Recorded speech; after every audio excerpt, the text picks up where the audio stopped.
item acquisition. Your destination is the source of all skip drive manufacturing, the Arcadian system. However, for reasons that must remain classified for the moment, this colony is outside our jurisdiction. We have recently discovered that the drives are somehow responsible for the dangerous rift anomalies, the tears in the fabric of space itself. Without skip drives, interstellar travel is impossible. No conferences at which to tear apart your peers' half-baked theories. No jaunts to other systems to find rare historical items. No propagation of knowledge of any kind. In short, stagnation and death for the colonies. Your mission is to rendezvous with DeVries, our forward agent, and assist her in retrieving the information needed to determine exactly how the skip drives caused the rift anomalies. But be advised, if you or any member of your team are captured, you will be on your own. There will be no rescue.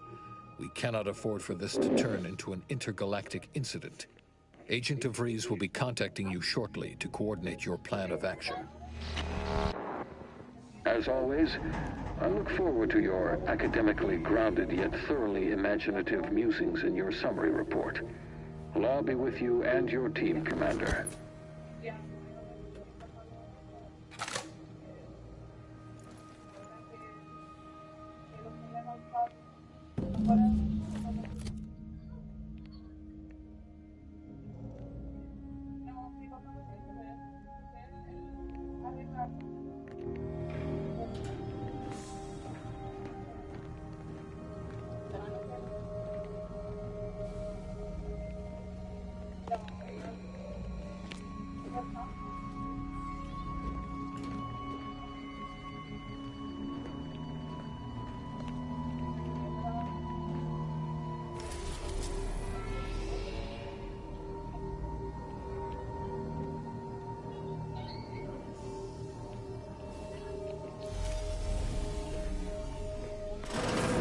Commander, hi.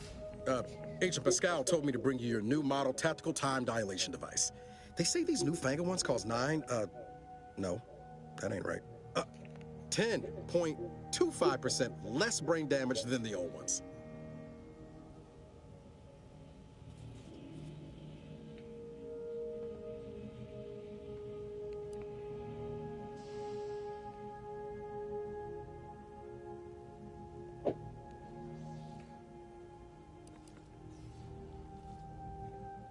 Yeah, I can see that. Oh, you're just putting one over on the new guy, ain't you? A good agent has need of these. They slow everything down, give you a tactical advantage. They say the way it works is like, well, you know how parts of your brain can become damaged if you're in suspended animation too long? It kind of does the same thing.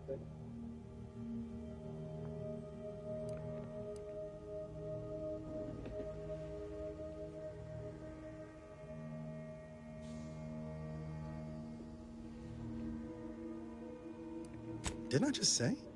But this way, you don't have to risk extended hibernation. That can kill you, you know. The lab coats swear this way's perfectly safe. Science is amazing, ain't it? Listen to me, rambling on. So, well, anyway, here you go. Look, Commander, truth be told, I asked to deliver it to you. I was just hoping to get a moment to ask you for a pointer or two, you know, on how to be a great agent like yourself. Because, well, you're a legend. And the other agents, well, let's just say they disagree on just how I should go about it.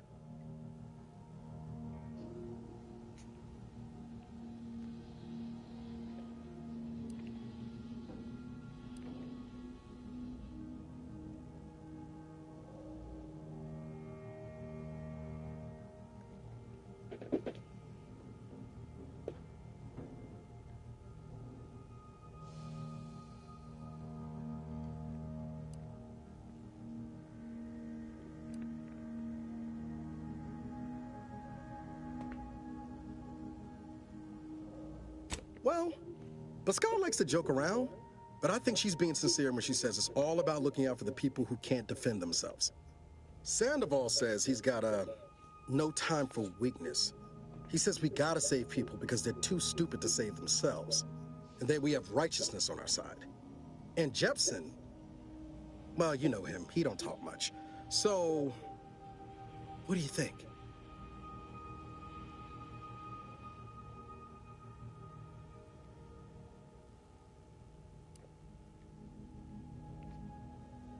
Let's see this.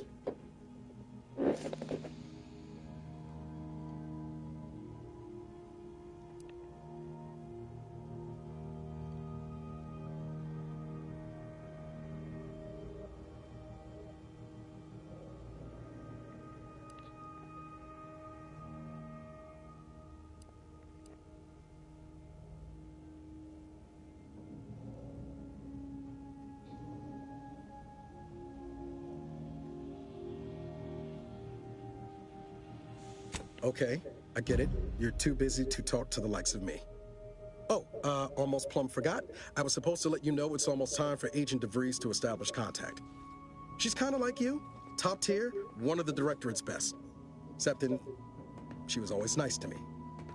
Anyways, we should get down to the main room and open up the channel.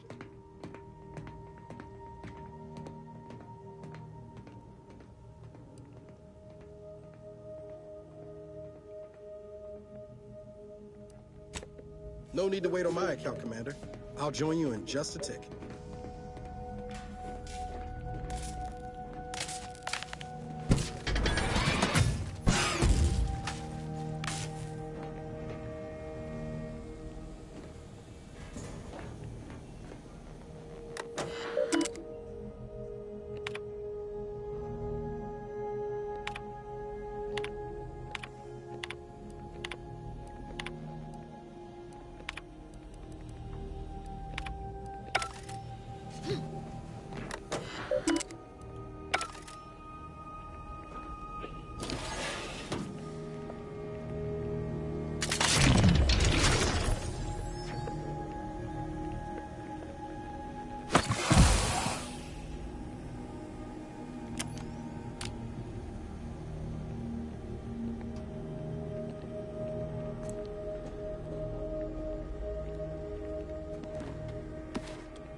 There'll be time for chat after the meeting.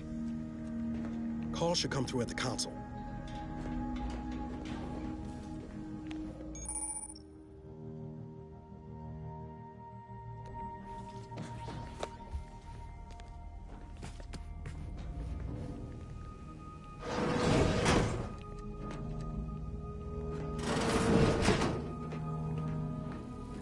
To open the channel to start the meeting with Agent DeVries, please proceed to the table. Let's hear what this forward agent has to say.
happened? It ended up.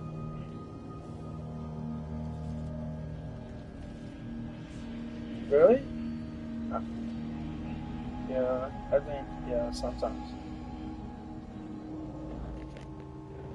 You were arguing? Who you were arguing with?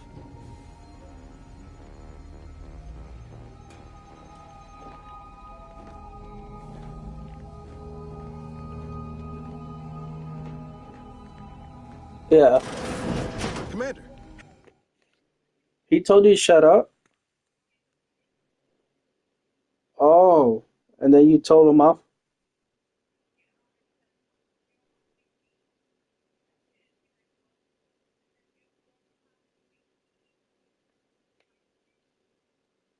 Yeah.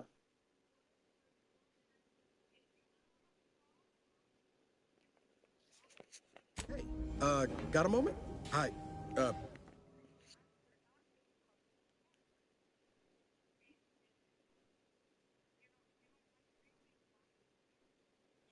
Yeah, that's a part right there. Like, kids are allowed to, to scream, to play, to do whatever.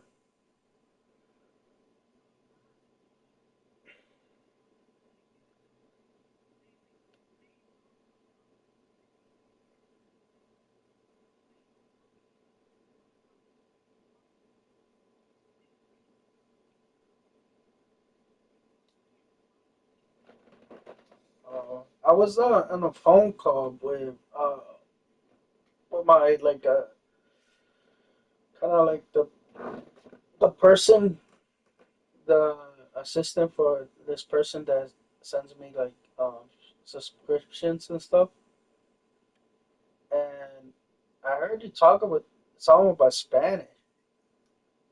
Yeah. Uh, was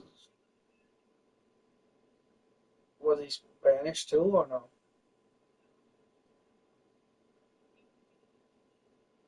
So he was white. Or what?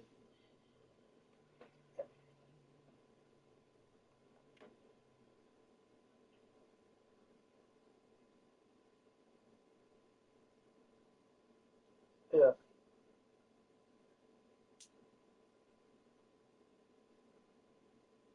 but it yeah.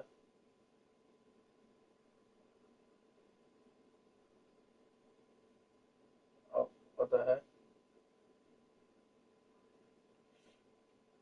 Yeah. Was he Colombian? The dude you were talking to? Mexican? Oh,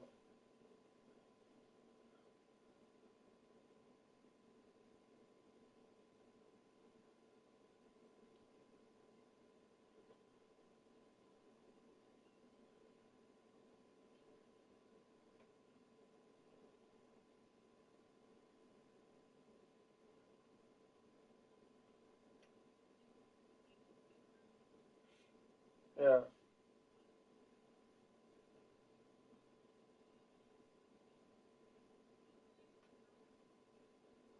Uh, yeah.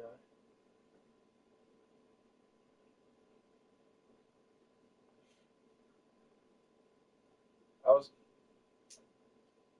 yeah. The heck? First time freaking crazy. Hearing something like that. Like people, they're kids. Like, what they're gonna do? Stay quiet.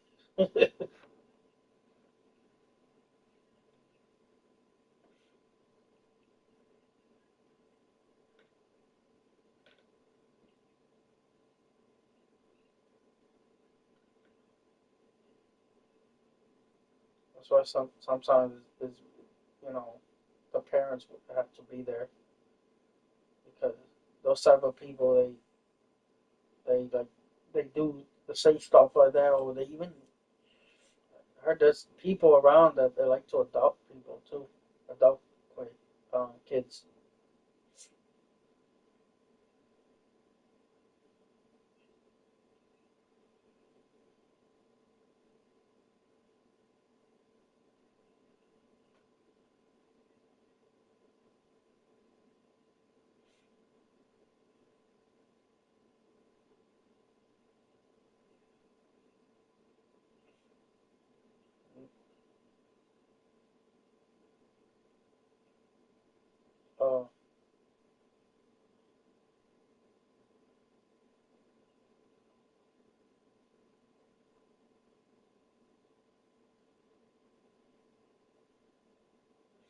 Yeah. Well, I heard a scream because I just didn't want to interrupt, you know, that talk or anything. So I was like, just letting it, I was waiting. I mean, I wasn't waiting. I was just like, just I'm here. But that's why I didn't say anything.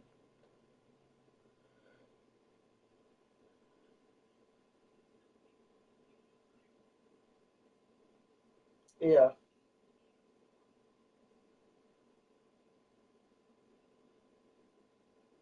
Oh, what the heck? That's weird. Yeah. My phone. Well, yeah. No, I, this is true. What you said right there, like it happened. Yeah. How do you say it? Like it happened to me before. I was talking to other, like my dad or Yesenia.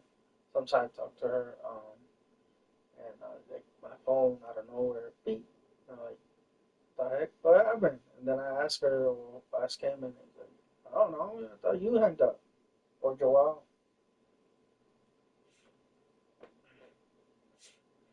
So yeah, like I kind of. It's not that I knew it, but I know that the McDonald, well, kind of like that was gonna do on Monday.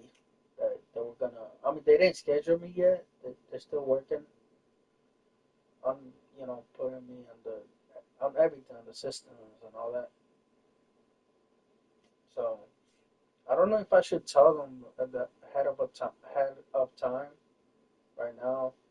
Kind of call them and tell them, hey, I know I said any, but I really can't do over if if just in case I cannot do overnight because I do bikes. But I don't know.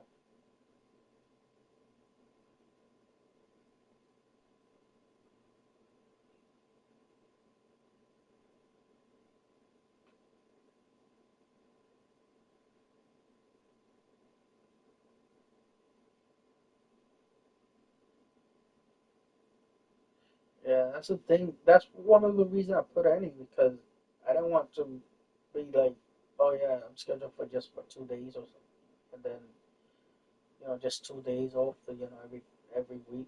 Like no, like I need money, I need hours. Um, so you know, the only thing, the exciting part is that I can't wait to start making money again. You know, and I can't wait to. I love McDonald's. So the big arch is still there. I seen it. I want to learn how to do that too. I'm sure they'll show me. The bad thing that I know, I don't know what. I mean, I know how to do it, and I don't know if I told you before or whatever. I'm bad. I'm mad. I know how to count and everything. That's weird because I know how to count money and stuff, but like coins and stuff, like let's say 10 cents, 5 cents, and stuff like that. I get confused, especially if somebody's watching me. Like yeah, and so that's what happened to me in what's it called, Family Dollar. I used to work there, and a long time ago in Lowell, um, and every night or every when the shift ended, they will count it. They will count the cash register, and they'll be like, "Oh, there's money missing here." And I'm like, "Damn, like money? What? I don't get it." I'm counting. I'm trying my best, and everything. Even though if I tried my best and everything, I still, you know, kind of like fumble.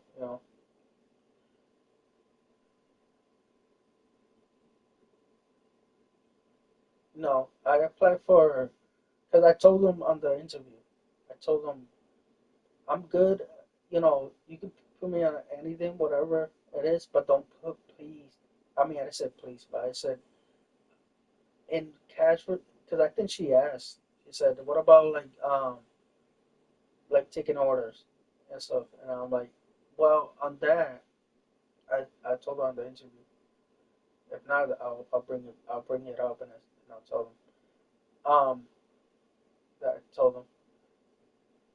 I said on that, I'm I'm not very comfortable doing that because I just told them the truth. I get nervous when, especially when it's money involved, and, and it's that work is work money. So I don't want to, like make a mistake and stuff, and I don't want to really deal with that. Like I didn't tell them that happened before or whatever, and I just said I'm just not really comfortable, you know, handling, just doing money stuff for work and stuff. So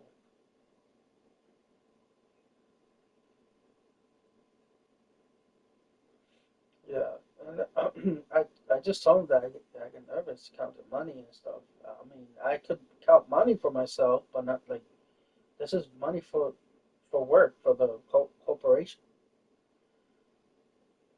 So I'm like, nah, no. If they tell me to do that, I'll be like, um, can I have a talk with you or something, the manager?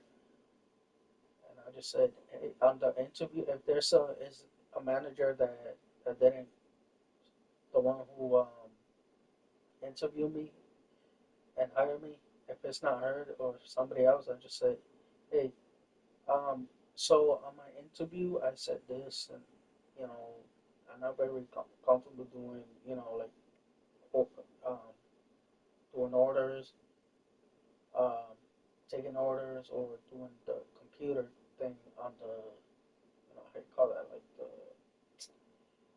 the cashier, and also like on the window. But if they do like debit card or credit card or whatever, then that's easier for me. But like cash, right there, like straight up, like let's say if they give me, because it's crazy. Sometimes they do like um, a Family Dollar. They did like they gave me $100 or something like that, and they have like a just like a toothbrush and a shampoo or something, and maybe a gel and chips. And then I take whatever I owe them because the chip, before it was like, I mean, it was kind of like I don't know, like because they had the anyway, like let's say $1.50, and then um what was the other thing? The toothbrush was like $1, and then the well not the toothbrush, the toothpaste $1, and then what was the other thing I said? A gel, maybe like $2. Um, what was the other thing that I mentioned? Anyway, you get that, and then you give me 100. I'm like, why 100 with all this? I gotta put it in there, and then I gotta give them change, give them, at least like 90 something dollars, and then plus if I don't have with the change and stuff like that, I mean, I have to get not gas, but like I had to count that like in the cash versus like, damn, this sucked. I don't like this. Like yeah, it does, it does. It's just the thing is that, all right, I'm gonna be honest. Yeah, I can't process it. Yeah, and, and even though I attend a class, like the math and stuff like that, and I'm, you know,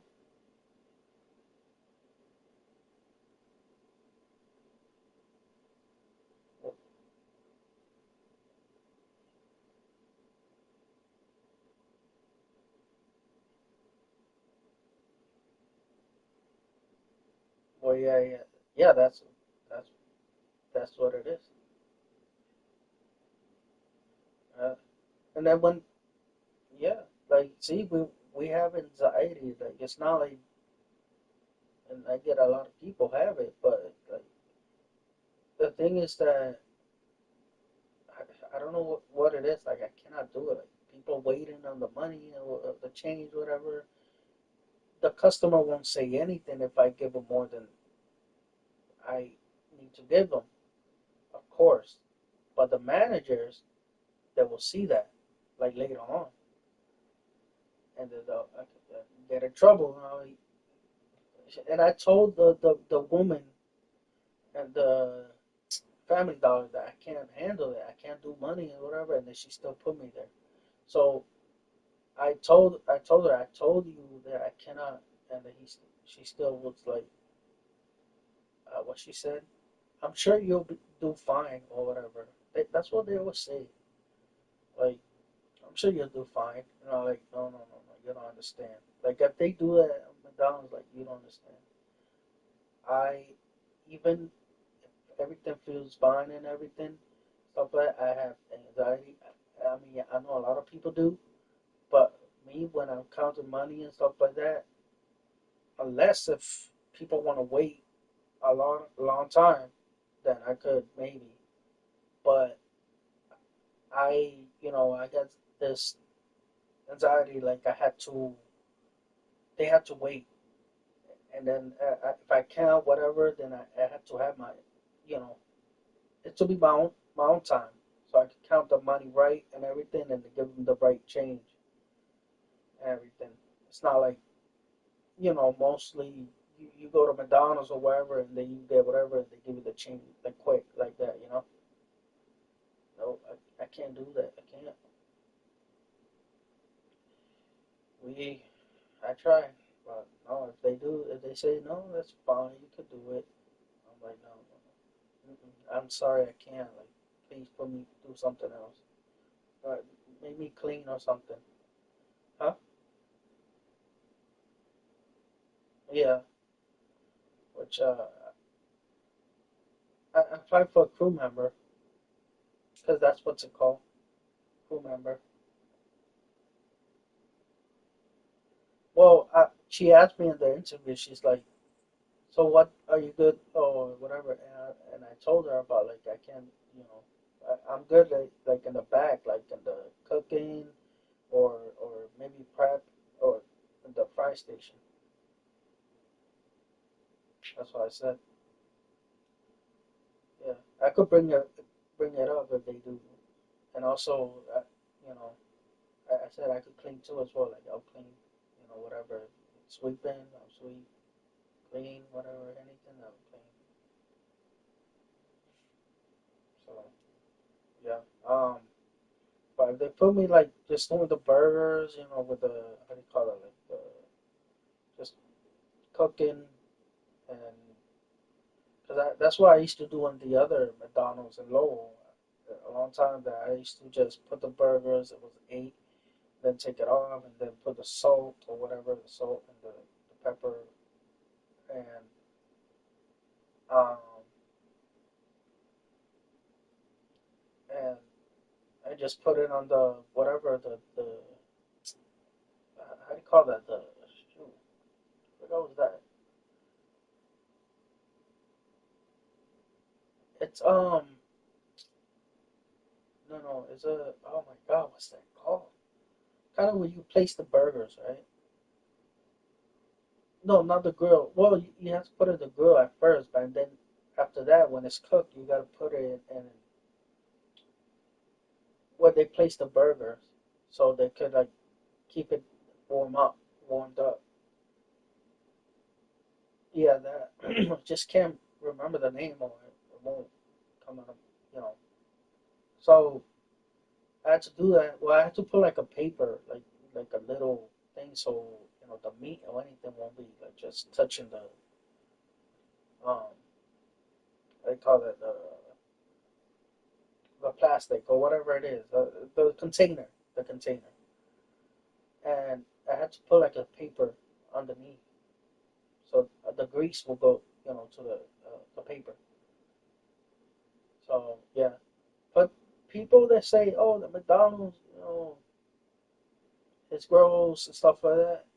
No, we always like I worked there so many times. We always clean the food. We always clean the grill. We always like the fry station. If like the fry the the basket, there's a lot of grease and stuff like that. We like replace it. We put the other one. We replace it with a new one. You know, every. I mean, we don't do that every time when we put fries or whatever. It's like when it's already getting a little, whatever. Then we put it in the um, I call it the wash. The washer to wash the dishes. So and the ice, all that, all that. It's pretty easy. I just need some. How do you say that? Like a recap. You know what I mean? I need to teach me more because yeah, I have 5 years experience, but it doesn't mean like I haven't been working there for a while for McDonald's. For shit, I thought I was never gonna come back to be honest with McDonald's.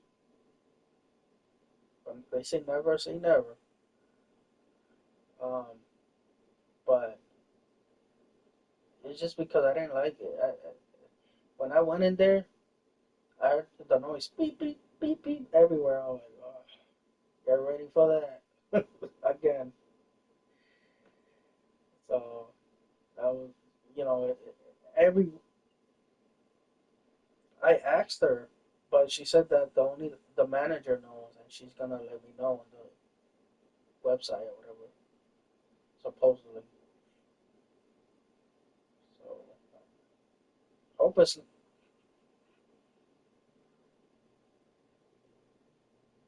yeah, kind of like I already signed up already. They sent me like my to set up my password and stuff, and I put it, and then I said, all right, you all set.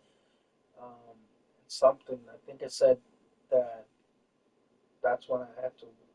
I think wait. I mean, yeah, it doesn't say wait, but it just say like um, you're all set for now or something like that. Hold on, I'll tell you what it says. Hold on. They'll probably send you an email with it. Yeah, so it was Lifelines. So I went there and then McDonald's sent me a email and it says your McDonald's group account important account information. Um, so they said hi, your McDonald's Archie ID Arch I what they put Arch? That's weird. Is this because the Arch burger? That's crazy. Do you think? Oh man, I hope they keep that forever. The Arch burger. But it says Arch ID temporary password is 22F and YN weird like symbols and stuff in there. And it says password case sensitive. Once you log in using the temporary password, you will be prompted to change it. The password policies that apply will be displayed during the change process. Um, But yeah, like the possible down. oh, I saved it. Yeah, it's easy for me to remember. But the username. Oh wait, it says passwords. Passes are a good choice for creating complex passwords that are easy to remember. For example, we are lucky to live near Chicago today. This is not with Chicago. This is like the HR or something. I don't know. Yeah, I was gonna say that. Why do you think Chicago? Yeah, I think it's because there's like the HR or something over there or something. I thought it was they started over there in um Phoenix or something. Because Ray Kroc, I think that's where he started. Yeah, I saw the movie. You saw the movie? No. You see the movie like I get you hungry. Mm. But yeah, they sent me this, so they still, and then this one. Hello, Raymond. We are currently working on creating your. Oh wait, that's that one. We're working on that. Hi, Raymond. Your McDonald's actually is ready. Your Arch ID username is. This is the reason you will use to log into. Wait, was it?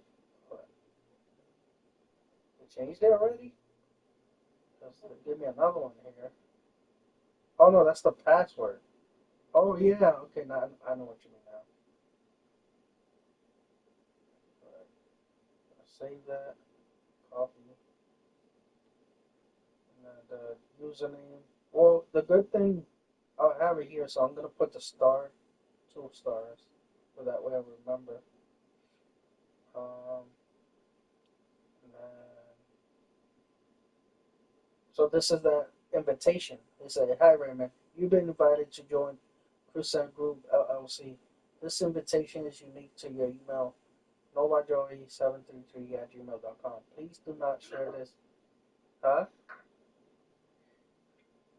Um, Says, please do not share this invitation link or email with anyone else. Simply click the accept invite bottom below to accept invite and get started. Invitation will expire in 30 days. So I did that. Yes, I accepted the invite. Let me see if. Yeah, it says, thanks for confirming your email. Nobody already 733 at gmail.com. We're excited to have you on board. That's all it says. It says you're all set. So maybe they'll send me another email today, tomorrow, the next day. I don't know, but I'll be ready. But I told her that Tuesday and Wednesday I will be unavailable because that's when on Tuesday I go with the like I Bible study Yeah. in the library with the sisters and on Wednesday I just want it off for myself. So they usually 2 days off, and I told them that all the 5 days, then like it's Monday, Thursday, Friday, Saturday, Sunday. Wait, Monday, Thursday, Friday, Saturday, Sunday. Yeah, 5 days. I told them Sunday I could work after because I go to church on Sunday. So I think there was one. Wait, is this a Christian church or a Catholic church? It's like Christian, but it's like it's a little different. It's the latter, the Latter Day Saint Church. church. Yeah, Latter Day Saint church. Um, so that's where I go. The Mormon. It's called. Oh, that's right here. The book. It's a Mormon church. This is another testament of Jesus Christ. Hold on. Holy Bible. Where is it? Now I understand why that girl can't have boyfriend. Oh yeah, but he's the Mormon. She's a Mormon. But anyway,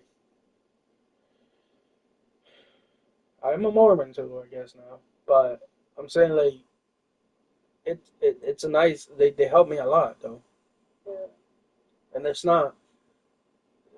I don't think this is not a cult. To be honest, we talk about Jesus, Yeah.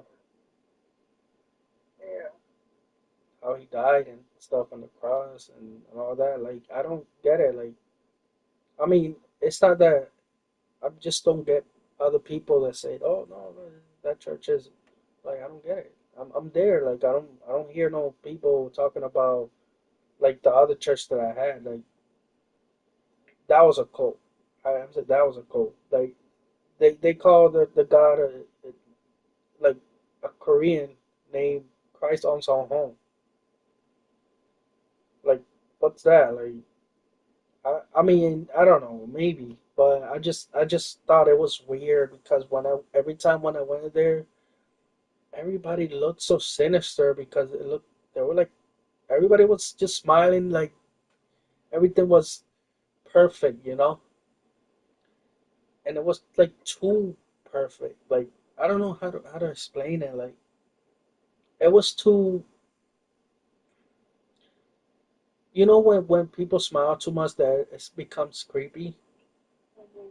It was kind of like that. Yeah, everybody, everybody that I met there, everybody, and the only time I would just go there, the only that was because of the food. I say it because I would just eat. Yeah. Like I didn't.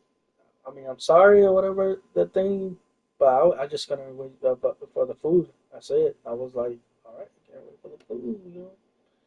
And then we will pray like I was say Jesus, and then they told me when you say the prayers, try to say Christ on Song Hong, and I'm like, yeah, okay, all right. And then I said, in the name of Jesus Christ, Amen. I kept saying Jesus Christ, and then they're like, no, it's Christ on Song Hong. Remember that, remember that. And I'm like, all right. But I kept That's saying, what huh, I've never heard before. huh. That's interesting. I've never heard that before. Yeah, look it up. Put um hold on. Like if you go to Google and put I forgot what's the church name. Hold on, hold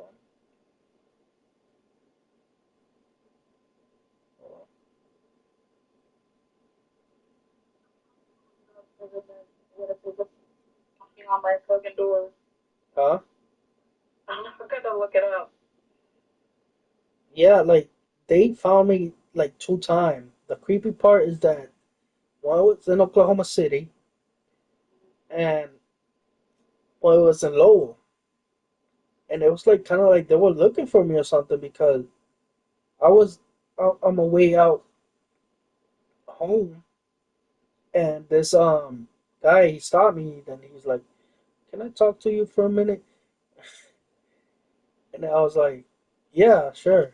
And then he's like, "Have you ever been talked to about like the church and Jesus, how they talk, whatever?" And I was like, "Yeah." And I told him I was actually in this place. I think it was a cult and everything. And I told them about it too. And then they're like, "Yeah, they say that, but really, really, we are in that church." And I'm like, "Oh, right." And like, but we're not cold. We just like to, I don't know. It was maybe I don't know. Am I missing something? So okay, this is what's his name. On Sun Hong. It says South Korean religion leader. You hear that? On Sun Hong. Everybody believes in different things. Well, yeah, it's true. But what's the church of? It was called the Church of God. Hold on, hold on.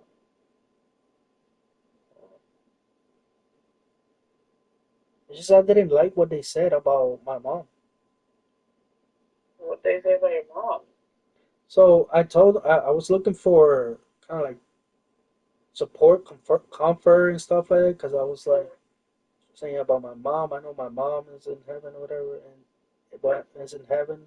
And then they said, "Has has she went to this church before?" And I'm like, "No." And then she's like, "Well, she probably she they just said it straight up like that. It's like then then she's not safe." The fuck? Yeah, that's what they said, and I'm like, hold on, 1 second.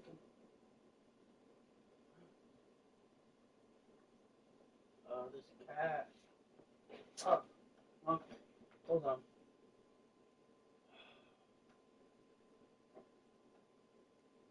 Damn. I'm gonna have to glue some.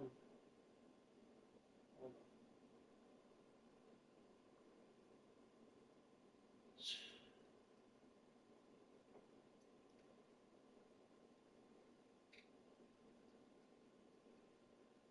Damn it. I need some tape or something. Because the cat broke, the little one broke the current, not the current, with the window or whatever. Yeah. Oh, the screen. Yeah, the thing, and they said like man, the landlord's gonna be mad. Damn. Wait, isn't your landlord your Roommate? Yeah. Yeah, but to be honest, maybe you just don't like it. It's not that thing, but you gotta be like, oh, you gotta pay for that, whatever. Okay, but it wasn't your fault. It was the cat's fault. And it's his cat. Yeah, I just tell him what happened. I and then I think he's just gonna start saying, well, don't let the cat in your room, whatever. Yeah, just the other day, your cat kind of ruined the shade in my room. I'm letting you know. You know. Yeah, yeah, no, I'll tell him that. Like, so I got some, you know, the little one, the cat. Um, it was it looks so. Well, anyway, yeah, I'll tell him. The cat. While I was showering or whatever, because they like to go in the room. They know how to open the door, not with a knock, whatever. The knock, whatever. They know how to push the door. And while I was showering, whatever, I think that's what happened. And I got out because I saw him in the window, but I didn't realize he broke that. Damn it. Anyway, I just one of Archie broke what was that called again? The screen. The screen thing for the window, stuff like that.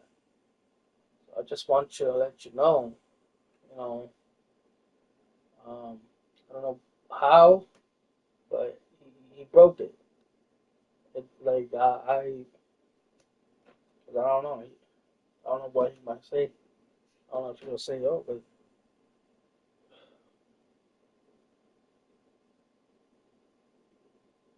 I don't know.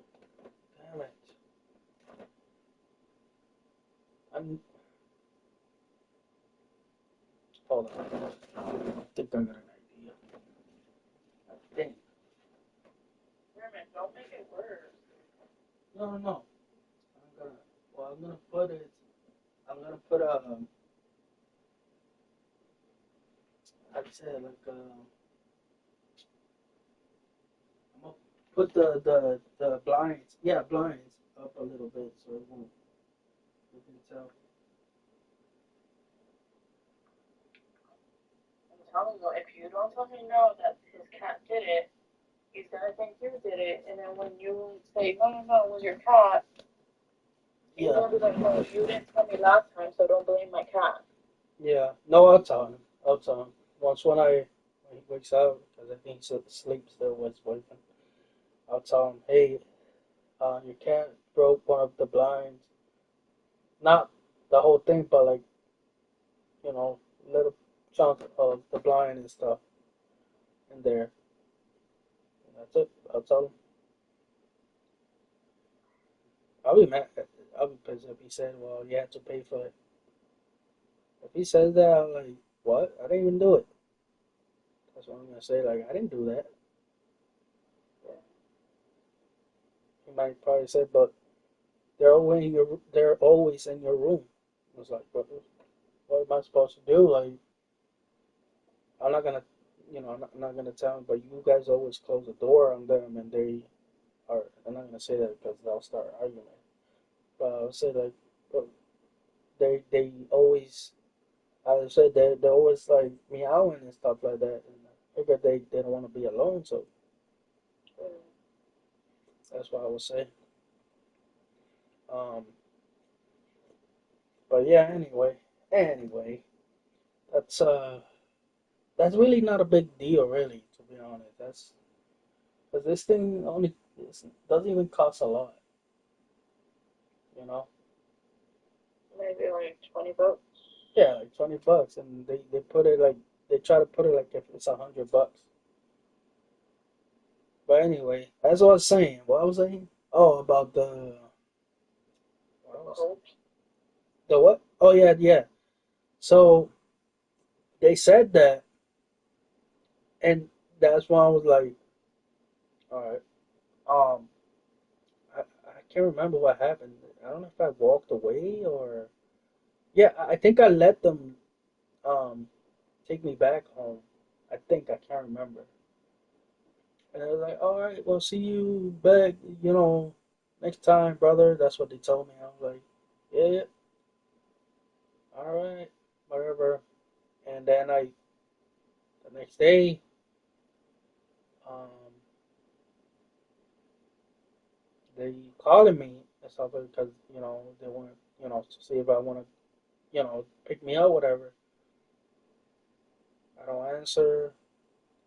I don't answer their messages. Nothing.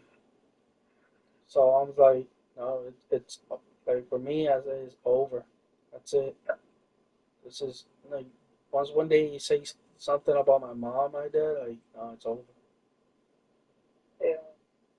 Yeah, and I even tried to ask other members, like before when that happened, but after when I was still there, and because it was like a house, and the house, that's when we preach, pray, whatever, and the food and stuff. So um, I try to ask other members, and like, what do you think about it? And then they kind of say the same thing a little bit. They're like, well, it- she needs to be a part of this church. She would have, or else she would have been saved. Or if she would have ate that bread that you ate last time,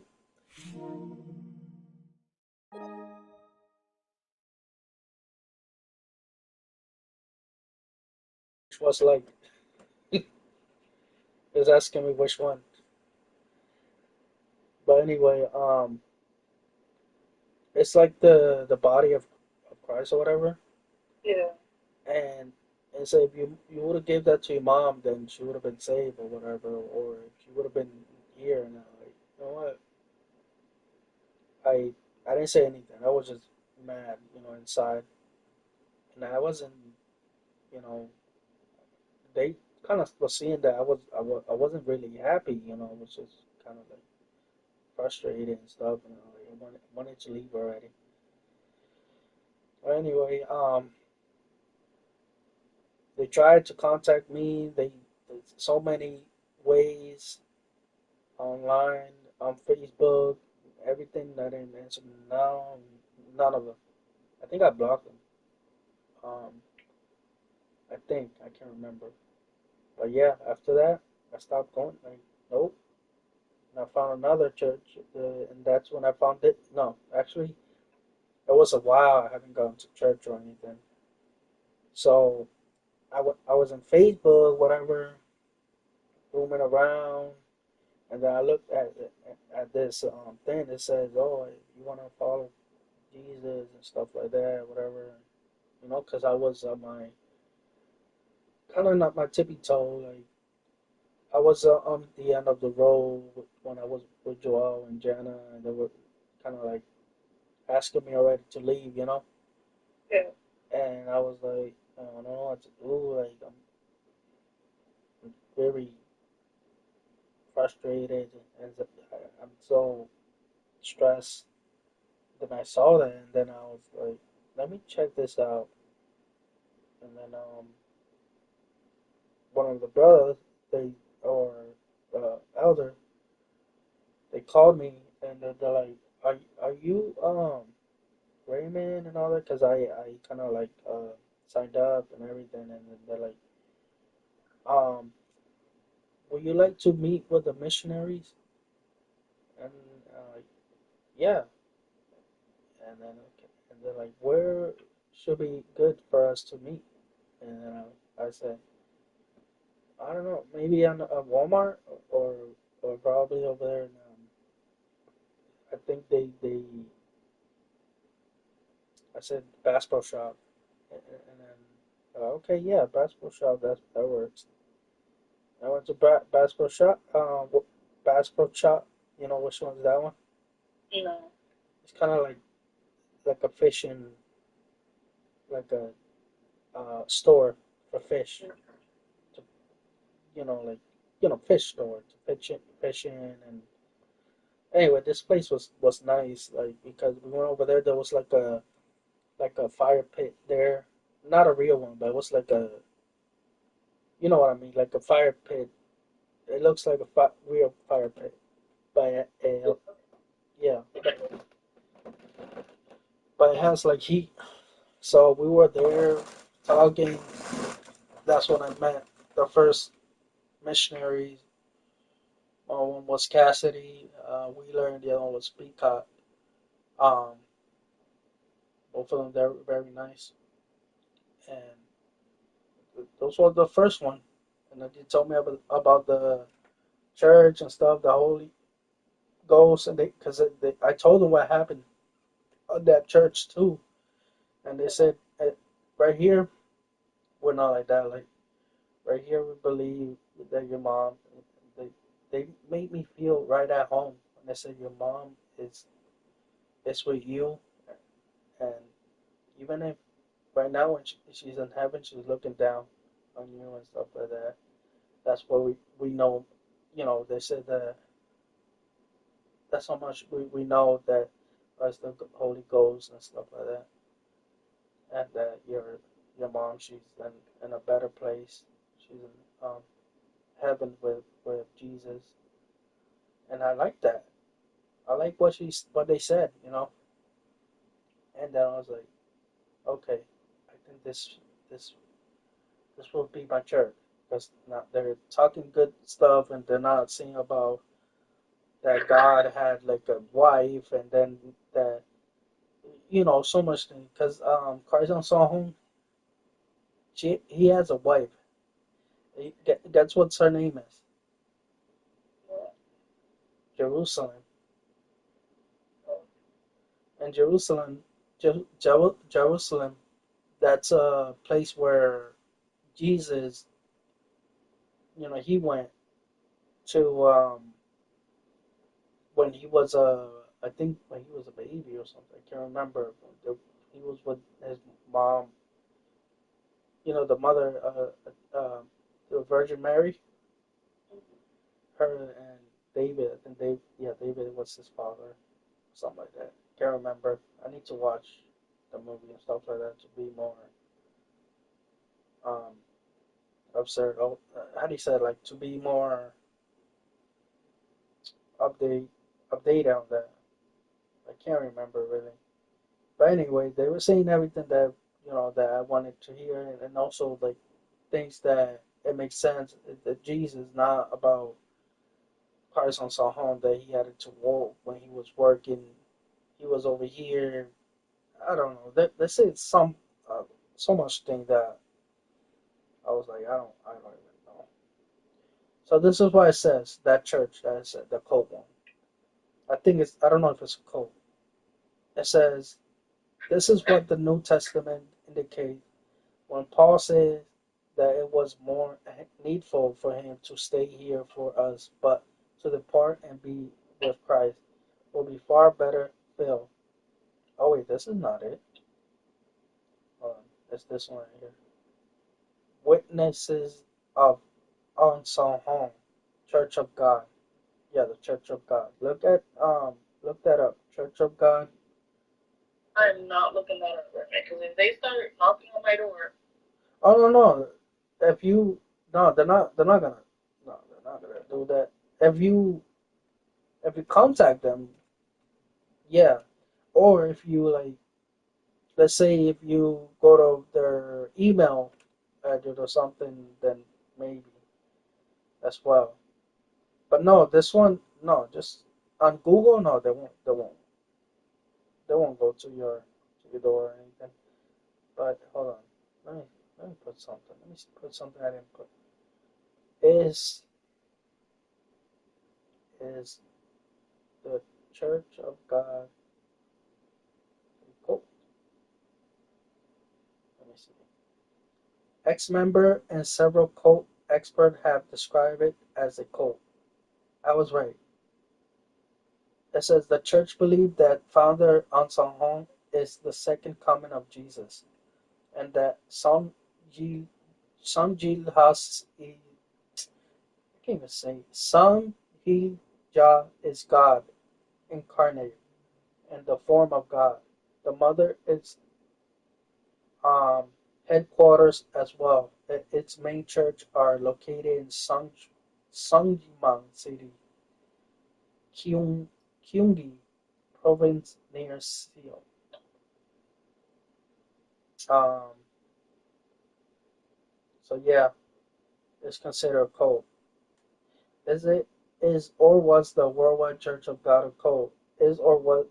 Yes, it was after having been out of the 20 plus years. I will venture to say that it was a cult, or is it a real thing? That I mean, I don't understand. Yes, it was after having been out of it for 20 plus years. I will venture to say that many churches could fall into the category of cult. Actually, I grew up in the Worldwide Church of God, born into university reading. Like, I'm looking for any good church, that no cult or anything at all. Um, you know what? Let's check the church that I go. I really hope not. Like, this doesn't looks like this doesn't look like a cult. Yeah. It looks like a real. I don't know how to explain it. Like, they help me. Like, hold on. What's that church called? Okay, the Latter Day Saint Church.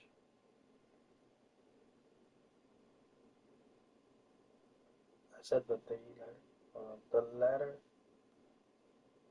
Day Saint. I'm just gonna put it there. Is the Latter Day Saint called?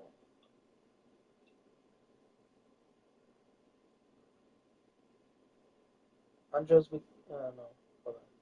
There's one I heard from my son that his mom and they said that they would make you do this. Some people say that they all like asking for money. They haven't asked me for money. Yeah, they said Tyson. Dyson is kind of like if you have, if it's not, mandatory. Yeah. So why is that so many people? Um, is more monism a cult or a culture?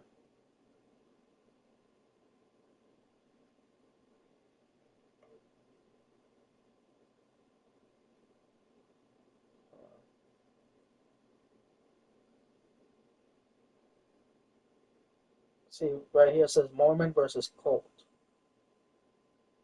So is a Mormon? That's not a cult then,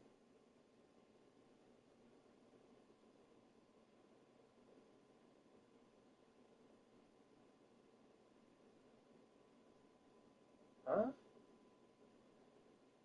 I don't understand nothing at all. Like I just want to be in the church, man.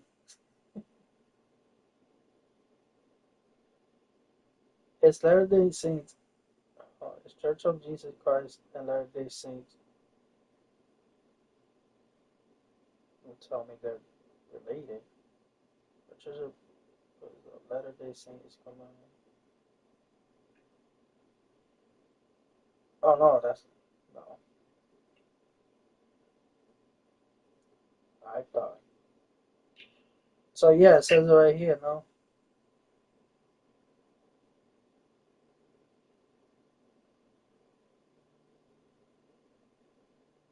Some people say that they are, and some people say that they're not. So I don't know.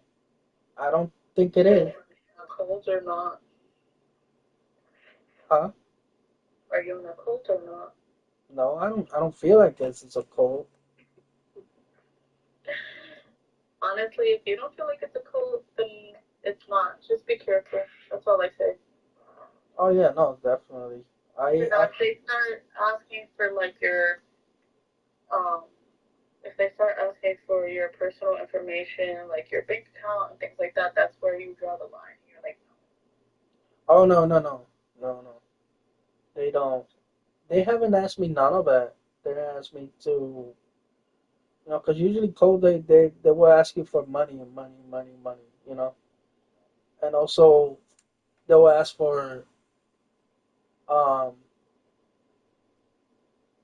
cause on the one that even the other one that I used to go, it wasn't mandatory money, but they always put you like on a like a basket or stuff like that to put money.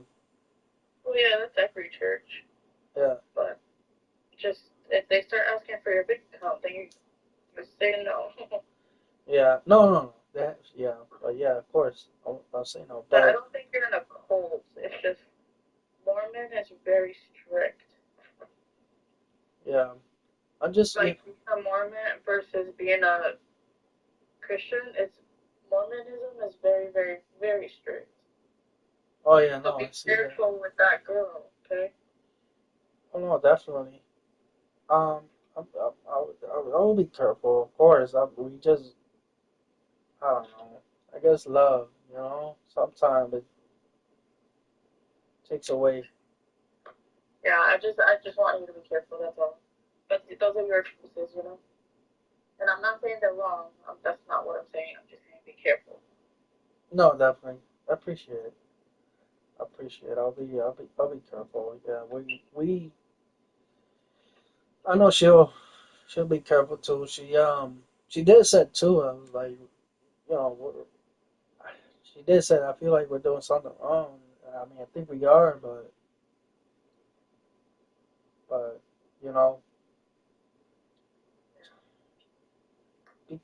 know, of the church and stuff like that. Not because of God, because God, you know, I don't think God will look at it as like, oh, that's bad because she was she's in church and he's you know,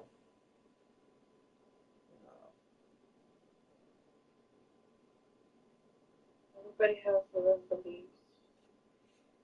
yeah. For God, if it was for God, I mean, I'm not speaking for him, but I'm saying like I think it is like he wants love for for everyone to have their own you know love and not how do you say it like love and peace and what's the other called abundance? Uh, it's called. I mean, I've been. It's called.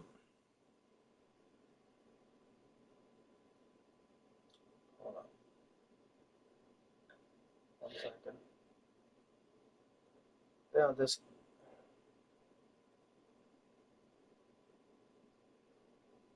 Where is it? Hold on. It's called put. Is it bad to? My granddad is doing 7 minutes of chair Tai Chi. He's 65.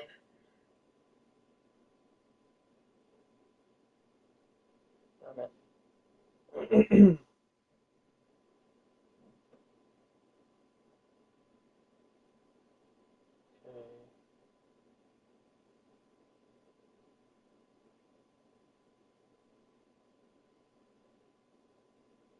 So I read this. It says the last thing you want right now is company, but it's true that it's the very thing you need to raise your spirit.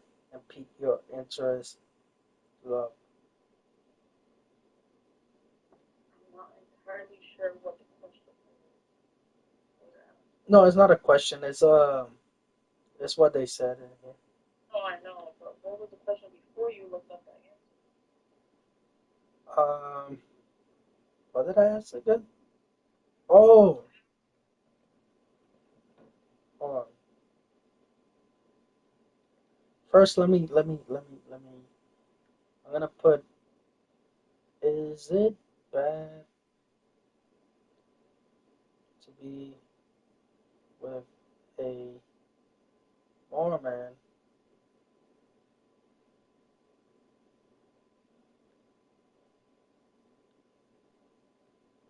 Church of letter they say. Let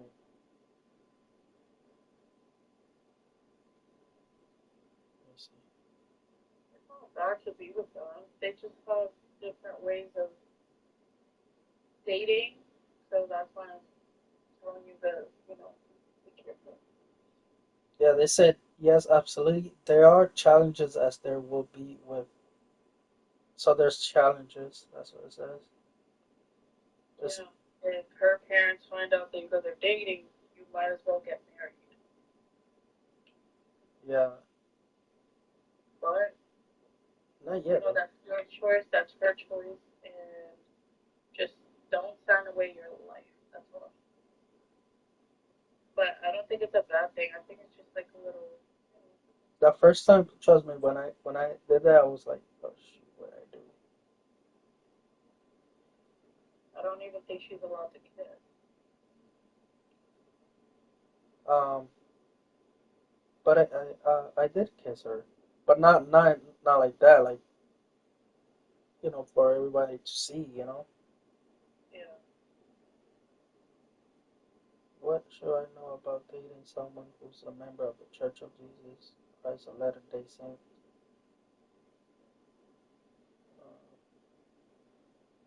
Anyway, I don't see. Hold on. She's an adult. She can do whatever she wants, whatever she believes in. Yeah. Well, okay.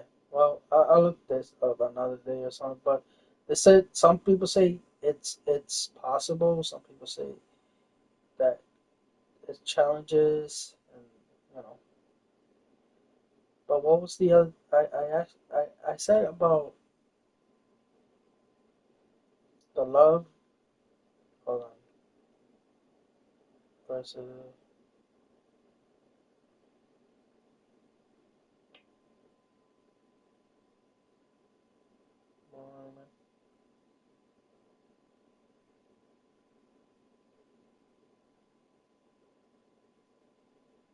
What? I'm not having like um clear explanation really. I'm trying to get it, but no, I can't.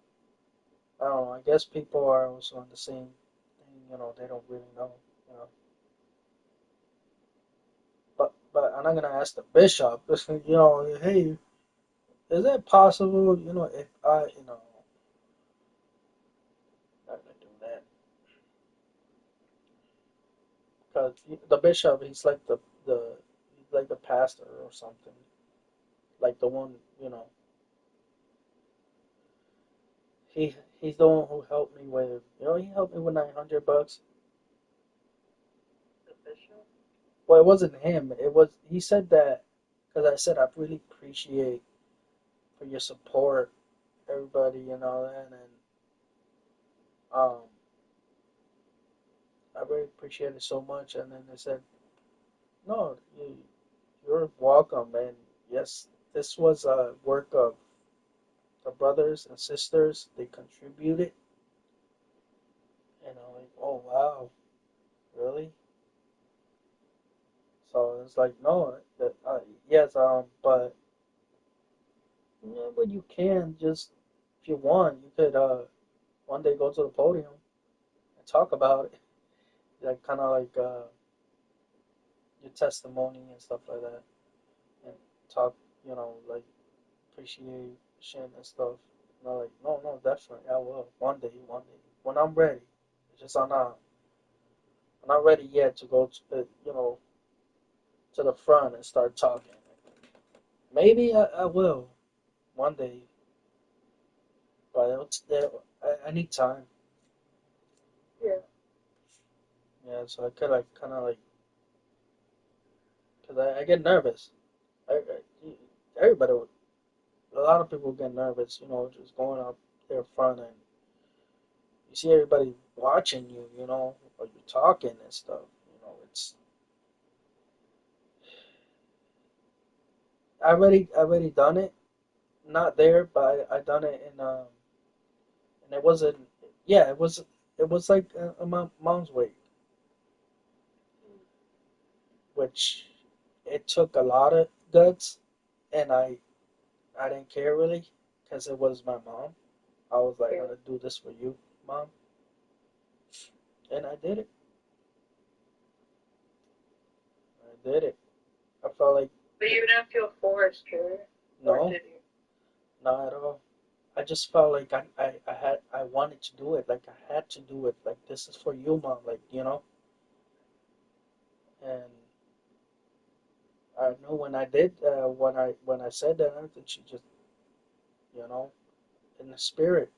She was very very proud. And even when I was talking next to her, I felt like her spirit was next to us. Yeah.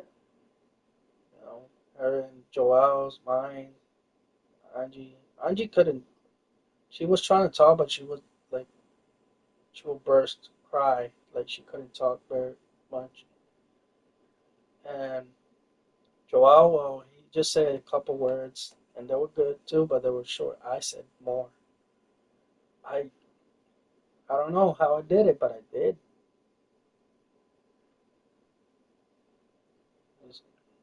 That was for her. I said I can't remember what it said. I know my mom. She recorded it. I know. I feel like she shouldn't have done that though.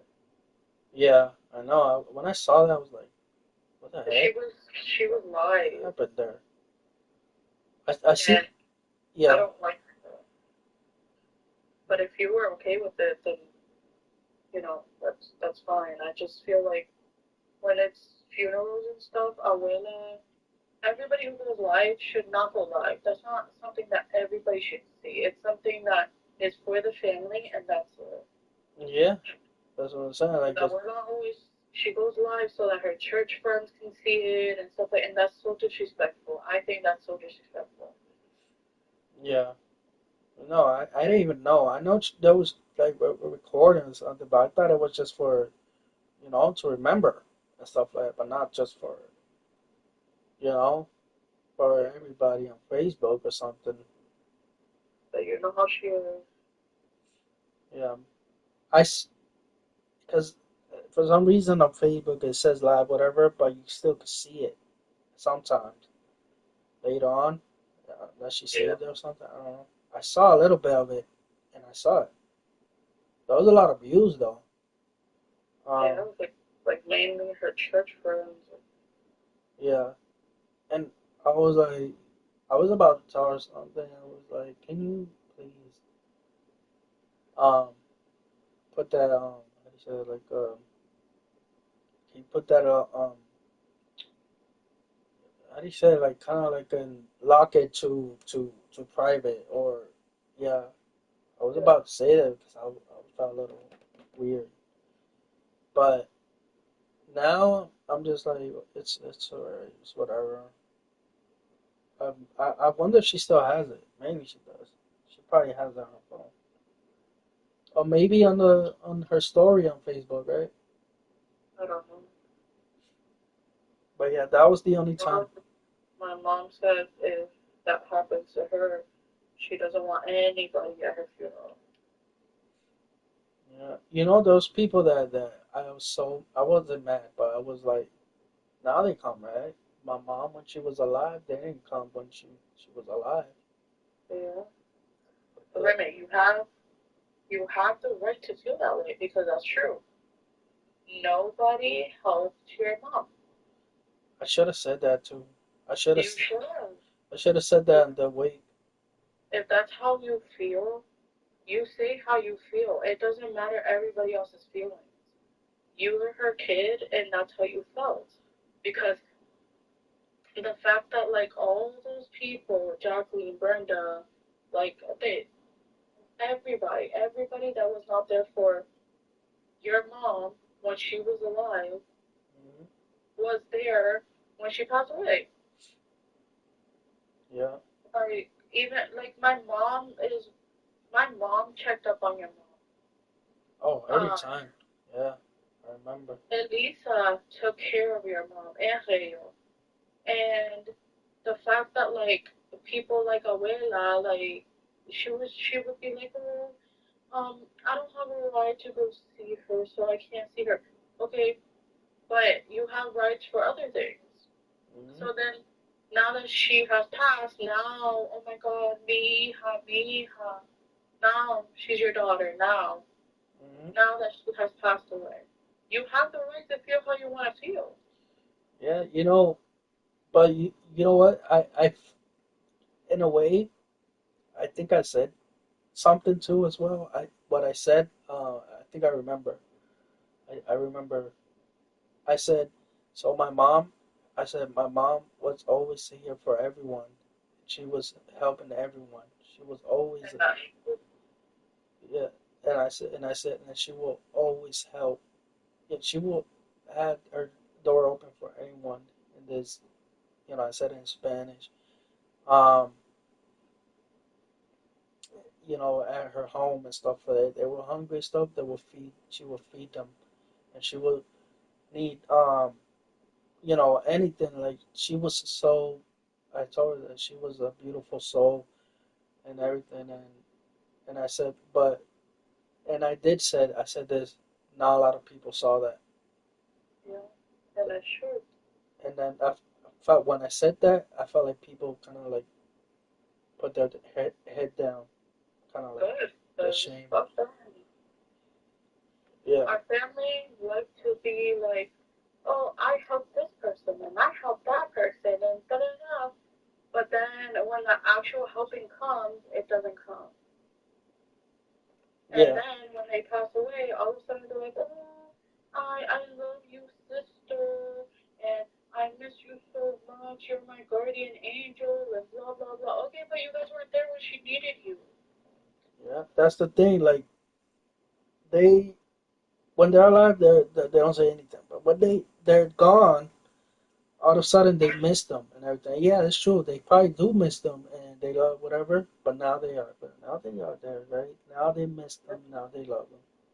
Now they love her. Now they miss her. Now they're oh my god, my sister. Oh my god, I love her so much. Oh my god, she was sick and I was so worried about her. But you couldn't come and see her when your mom was by herself with you. Nobody came to see her.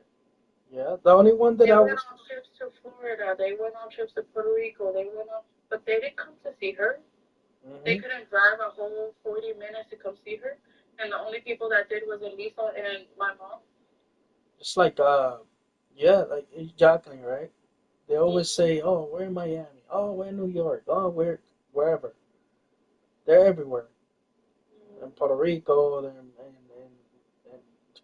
whatever And that's fine because that's their Miami. and that's their money. Yeah, But they don't come and take care. I mean, not even take care because your mom was a strong woman. She took care of herself. she But didn't. like Mhm. nobody visited her except for Elisa and my mom. She didn't want My her, mom no was one. always talking to your mom. Always, always. I remember that. My mom will give your mom advice. Mm-hmm. Um, Elisa will come almost every other 2 weeks or something, or maybe every. To be honest, like she came a lot, and Yeah. your mom just sent us sometimes, kind of a little bit. Um, I think Midai came a lot. You as well. You will come too as well. The only one that I will see that will come will be like a lot in the house was you. Um, like, Jenny will come too as well. Your mom, Elisa, Yesenia. I'm not gonna Yesenia. Not a lot. Um, let's see who else. But the most that didn't was Brenda, Jacqueline. That didn't go like at all. Like it'll be like 2 years or 3 years, and they still. Um, whatever. Who else? And then they're crying. Like, Yep. I don't understand it. Like, that's why my mom said, God forbid, she passes away. She doesn't want anybody but her kids there because she does not want my grandmother. She like our grandmother. She doesn't want any of her sisters there. Yeah. She doesn't want any of her brothers there, any of her uncles there. She doesn't want any of them there. It's kind of like what? Yeah. My mom said something like that. Not like, but she's like, oh, now that I'm alive and everything, nobody, she said it too. Like, I mean, she didn't say it on Facebook or anything. She just, me and my mom, we had conversation, and she was like, she'll be like, bueno, si no me viene a visitar, pues, what am I gonna do? Y si no me visitan, pues yo no voy para allá. Yeah, I know. You know, why am I? They said, why am I gonna go somewhere where they don't visit me? Then I'm not gonna visit them. And she's right. Uh, she said that we went to Brenda's house a couple times, like not a lot, but like in the parties and stuff like that, whatever. And she never went to the house. She never Uh, went to our house. but she was in Florida with her sister and stuff like that. With Yeah, what's her name? um, Brenda's sister, Um, Jacqueline. yeah, Oh yeah, yeah. Remember, I heard that like they. I feel like it's okay because like okay, that's your vacation time, but if you're gonna sit there and cry, oh my sister, why didn't you come visit her, knowing that she had a heart attack and stuff, and you could have came. Hmm. And I feel so bad for my mom because I feel like my mom, she never went to. I mean, I don't know. Did she went to Florida? Can't remember. With radio? Can't remember. But she wanted to. It's not that she wanted to go everywhere, but she wanted, at least. I remember one time she said that she never went to a place like Disney or something like that. One day she would like to, but she never was able to. She couldn't afford it. Yeah. Um, but all she wanted to go it was Puerto Rico. I felt so bad because she wanted to go to Puerto Rico, and then that happened to her. And it was like they were close to go to Puerto Rico. They were close. I don't know. The only thing that was kind of like bringing her back, to not it was Angie, and because Angie was with her boyfriend, um, they were staying at my mom's house, and you know how he is. He was always screaming for no reason at his phone or whatever he's doing. Um, it was just loud. And my sister, I don't know. I feel like something like they don't want to tell me, but I feel like it was kind of like my sister's fault and his. You think so? I mean, I'm not saying like that, like fault, but I'm saying because this is what they just said that okay, so I guess they haven't eaten nothing or whatever. I think that's what it was. I think, and then like at night and something like that. Angie and her boyfriend, they decided to buy pizza, right? And they offered my mom's, they gave my mom pizza. I think they gave her one or two. I can't remember. Once when she ate it, it was all good and everything. But and they ate some too. So once when they were watching some news or no, they were watching I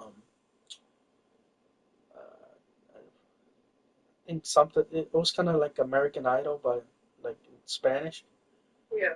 I think, and then it finished, and then the news was going on and stuff, and then my mom, she fell asleep. She wanted to go to sleep early. She was tired, whatever. She wanted to. I think they needed to go somewhere the next day. Anyway, she went to sleep. They stayed up watching the news, and then my mom, you know, out of nowhere, she got up, and then she was doing like a weird, how you call it, like a movement, like she was moving her head so much and stuff like that, like she could, like I think she couldn't breathe. And then Drea said, I mean, he told me and everybody that he gave her mouth to mouth to give her, you know, CPR or whatever, so she could breathe. And then she started breathing until she started breathing. And then my mom, I mean, she shouldn't fall asleep again, but she was like, I don't know if she said that. Well, I don't know what she did, but I think she fell asleep. I think she was still asleep when that happened. She fell asleep again, and then the second time it happened again, and then radio was trying to do the same again, and then you know, and then didn't want to work this time, and then they was like putting water, and I don't know what she did. He did. I can't remember. I had to ask him, but and I remember. I mean, I do remember things that he said, but not. I mean, I feel like there's some things that I missed. But it happened again, and then he couldn't do it. Like she couldn't breathe or anything, so he called 911 Yeah. like immediately. So yeah, and after that, um, the paramedic came and they were trying to resuscitate her or whatever. Um, Mind you, I was at work, and then I got out. At work, it was raining so much. It was raining. Um, I remember it was so rainy, like crazy, crazy rain. Joel picked me up, and he's like, um, "So I got bad news." And like, what happened? So they're trying to revive mom. She's in a bad, like, oh my god. He just said it like that. Well, he said it like, oh, he said it. Yeah, I think so. Wait, because yeah, I think he said it like this, like that. Um, he was, uh, he looked sad, and he was like, so they're trying to revive mom. Like, yes, he said it like that. Yeah, I remember. Huh? The what? That's how he said it. Yeah, it was like that. I think. Yeah, and I said, oh my god. Um, so then we went to the house. Jenna, of course, she she said, um, uh, like she wants to say that, oh, it happened like this, that I came from with a Uber, and that Joelle and her they already knew, but they didn't know how to tell me. No, like no, I don't. That wasn't how it went. Jenna's so weird. Why would you make up something? I know, so I was like, no, it wasn't like that. And I told Joelle, and then Joel, he said it was how I said it, and then she's like, oh. That's weird. I thought it was the other one. That's She's weird. so weird. Yeah, I was like, yeah. I remember then, like, and plus, especially for that day. Um, It's like she wants to be like, I knew first. Like, okay. yeah, like That's not a good thing, dude. Like stupid. she's such a narcissist, She is.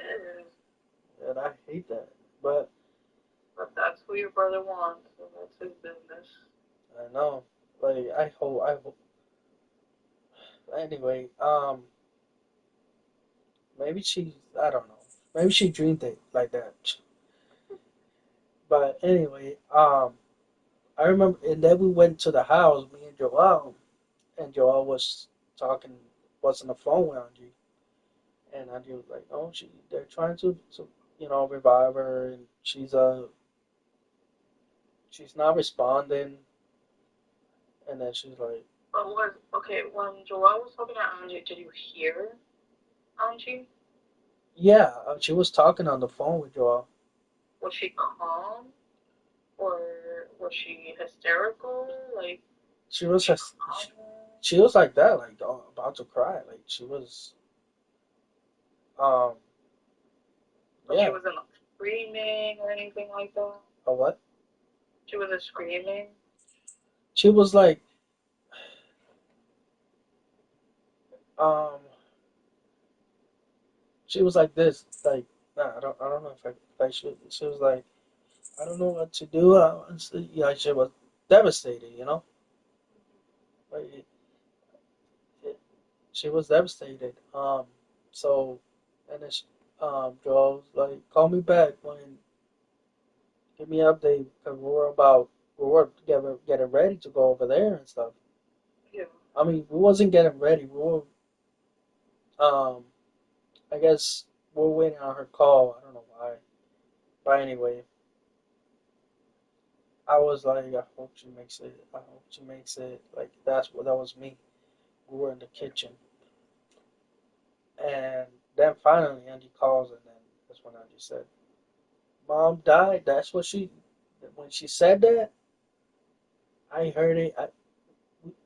I was like, I cannot hear. I can't hear this. And then I went outside. I started. Whoa! I don't know how many tears I dropped. Like there was so much. Now that and Joel went upstairs, and he was in the hallway crying, and then that's what Jenna came out, and then she started, cheering up Joel, and then she went outside and she started cheering me up, and it's just okay, it's okay, I know how it is, and that was good. I mean, that was nice. She did that, Did but her mom die? huh? Did her parent die? Yeah, her mom died, like Oh, like I don't know, like 12 years ago. I can't remember. It was like on 2000 and I can't remember really. I think it was, huh? at least she was there for you guys, you know? Yeah, yeah. She was saying and all that. She's like, it's okay, it's okay. I'm sorry, like, and she was there, like, to comfort us and stuff. Um, so and after that, that's when we still we went over there, and I saw everybody there, practically mostly the family, everybody,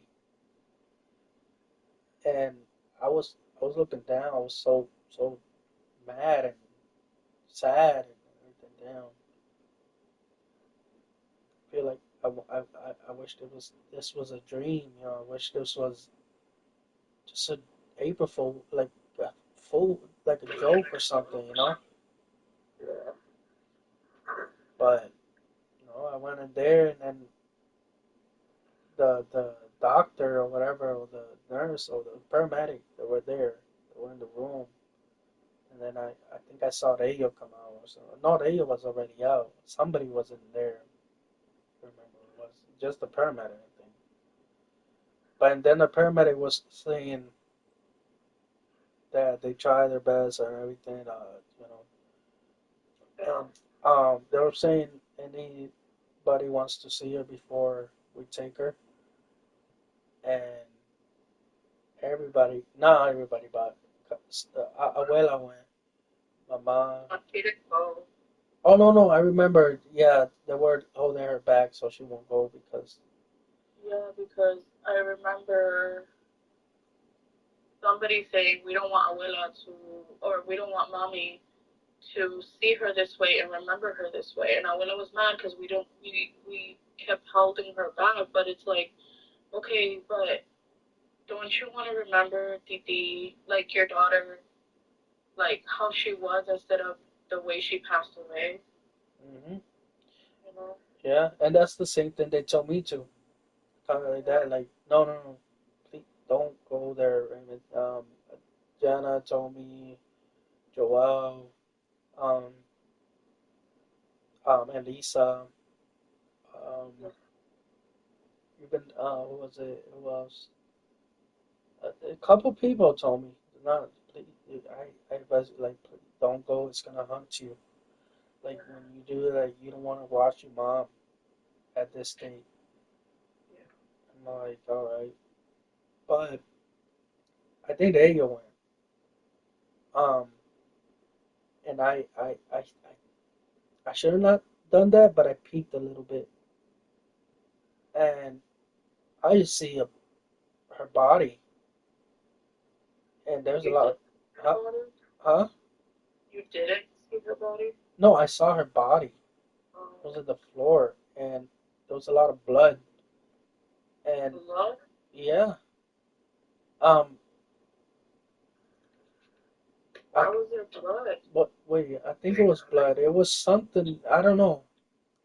Maybe I'm imagining, but I saw her on the floor, and then Well, maybe we're trying to like resuscitate her. I know her chest was thin too. Her chest, Yeah. yeah. So that was the thing too. Maybe I was seeing some the whatever thing that they were using, but I just peeked a little bit. Good thing I didn't see the whole thing because I would have been devastated to this day. I would have been crazy maybe. That's the thing that people don't understand that, and I I just I was trying to distract you a little bit, you know, and Yeah. like get you out of there, but like there's only so much I can do, and then I was trying to like get Awilla not to go inside, because why the hell are you trying to go inside?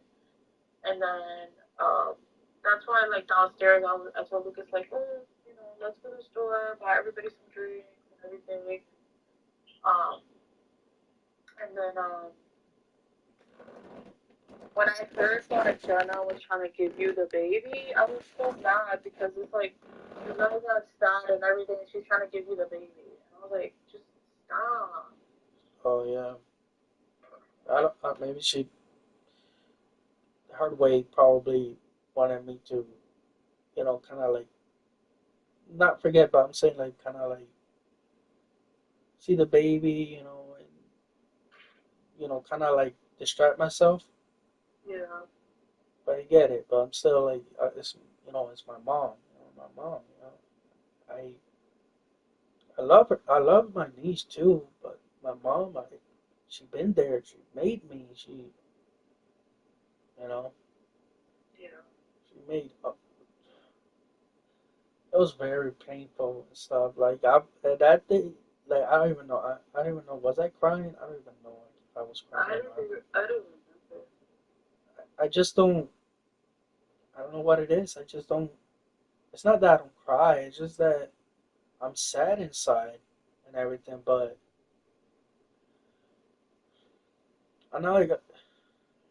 I guess I don't know. I cried only on the wake when we were all like about to go to the cemetery, and I heard this music. When I heard that, it hit me so hard. Like I was like, yeah, I was like, I just realized that I won't see my mom. Yeah. Um,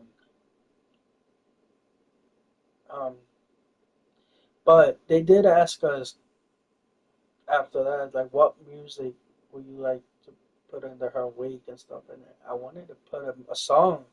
that she loves so much, Yeah. and it's called. Um, her name is Anita Nazario, and I remember she loves her songs and everything. She used to sing it, and this song is called Más Grande que Grande. Oh, wow. Wait, Um, but why do you put it on there? no, I did. I put it on the list. Oh, they didn't do Yeah, it? yeah. I put a couple, like two, three, I think, and Joao and Gabi and everything. They didn't put none of it. They just put whatever. But I guess they put the one that maybe Frankie, Of course. yeah, maybe Elisa, Yesenia put out, and I Not Elisa because they gave Elisa a hard time. really, Yeah. wow. Then they probably put the one that Frankie maybe. Yeah, Frankie, Abuela, like that's the thing, Raymond, is that you guys, you guys were going through so much, okay? And then Elisa was trying to help you guys and be like, hey, what music do you guys want on there? Like, what do you guys want? She was worried about you guys, you, Angie, Joel, and Gabi. Hmm. But Abuela and Frankie and our uncles, I mean, their uncles, whatever, Abuela's brothers, were being selfish as fuck, Hmm. and they weren't listening to anybody. They were being rude. They um they told me because um I guess um Elisa and Joel were like picking out songs and things like that, Yeah. and Joel was like, "Oh, I want it this way because this is how Mom wanted it," and stuff like that. But then our little brothers were like, no, she's the mom, and and I was like, I'm only telling y'all what Joelle and Elisa are doing because I'm the middleman, and you know what? I'm done being the middleman. And I told Abuela, I was like, Abuela, this is not about you guys. It's about Titi and Raymond, Joelle, Gabi, and Auntie deserve to pick for their mom. And then they were like, well, that's her mom. And I was like, you know what? I'm done. I'm done. I'm done. I'm done. I'm not doing no middleman shit because that's so stupid. And you guys are selfish. No, I didn't And I even know told about Abuela, that. I said, Abuela, that's so selfish. Like, that's not fair. I understand that you're her mom, but what about her kids, dude? Yeah. I They was. don't have one mom. That's. Yeah, I know. Like I didn't know that happened. Like, if I would. Yeah, they were giving Elisa a hard time, and Joel, and I was like, what the hell? Like, it's so stupid. Wow.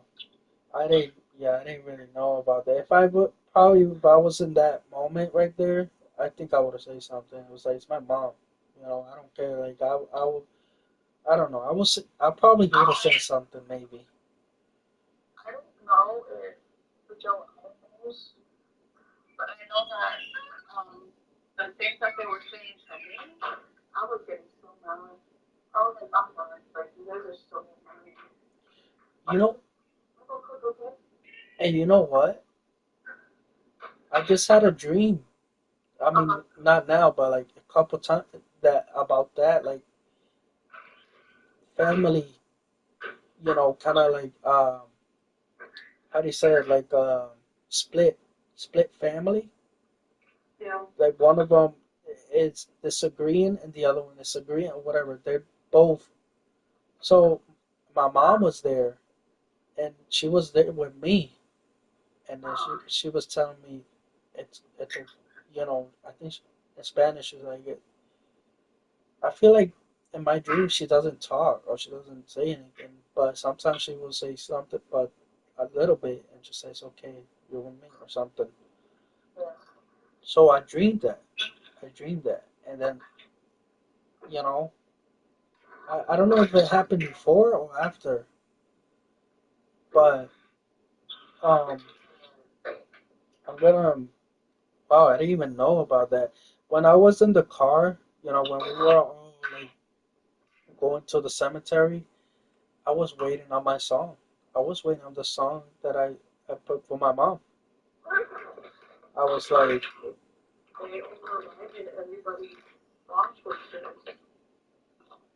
yeah, you would, yeah, of course you were there, right? On the wake? No, were you on the wake? No, I couldn't go because I didn't have the money to go to Puerto Rico. Okay, yeah, okay. That like anyway, me and Joel and Angie, Gabi, he didn't. He just said whatever, whatever. Um, Angie, I think she picked a song. I picked a song. I think The.Outer as well. Yeah. Um, and then they just went ahead and put their own music, and they were nice. I'm not gonna lie, but I also wanted. I feel like the one that I put would impact more and would have been more nicer and more. My mom would love would love that. So that's the thing is that okay, let's say um let's say your mom was younger, like she was small and she didn't have a husband and she didn't have kids, or you guys were small, then I would understand everybody comforting Abuela and being like, yeah, it's your choice, blah blah blah. But you guys are grown. You guys are grown. She had a husband, and the fact that they didn't do what you guys wanted is an issue. Hmm.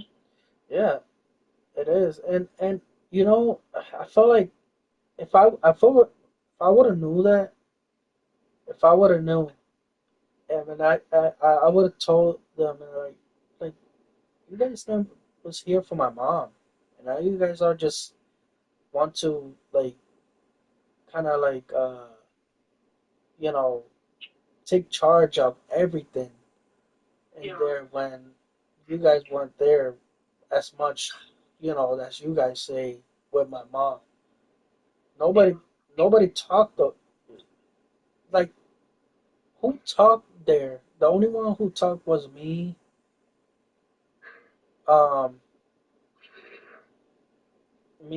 Joao, and Angie a little bit, and also I think Abuela, Mama, yeah, Frankie, I think he did too, but yeah, Frankie, I think. Well, you know what? I think yeah, there was a couple people I talked, and Edwin, Didn't Alisa talk or no? Elisa, she talked. I think she talked too. Um, I think a couple people talked. To be honest, I think we were the last one. Of course, because we're the Yeah. we're the thing. Um, but my mom had more people. Like she had her friends in Puerto Rico. She had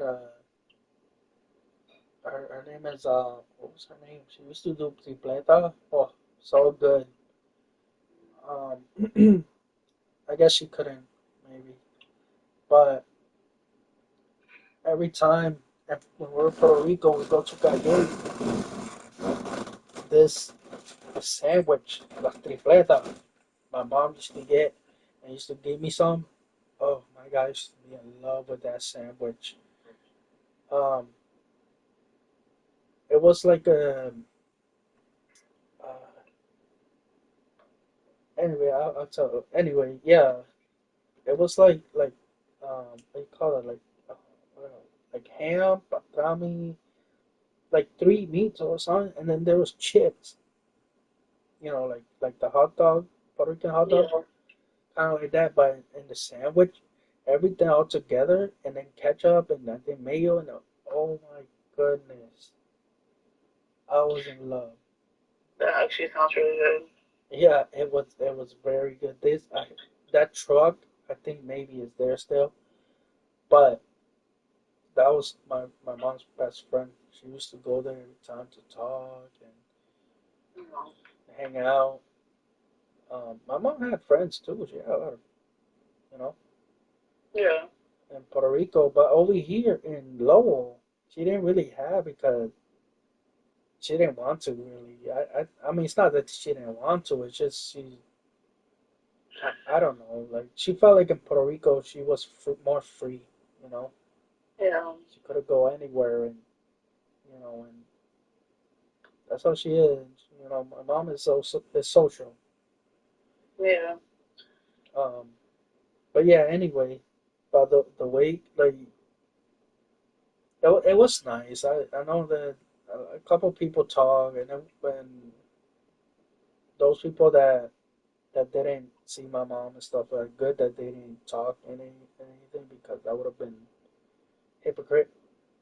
Yeah. But of course, yeah, well, I would do that, yeah, because that's her mom. But like, Yeah. It's not okay for them to treat you guys that way either. mhm, that's true. If I would know, I wish I knew, man. I wish I knew. I would have just said no, no, no, no. I want this song, and that's it. Put that song in there as well. Like, I really want it. If you listen to that song, it's called, if you put in Nita Nazario Mm-hmm. and put Más Grande que Grande, wow. That song, it's like, I don't know, it'll take you kind of like if it's really my mom. Oh. I don't know how to explain it. It's kind of like, I don't know. Because the song is not, it's about love, right? Yep. But if you hear it, I don't know, can you hear, I don't know if you could hear YouTube song. I just want to put that part so you could. Hold on. You thought they were winning. Can you hear that? No. God was just positioning your elevate. Really? There was a girl right here that I put on YouTube that said, "You think that they are winning?" She said, I don't know what she said. She said, "You thought they were winning." No. God was just positioning your elevation. Wow. She's powerful. So this girl said, she said, you thought they were winning. No, God was just positioning them something. I need to watch it. It's good, but I'll watch it later on or something. But yeah, it's meaningful stuff. Um, but yeah, anyway, if you I recommend you like if you put that song, Mm-hmm. I don't blame you if you probably I don't know maybe I mean just put it there and you'll see one day I don't know when you can and Nita Nazario más just put más grande que grande Mm-hmm. and she'll pop out. Can you text it to me so that I can search it up when I hang up? Yeah, I'll text it to you. I commented on that video and I said, oh, let me see if I could put it there. Not the music, but I'm gonna put just the comment that I put there that I had so much like. Um, hold on. How do you? Hold on, I think you do this. So yeah, hold on.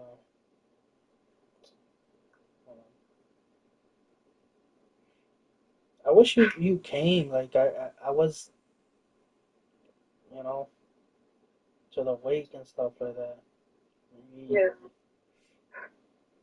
I was trying, but yeah. So I okay, mean, not even my mom got to go because she didn't have the money. yeah. No, I was hoping for you guys, and if I had the money, I would have gave it to you guys for real. You know, So you could come. it was all about you guys. It wasn't about us. So I was, Yeah, no, but my mom, she loved you too, I don't know, I love her a lot. and she knew, like, she knew that we were always together. We were always, you know, we were there for, like. we are still close, but I'm saying like she knew that you were there. You like, like a sister. So I said, this is what I said. So for the song, hola. I said, hola, Anita Nazario. Te escribo con mucho respeto y desde el corazón. Mi mamá falleció hace 2 años y durante toda su vida tu música fue parte de ella. Cantaba tus canciones con alegría, con emoción y llenaba nuestro hogar con tu voz. Hay una canción más grande que todavía vive en mi mente y en mi corazón. Cada vez que la escucho siento que por un momento mi mamá vuelve a estar cerca de mí. Solo quería darte las gracias. Tu música no fue solo canciones para ella, fue compañía, inspiración y recuerdo que hoy guardo como un tesoro.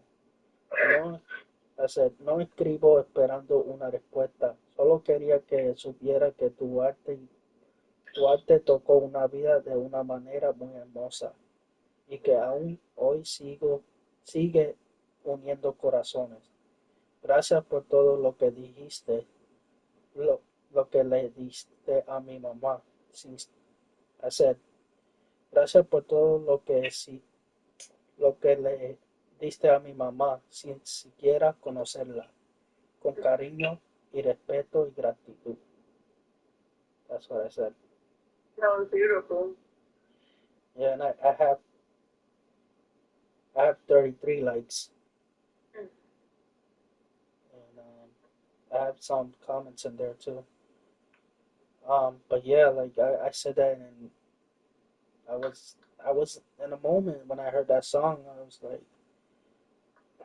like this was the song that I wanted in the wake, and but you know, I'm not gonna say that to her, everything, all that, but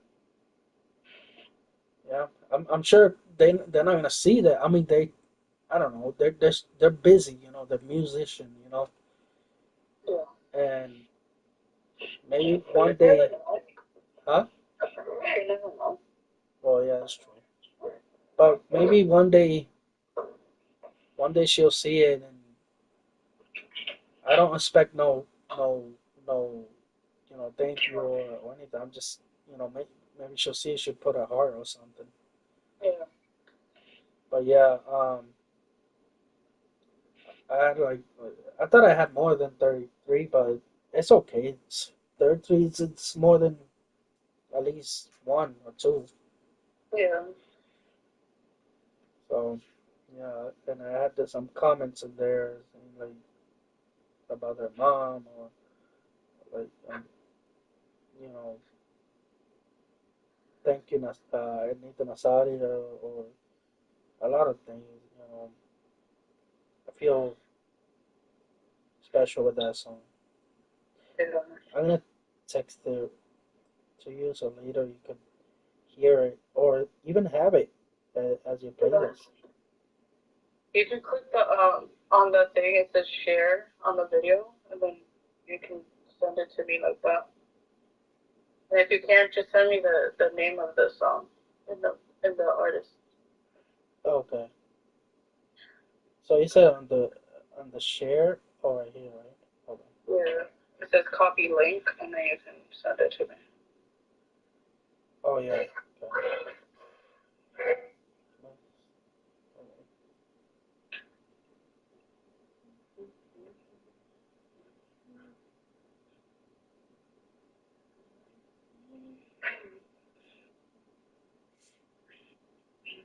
The song is very old, but trust me, it's really nice. I'm gonna send you the. I'm gonna like share the music video and just the song. Okay. Um, well,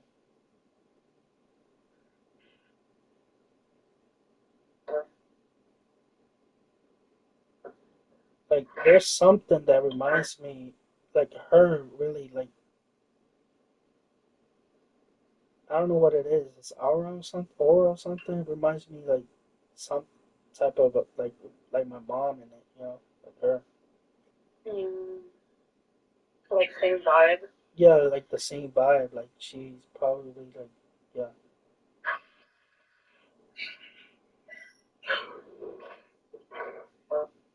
Like I don't know what it is. It's just every time when she, she's just such a mom figure too. That's why too. She has I'm sure she has daughters and sons too. Um, um, yeah, I send it to you. Okay, I'll listen to it when we're done. All right. Yeah. How old are you? But just listen to that. You'll see what I mean. Why it's just so nice. She loved that song too. Like she was, she will sing it when she will be like cleaning the house or something.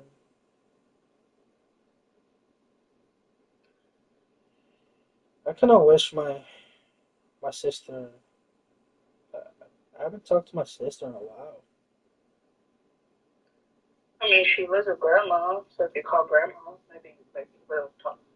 But every time when I talk to, I mean not every time, but last time when I talked to grandma, my mom, she said my grandma, abuela said that she wasn't there, that she's outside with está afuera con el Sequin, con el Sequin. Yeah, they're always outside. Yeah. So I was like, I would tell her to call me later or that I want to talk to her or whatever. And then she said, yeah, I'll let, yeah, of course, I'll let her know, whatever. I don't know if she does tell her or that my sister Yeah, forgets. she does know her. It's just your sister's like so far off that She probably, yeah, she probably forgets or something. Or her boyfriend, I mean, it's not that he say anything, but he probably just, I don't know, maybe she, it's dumber. yeah. But I just know my sister can change away if she was around him. But what are you gonna do? What are you gonna do?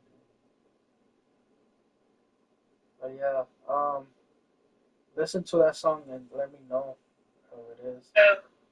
Stuff like that. Anyway, let's not, because I'm about to cry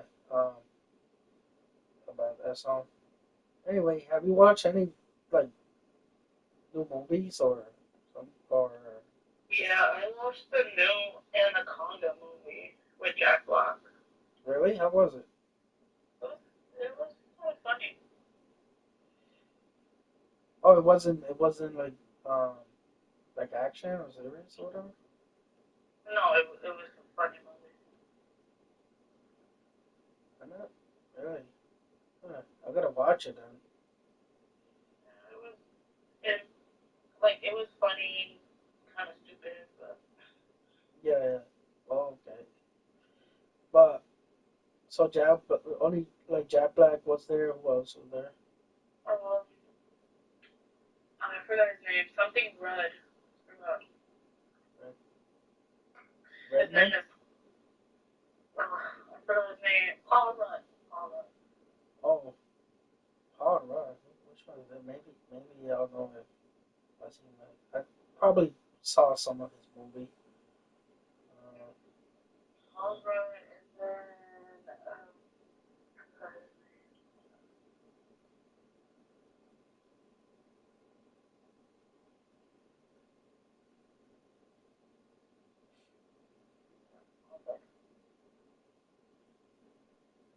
there is Jack Black, Rudd, and Steve Zahn.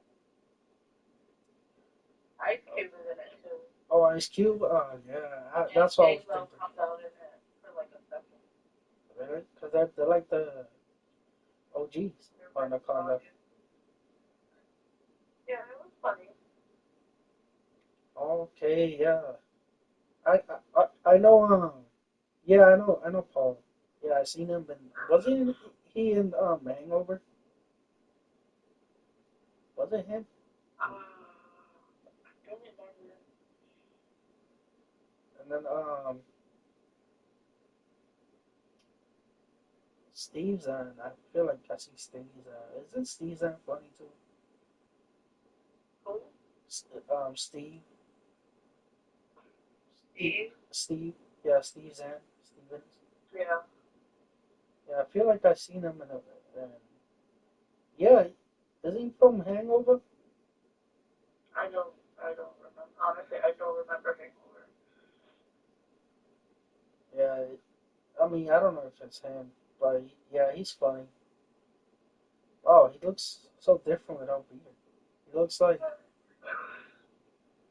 looks like the guy from Supernatural without beard. Yeah. Um, so anyway, this hold on, who else? Who's this? Try die.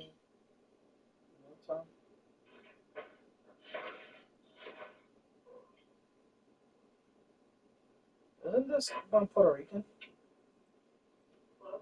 No, this she's British. Who is that girl that I forgot what's her name? She kind of looks like her though. Um, why my head? Why is my head is saying Zoe Saldana?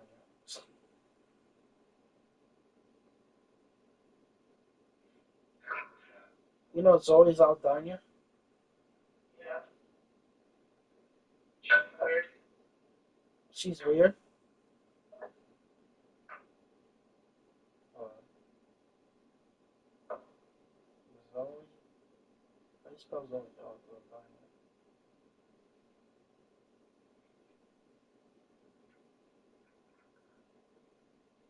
Yeah, yeah, Zoe Saldana. Oh, yeah, she looks like that girl. Yeah, Yeah, that's not, huh? but that's not her. Yeah, that's what I'm saying. Now this was Zoe Saldana. She's from Puerto Rico. She's half Puerto Rican. But this girl, um, what was it? What's her name again? Oh, Tin. Wow, they look so much alike.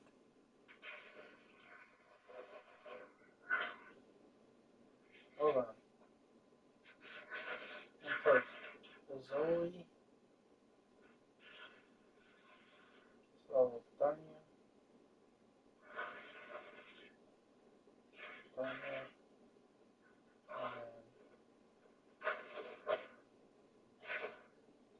See, I know it. Damn, they look alike. They're together. They're in this picture. Huh? Hmm? You look alike in the picture? Yeah, like I mean, well, Zoe Saldana. She looks more Spanish. No, wait, hold on. Wait, which one's Zoe Saldana? Which one Tender?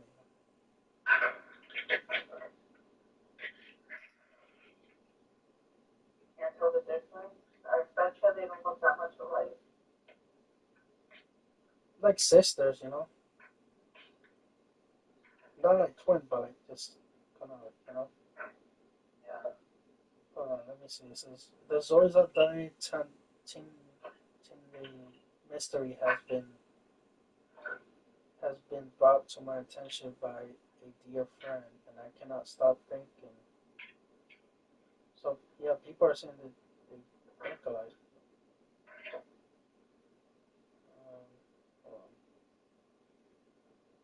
That's stupid. That I go to Reddit and it tells you that you gotta sign up or something. You don't have to. Because I wasn't there. I mean, it wasn't Reddit. It was something else, I think. Um,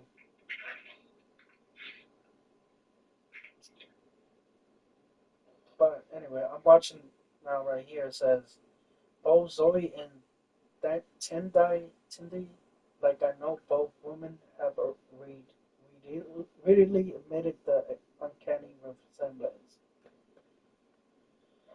Zoe said even her mother confuses them and thinks Zoe has been in a movie she hasn't been in. Yeah. But which one is Zoe? Which one's the other one? The thing is, they don't. It's not that they don't look alike. It's just that I don't know which one is the one. Is Zoe? Zoe's the one that was in Guardian of the Galaxy. But what? She was in Guardians of the Galaxy. That she has a like a little birthmark under her eye.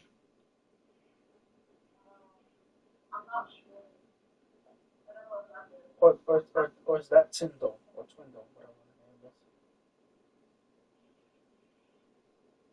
Okay, let me just put Zoe's undone here. Let me see. Okay, so Zoe's Adanya is the one that doesn't have it. Beautiful girl, though, too. She's like,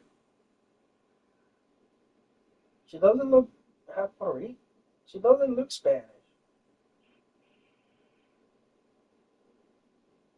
She's half American, she's half Puerto Rican. And then what is Tinder? What is Tinder? She looks Spanish. Is she Mexican? Let's see. Or something, or That's what I thought Zoe was. I thought she was Mexican.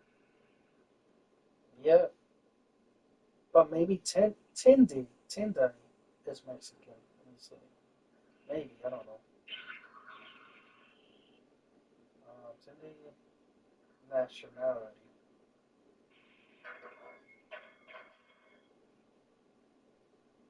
Oh, oh no, she's British. Mother from the Shona tribe and a British father. So she's Native American and British. That's a cool. That's a cool mix. Wait, this gender natural name has roots in the southern region of Africa, specifically in the Susu Bell language. So she's African American too then. Oh, mother was English and father. Her mother was a member of the Shona family. What is Shona? She's the family. Yeah, her father. Let me look that up. Shona. Shona tribe. Yeah, yeah. So okay, so she's African. She's African, half British. That's cool.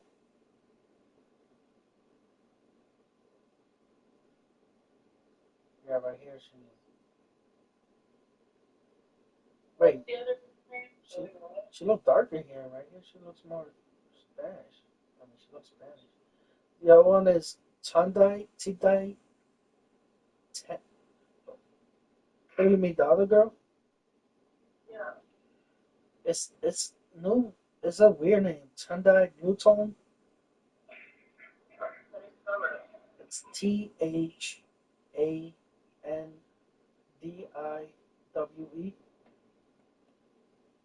They don't look like. I don't know what it is. It's just I don't know. But I don't know. I don't think they look alike. Huh? I don't think they look alike. Well, not look like that. Like I mean, like as sisters, you know? On a little bit of a resemblance. Huh? Like they have a little of a resemblance. Like she looks like she can be her sister. Yeah, yeah. That's what I meant. Yeah, that's what I mean. Like if you put okay, let's say Loisa Danya kind of looks like. Wait a minute. Sometimes Loisa Danya looks like. Wait, is it Loisa Danya? Yeah, looks kind of looks. Sometimes she looks like Beyonce a little bit.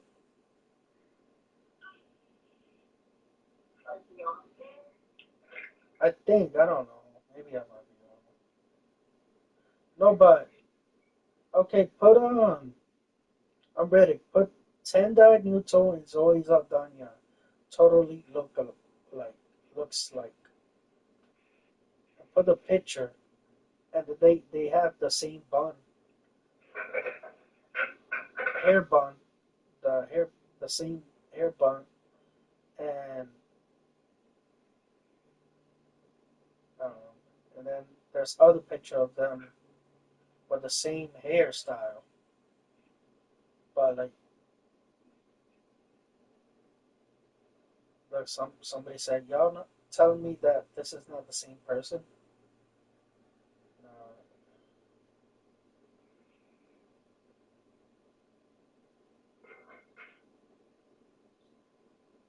Okay, so I'm sorry, Tendonite, Newton. I'm sorry, but there's a picture here that Zoiza Danya has her teeth more white than her.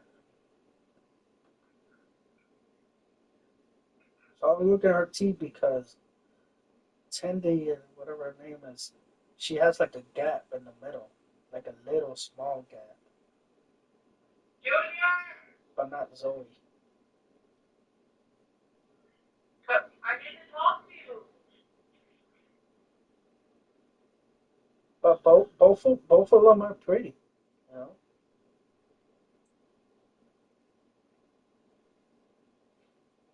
Junior, come here.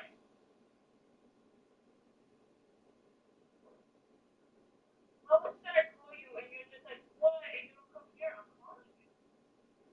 Be respectful.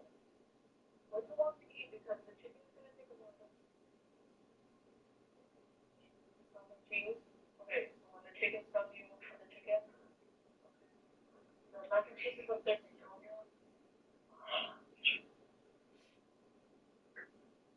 The arts and the box.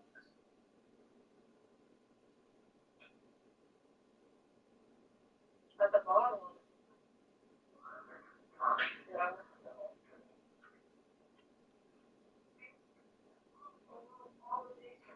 Um,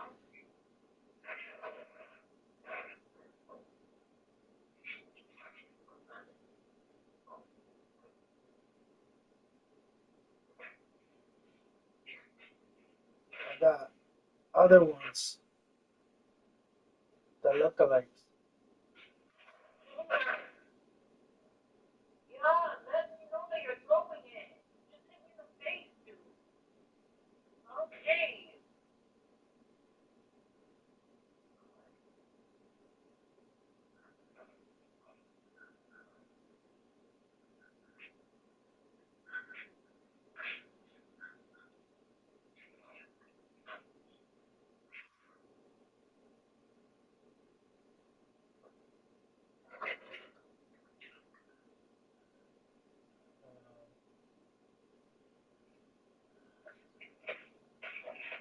Okay, do you know who's uh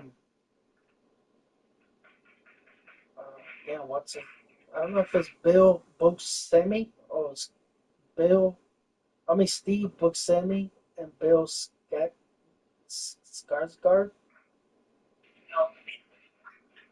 Okay, have you seen the movie? It's an Adam Sandler. He usually comes in Adam Sandler's movie. Um, okay, have you seen Big Daddy? Yeah. Well, you know the homeless guy, right? There's a homeless guy that he says he wants some like. So Adam Sandler, he tells him like he's taking the kid into like to McDonald's, and then there's a homeless guy that start talking to whatever them or whatever, and they said, "Oh, can you grab me a sausage? What's it called? Muffin, McMuffin." And then yeah, and then it's like, yeah, we'll do that right when we're done, whatever we're out. So that homeless guy, I don't know if that's Steve Buscemi or Bill Skarsgård, but one of them looks like They look alike, but one of them looks like if he was his son. You know, the son of that guy. Yeah. Um, and then let's see who else.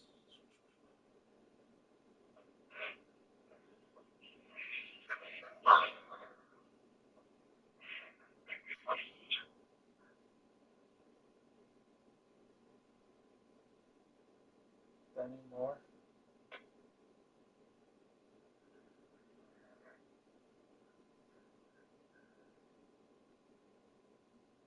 Didn't he die? Cool. Have you seen the show The Flash? Yeah. Didn't, Like an episode? yeah, didn't he die? I don't think so. No, John Mulaney or and Grant. I don't know if it's Grant Gustin. I don't know. Was it Grant Gustin? I'm not sure. So Mulaney. Mulaney is him. Um, Let me check. I'm curious now. Wait, but it's just people saying stuff that they say that he died or something. Let me see. The last time I lost it when I went to Facebook and I saw that Jackie Chan died, I was like, what? He didn't die. No, that's right. Like I saw that and I like a long time ago, like a couple years ago. And I like, no, what? No, what the heck? And I checked on Google and it said that he's still like he's okay and he's actually working in some movies and stuff. And I like, why do they do stuff like that? Yeah. They're so stupid. Like when I thought that Paul Walker, right? I thought that was a joke at first, and I was like, no, no, that cannot be. No, I think this can't be true. And then I looked, and Google says, yeah, they confirmed that he died, and also like, they were looking at, how do you say that? Like there was a lot of actors saying like goodbye, my friend, and I was like, no, what? Really? Like he died? Everybody was in shock. Everybody was shocked when he died. He was the best, one of the best actors. He was a good actor. Let me see. John Edmund Malani is an Emmy-winning actor, writer, producer, and stand-up comedian from Chicago, Illinois. Known for a clean-cut and deep delivery, his observational humor targets everyday arcadities. Can't read that. They didn't say he died. Wait, hold on. Is it him? Okay, let me just put Flash. The Flash series. Cast. No, not that. Flash. Flash. Oh, Greg Gustin. Greg Gustin. That was. Hey, see? Confused me. Alright. Flash. Cast.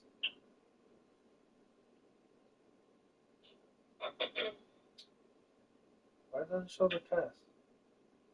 Oh, look. Michael Scofield from Prison Break. Yeah, he's my favorite actor too. I wonder what happened to him. Isn't he gay or something? I don't know. Let me see. Greg Gustin.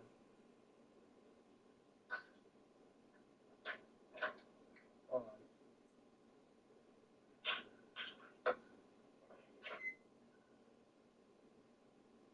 And they say that too, like the guy from Bob's Burger that talks with that deep voice. They say he died too. Yeah. He really died? Yeah. Really? Yeah. And how come I seen Like I went to Google and I checked, and the voice actor he said that he's making a new thing. Is it a new guy who's doing his voice?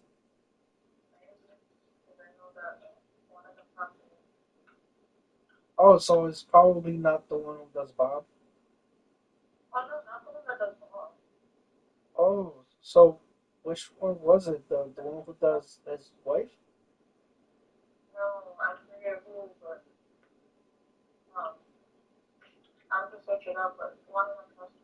Don't tell me it's Gene. He's funny as hell. Also, what's her name? The girl that she's kind of awkward. Tina. I hope her, not her either. You know, the one who does the voice. Let me see. Grant.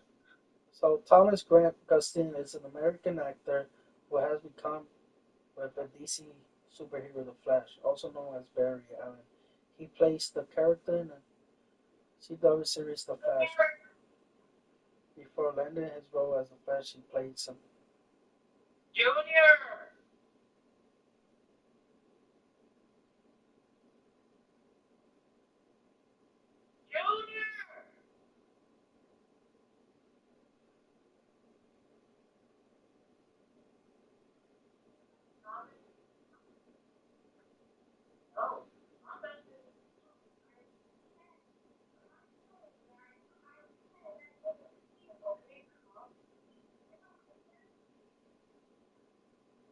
Dude, I thought he was dead. I thought he died. He's still alive. Why do people do that? Damn it.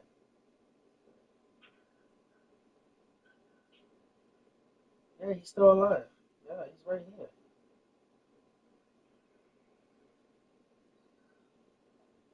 Where's the other one? The Bob's Burger? Let me check. Should I check it right now? If you want to. I know one of them passed away. Let's see. Bob's Burger cast. So there's. You want to see which one the mac and cheese food now?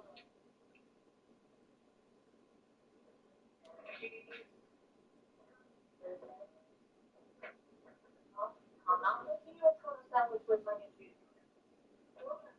Because.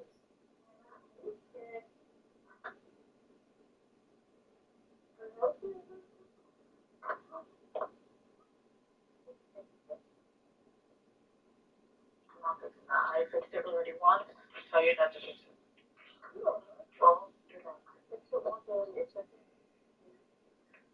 I don't understand what you do to it to make it do it again.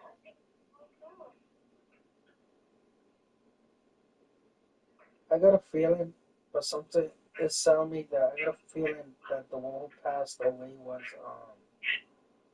I think, Larry Murphy, Teddy. Was it him? Let me see. Let me see. Lawrence Murphy Jr., born March 12, 1972, is an American actor comedian. He is known for his work on the TV series Late Night with Conan O'Brien, Ugly Americans, The Located, and Bob's Burger. Born, he's from Massachusetts, from Abington, Massachusetts. No, no, it's not. I know it's a lot. No, it wasn't him.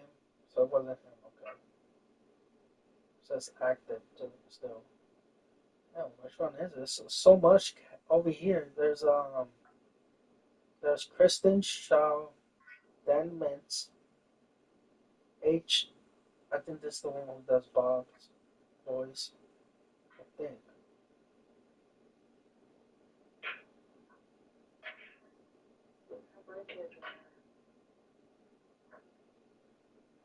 Yeah, but so he's alive still, Benjamin, and he does the voice of. I think he does the voice. What's Bob's real name? Is it Jimmy? I don't know. His real name is Because I see like Jimmy Pesto or whatever. So he doesn't do no, Jimmy Pesto is the one that's doing my life, right? the one across the street, right? Across the street. Oh, okay. Because there's some other. Jimmy Pesto is the one that the little boy that came from. Oh, okay, okay, yeah. I came from her. Because one of them does his father, the other one does his son.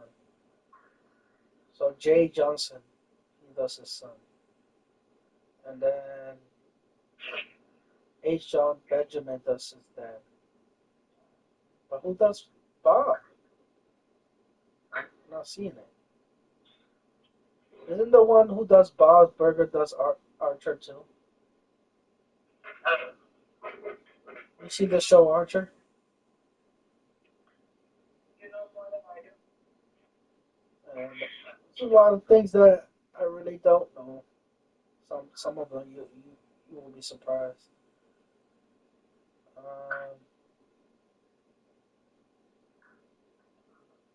I'm not seeing Bob's Burger, but let's see who passed away. Who passed away in the show Bob's Burger? What? I think it was like a director. Oh, uh, what voice actor died in Bob's Burger? Could be probably.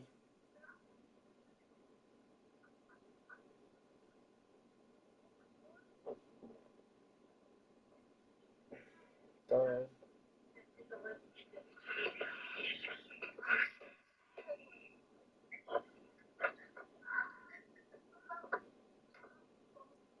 So what are you doing soon? So we could What?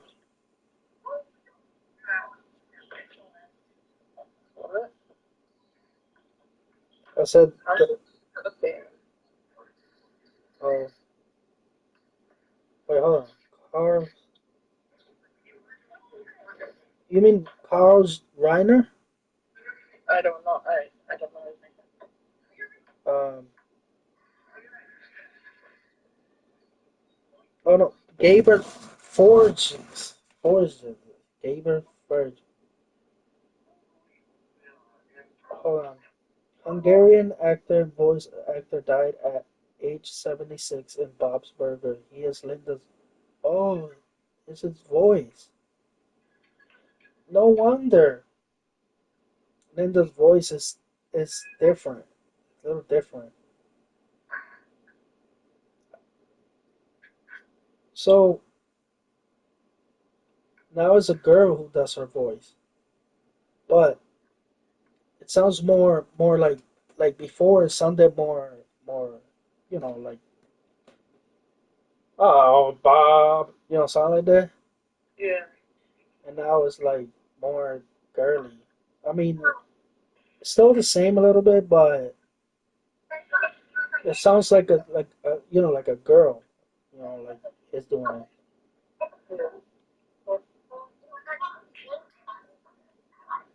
But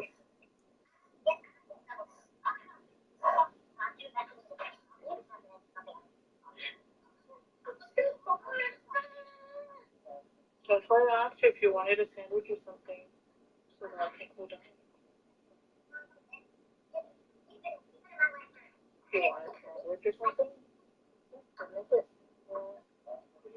You need to learn to make it. Jabari knows how to cook. You need to learn how to cook. Yeah, Junior. He knows how to cook and it's so fun. So you need to learn how to cook. Go make okay. Damn right. So, come on. Just make a sandwich. You can put mayonnaise. You can, no, you're not eating peanut today.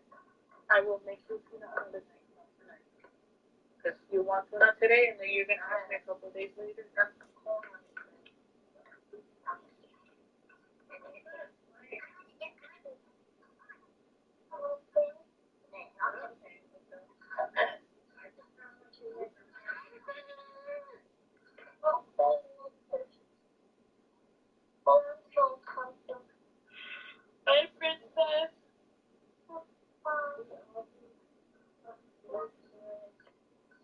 Where's Lucas?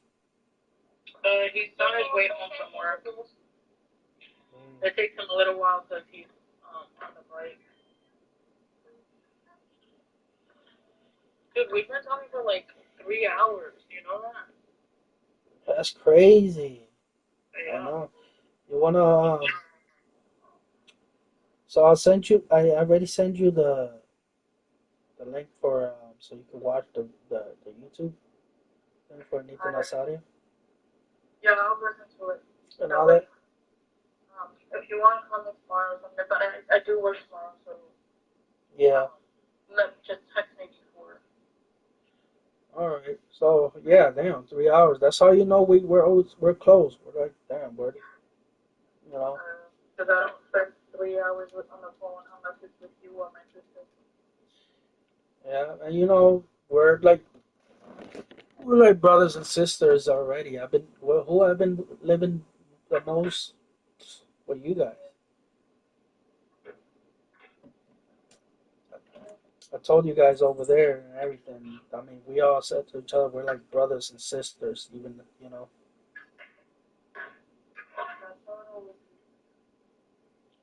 Yeah. We'll keep it that way. Yeah, you can call me tomorrow. Just text me before. Just in case.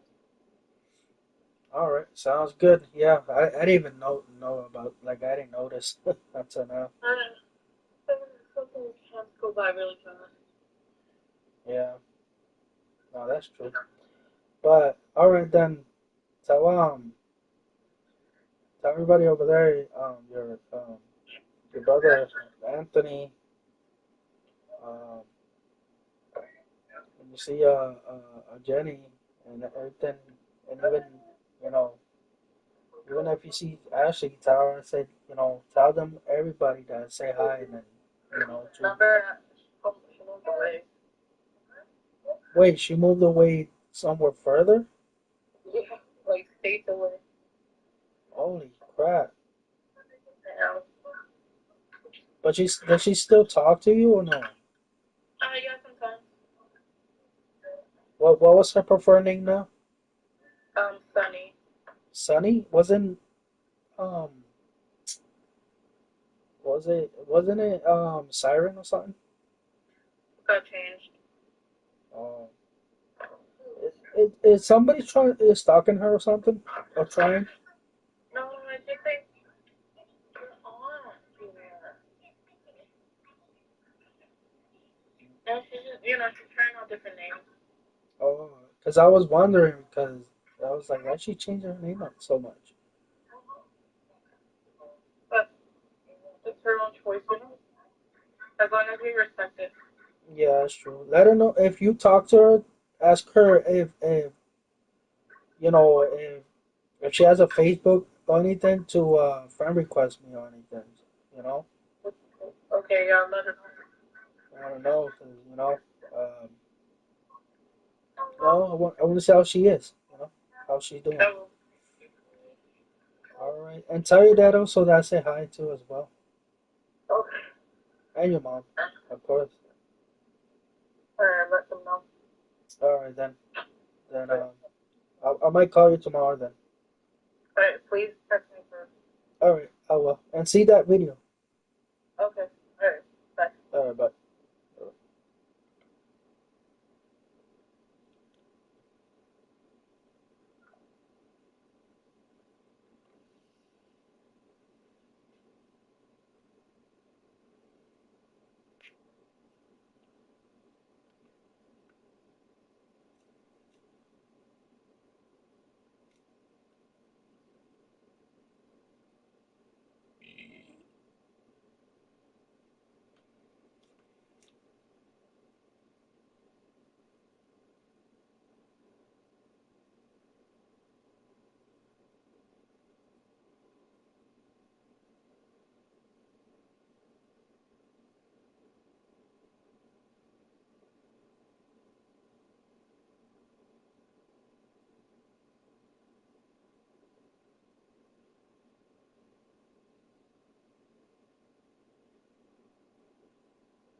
my wife. Beautiful.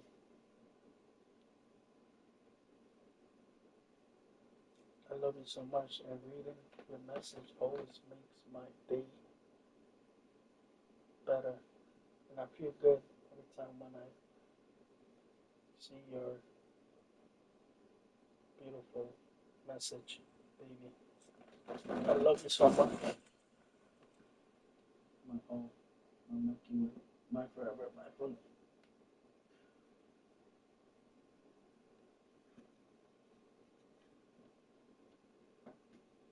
And I miss you with all my heart. Beautiful. You make me feel good.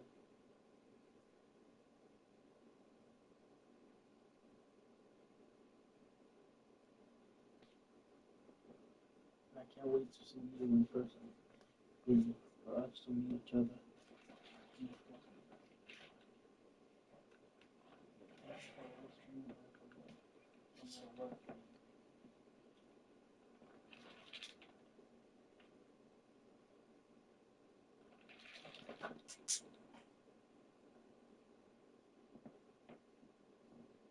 You make my day brighter.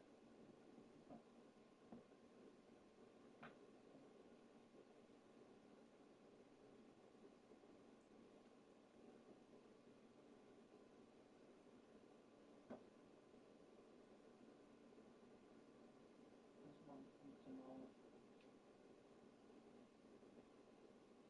that I will never stop loving you, no matter what. You cannot tell me. Look,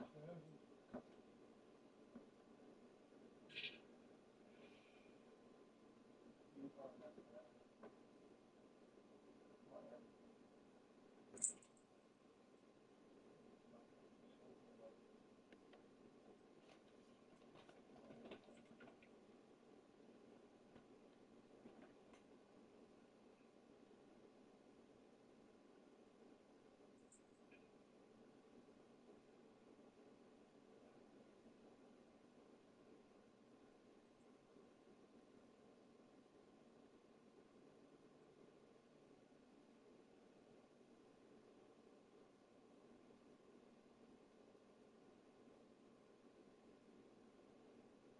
Baby, I want you to know all the beautiful girl.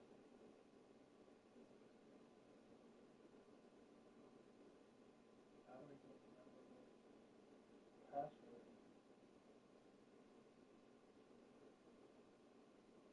so I kept asking myself. So I want to go in, but if I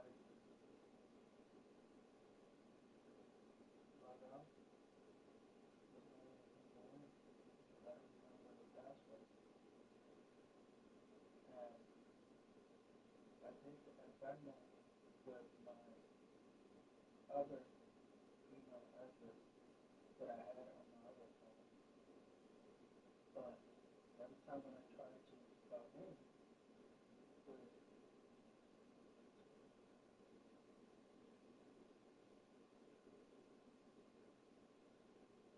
put in my email address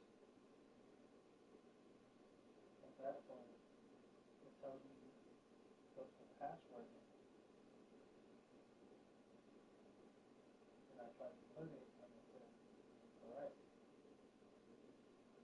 So I don't have access to that email address.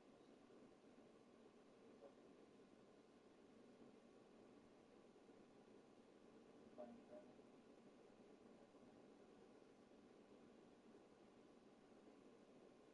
my incredible, my cozy, my one and only, my forever.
This is the comfiest pants.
Agent Pascal told me to bring you your new model.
tactical time dilation device.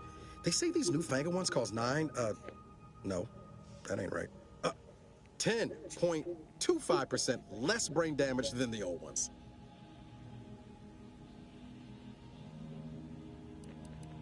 Yeah, I can see that. Oh, you're just putting one over on the new guy, ain't you? A good agent has need of these. They slow everything down, give you a tactical advantage. They say the way it works is like, well, you know how parts of your brain can become damaged if you're in suspended animation too long? It kind of does the same thing.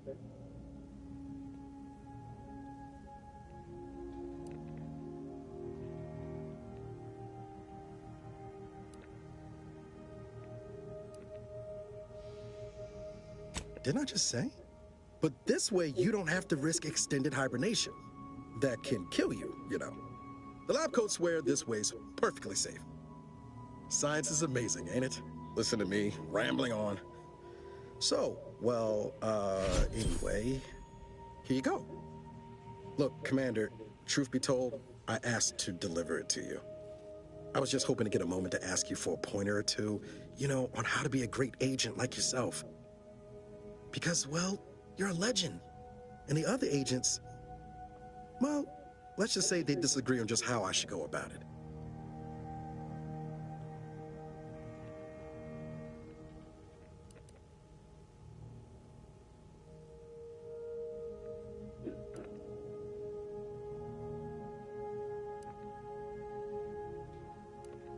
Because you all know so much more than me, and I don't want to mess things up. But Sky likes to joke around about everything. But I like it when she says it's all about looking out for those who can't defend themselves. But Sandoval, he laughs at that. Says we gotta save people because they're too stupid to save themselves. And that we got righteousness on our side.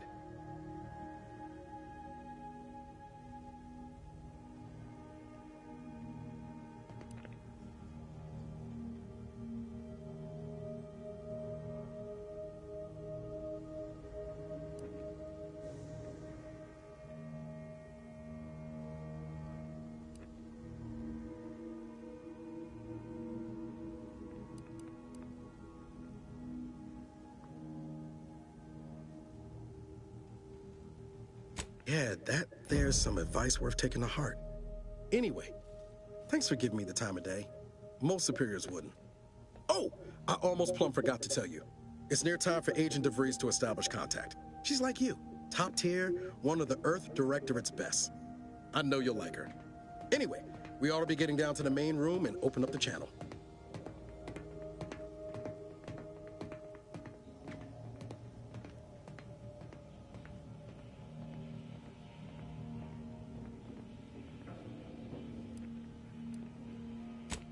No need to wait on my account, Commander. I'll join you in just a tick.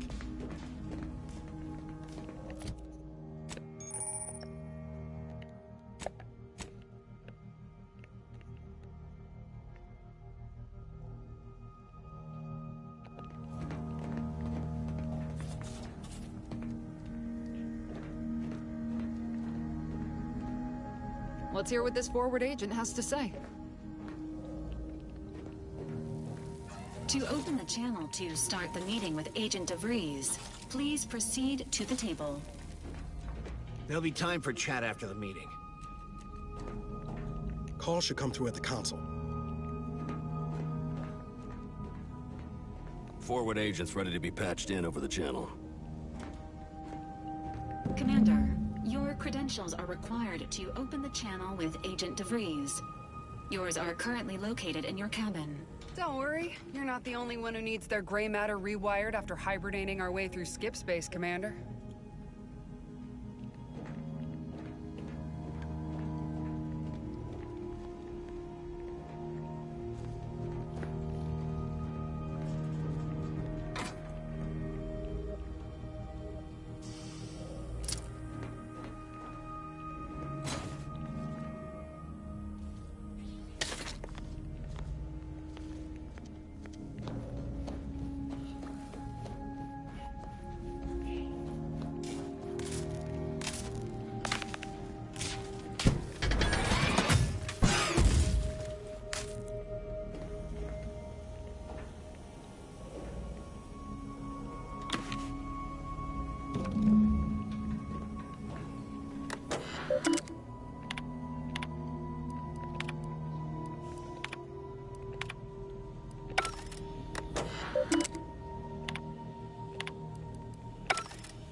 Commander, considering the danger and consequence of the mission we're about to undertake, I hope you'll forgive the lack of pleasantries. Arcadia is ruled by a dictatorship that calls itself the Protectorate. They are beyond secretive. However, it is their inability to even imagine that someone could infiltrate their system that has given us an advantage. One I've found a way to exploit spectacularly. As unbelievable as it may sound, once you make your way to my location in the Skip Labs, we will be liberating an unsealed Skip core.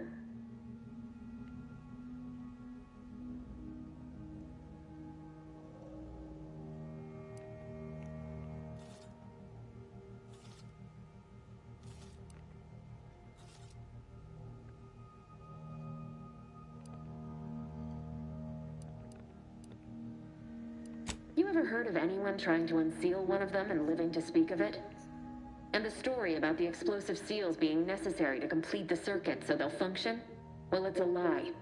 The seals are just there to conceal the inner workings of the drive so no one else can duplicate them.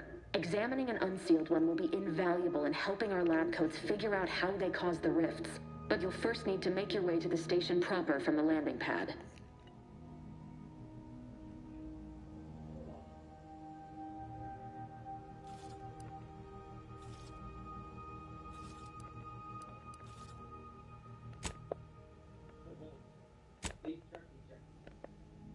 Hopefully none. Our mission's timing is fortuitous. Most of the sector's security was reassigned to the far side of the station in preparation for the imminent visit of their sovereign's family. They decommissioned several landing pads, including ours, to give them fewer points of entry to guard, giving us fewer chances to be intercepted. You'll just need to reroute power to open the door to the sector once you've landed. Once you gain access to the sector, you'll need to shut down their communications to keep them from alerting anyone to our presence. Then, you'll need to handle their combat mechs.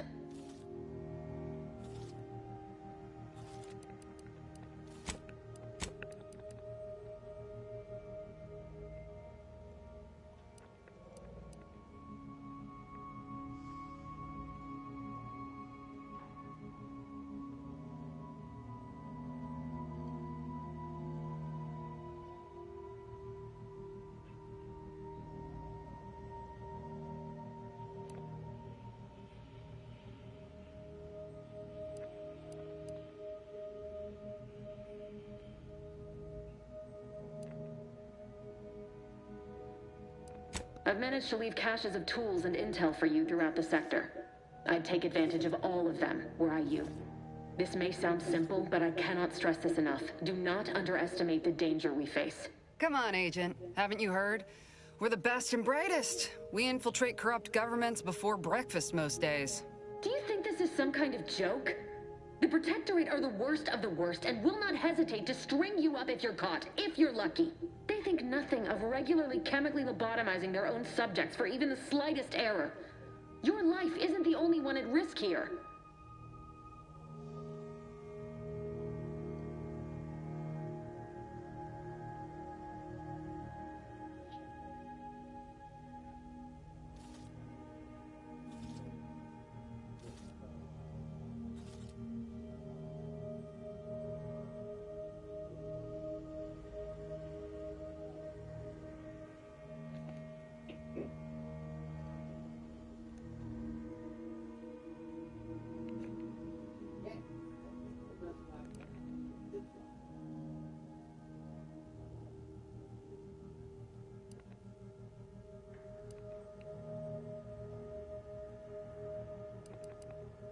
Don't tell me to calm down. You know what I've sacrificed? What I'm prepared to sacrifice still? I've spent the better part of a year laying the groundwork for this mission. I don't need a team led by some egghead refugee from academia fouling it up.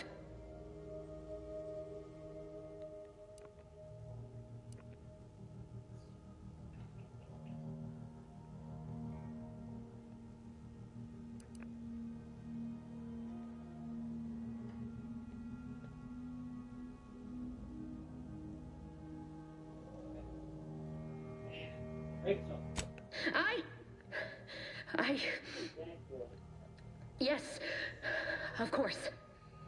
You were in command here. I apologize if I allowed my nerves to get the better of me. It will not happen again. I promise you. I need to go now. My absence will be noticed soon. Once you land, I'll patch in over comms and guide you through the sector. Augustine! I mean, Agent DeVries. I just wanted to say we're all looking forward to working with you. Who? Niles? Is that you? Law, what are you doing here? It's been so long. I'm an agent. First assignment. Suppose I look a mite different now. Less grease. Oh, and no more smelling like fuel neither. Most days. Can't wait to see you once this is over, Agent. And good luck. Same to you, Ibarra. DeVries out. Navigator's warmed up in the cockpit, Commander. Whenever you're ready to fly us in.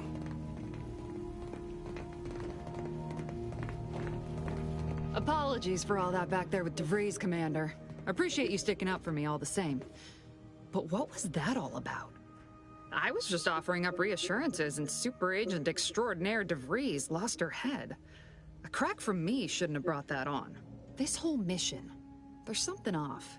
I mean, Law. We'd not even heard tell of this colony before, and they're the only ones manufacturing skip drives? How's that possible?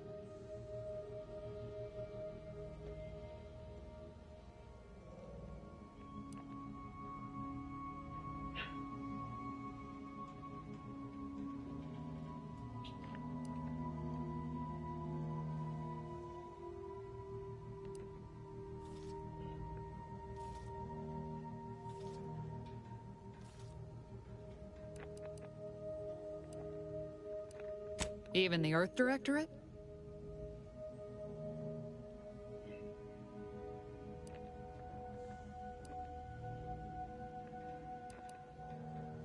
You've been talking to Sandoval too much, sounds like.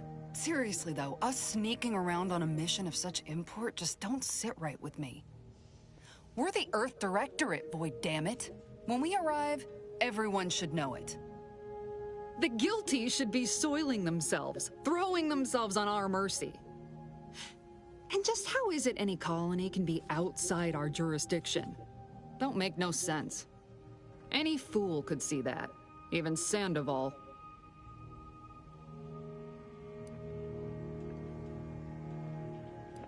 Nothing, if you don't take his unwavering belief in our righteousness and his refusal to think for himself seriously. I personally find him hilarious, truth be told. And there's no one I'd rather have backing me up in a fight. He can shoot the head off any local indigenous gnat-like insects at 100 meters. I mean besides you. Like if it was just down to the two of us, me and him.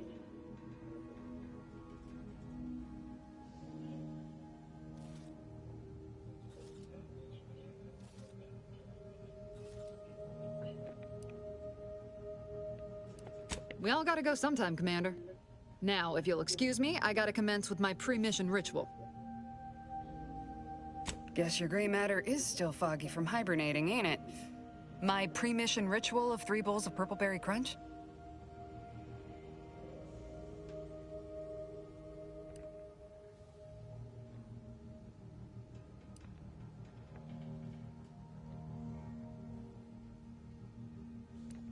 Isn't it great? The copious amounts of sugar really helps keep you sharp. They say it's 50% by volume, but it feels like twice that.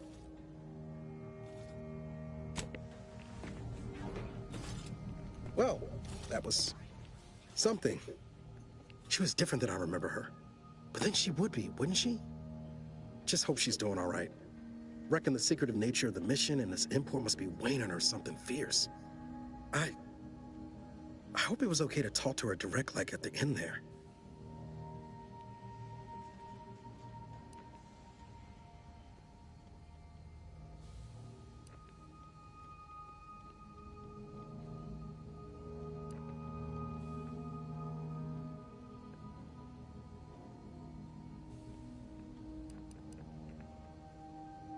We were certainly, friendly.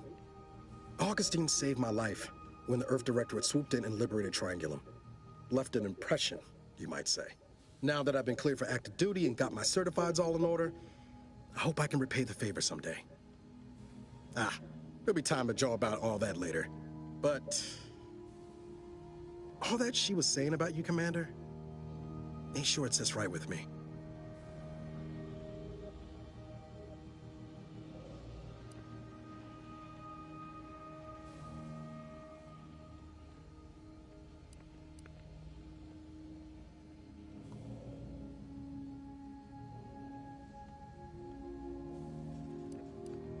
Whatever you say, Commander.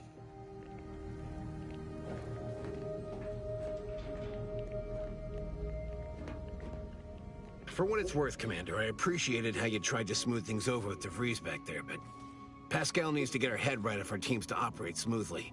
Not sure what DeVries was getting on about, though. She wasn't such a respected agent. I might just have taken offense on your behalf.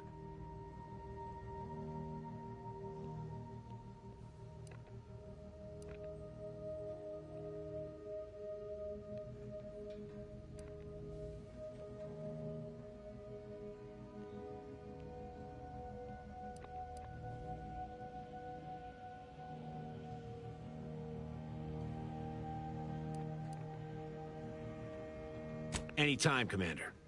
You see what an opportunity this mission is, right? Bringing another colony under the Earth Directorate's righteous control? Seems to me, Arcadia had their chance. It's time for us to put an end to this farce and set them on the right path.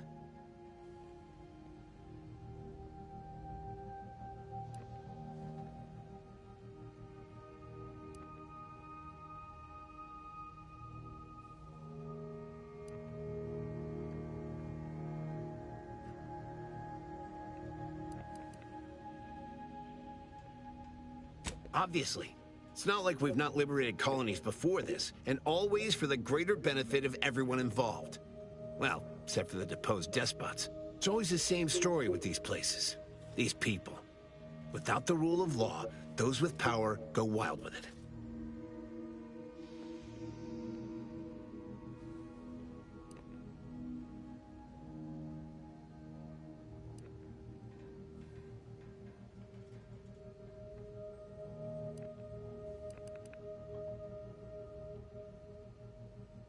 What, are you turning into Pascal on me?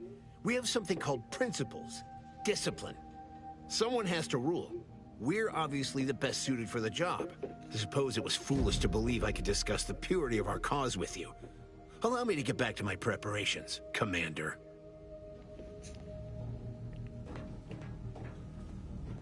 Commander? Awaiting docking procedures, Commander.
Every one of you. Yes, you. You are not just a cog in the machine. You are the cog in the machine that keeps us productive. I may be your sovereign, the protector of Arcadia, and the bedrock upon which our system is built, but even I can't succeed alone. So be diligent, and remember, failure will be met with severe consequences.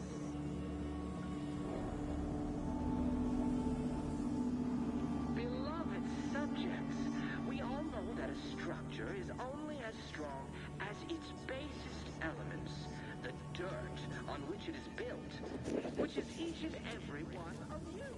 Yes, you. You are not just a cog in the machine. You are the cog in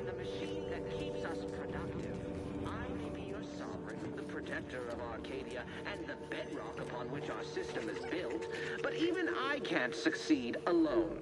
So be diligent, and remember, failure will be met with severe consequences.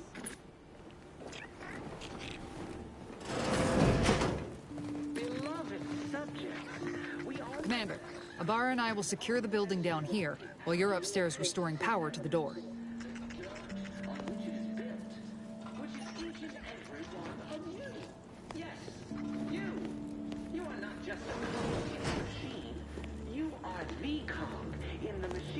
Keeps us productive. I may be your sovereign, the protector of Arcadia, and the bedrock upon which our system is built, but even I can't succeed alone. So be diligent.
Agent DeVries's orders still stand.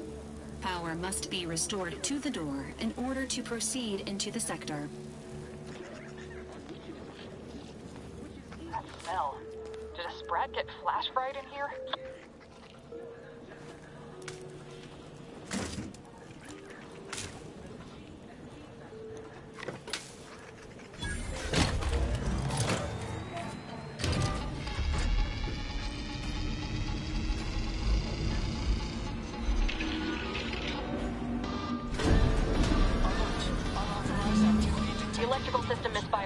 Security has been triggered. This needs to be dealt with quickly. You do death. Expiring with a greetings, subject. A subject is better able to serve when all their blood is contained. Commander, we finished our sweep. I'd wager we could use the intercom to call for help, Commander. Must be a guard around here somewhere who can shut the mechs down. Screen's broken, so should be nothing to pass yourself off as one of their own.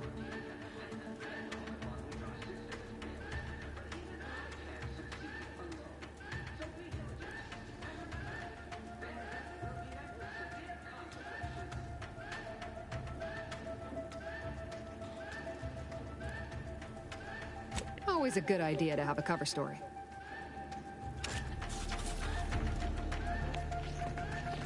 Intercom's right there, if you're keen to give it a try. Its basest elements, the dirt on which it is built, which is each and every one of you. Yes, you. You are not just a cog in the machine. You are the cog in the machine that keeps us productive. I may be your soul. Shouldn't we ought to deal with security, Commander? Your call, obviously.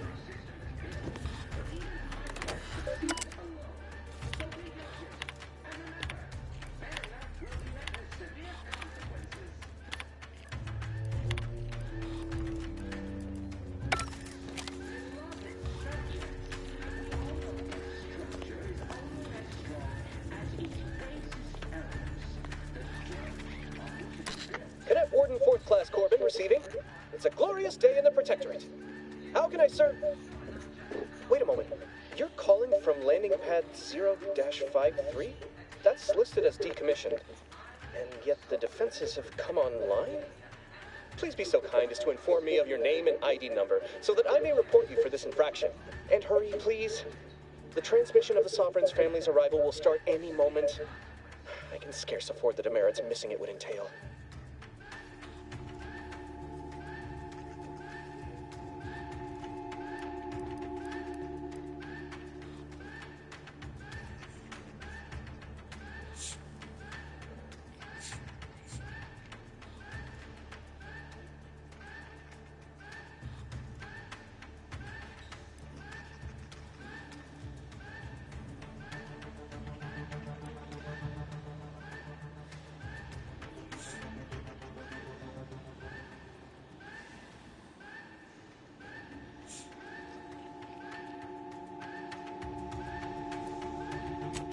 Maury? Oh, now I understand. I'd heard you were, that your condition wasn't, optimal. What? I know I shouldn't be asking this, but what was it like? The mental refreshment?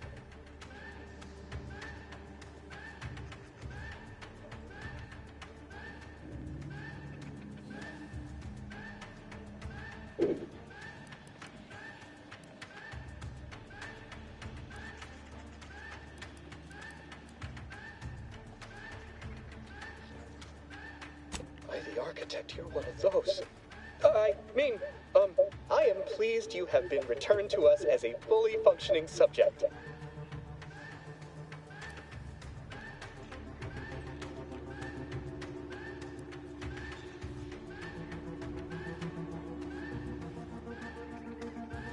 I can't do that. I mean, I would, it's just...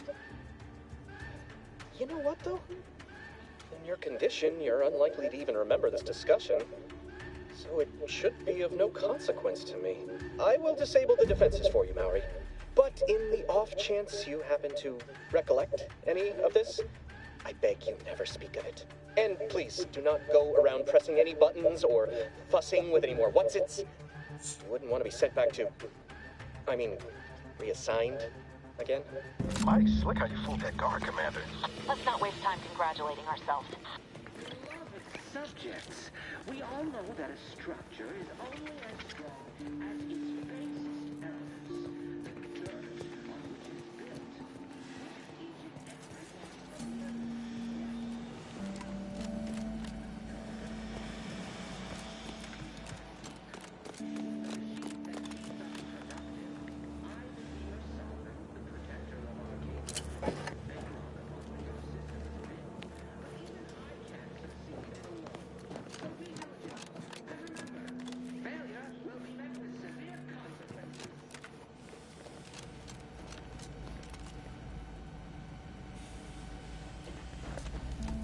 Commander, the situation is becoming more fluid than I'd originally planned for. We've got to change our approach. Split the team to handle comms and security concurrently.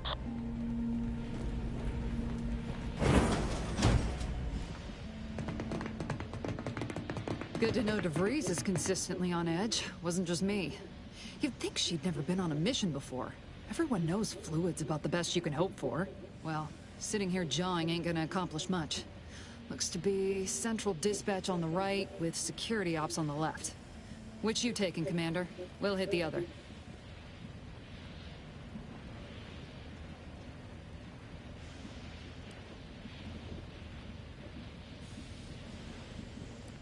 Kinda figured that'd be your choice. Abar and I'll take central dispatch, then meet you at the skip labs. We'll stay well out of trouble, won't we, Cadet? That's right. Like you told me, Commander, everyone's well-being depends on our success. If whatever's going on here is as bad as the Chief thinks, then we'll make an end of it. Right. Well, then, notwithstanding Abar's enthusiasm here, or DeVries' concerns over fluidity, I'm fairly certain we've got this under control. Rest easy, Commander.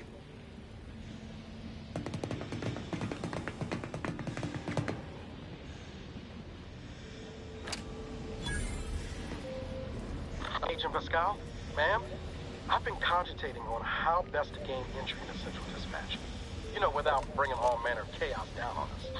Oh, you gonna school me on some of that newfangled academy training of yours? Security ops is heavily guarded, so be vigilant. You'll need to shut down security measures once you're inside. I've left a drop for you in the watch post. There's a key to a maintenance tunnel you can follow into the building.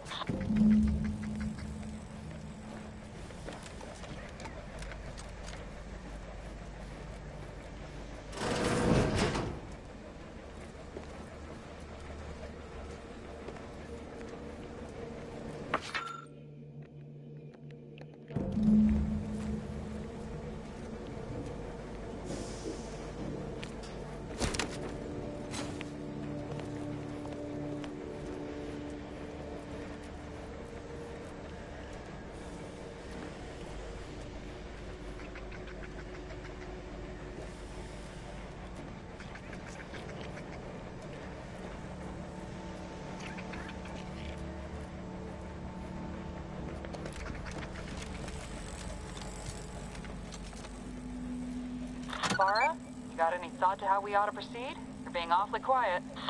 It's coming, honest. How about I, show you when we get to where we're going?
what's up with that.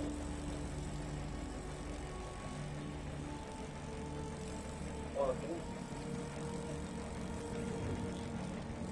Or who?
That's bullshit.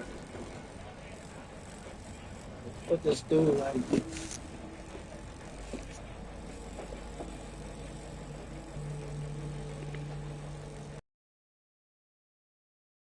Judson and I are in position above the sector, Commander. Path's been cleared. Only encountered one guard. He's been dealt with. You should have seen it. It wasn't pretty. As long as it was done righteously in the name of the Earth Directorate. Right, Sandoval? I wouldn't stand too close to the airlock when we're back on the ship, Pascal. What? Is there something wrong with the airlock?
Stashed a knife in the maintenance access for you, with, instructions on how to use it to quietly bypass the guards.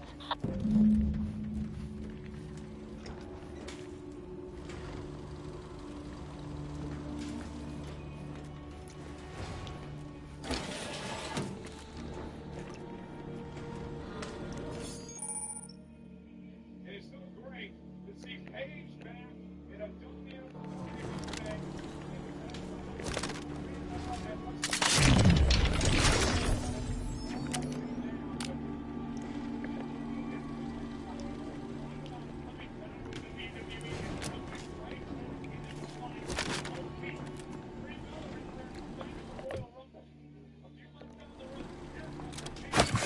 No.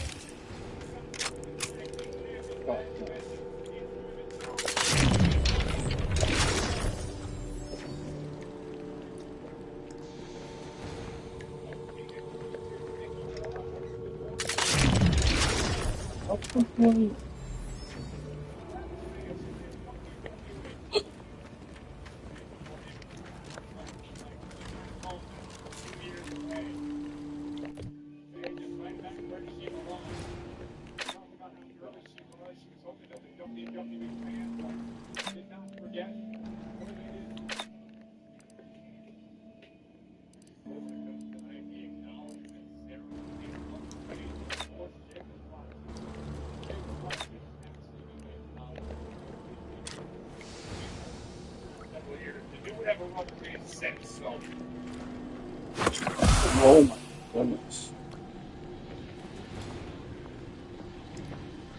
Let's take you back to WrestleMania and show you how this tag team put together with Bell and Page.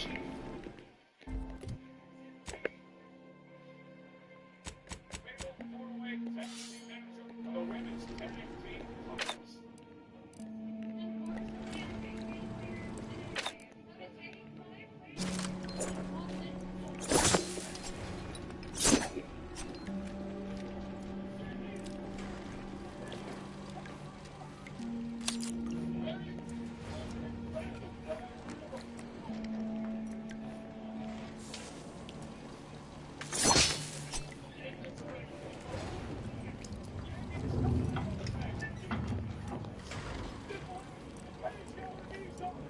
I'm a good neighbor, I do all I can. That is my great sovereign's loving plan. That's why I love my sovereign.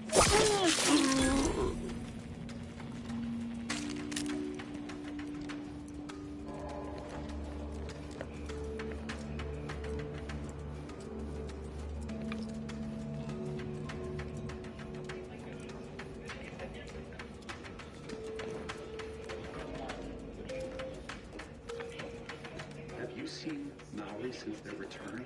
The state they're in, it saddens me. Yes, it is sad that they weren't worthy. Otherwise, they'd have had the strength and constitution to emerge a better subject, more able to fulfill their duties. Yes, that is exactly what I meant. Praise be to the Protector. The sovereign provides, the system provides. We are ready for a fight, baby. What's the judgment day? I mean, if you're gonna call up the champions, like, you better come out and let us know whatever it is you have to say.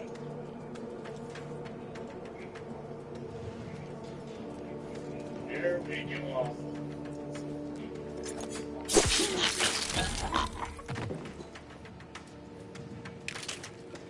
Former tag team champions.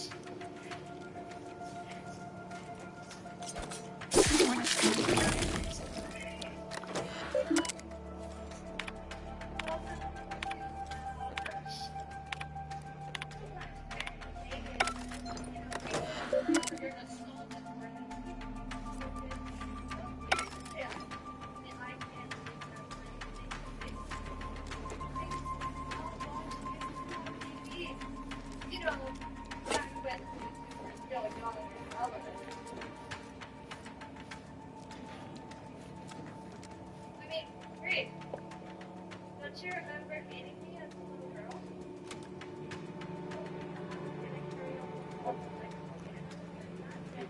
Crazy. Until I realized, how dare you set the bar so low for me? Bar so low? I think you're confusing me with Liv Morgan. See, what I wanted for you, Roxanne, is to start your own legacy, not be a footnote for the Judgment Day. But you know, I feel like there's someone who's more disappointed in you than me. Your mom. I'm not Chiquita, it's okay, take it easy, take it easy. She's just making it about herself as she always does. But let's not forget. Oh, that's right, guys. Give it up for the big comeback girl, Paige. The girl who's been given a million chances and still fumbles every single one. Listen, I know, we're all just waiting for your next big scandal to hit. So, why don't you do everyone a favor, save up the time, save yourself the humiliation, and just hand those titles over. Because there's nothing sadder than two washed up asses clinging to gold they don't deserve. Oh, wait, yes.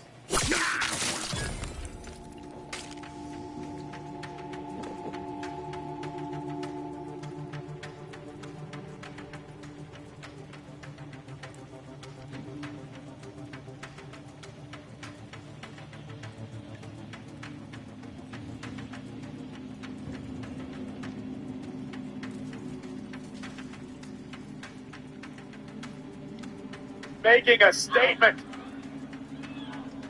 Oh!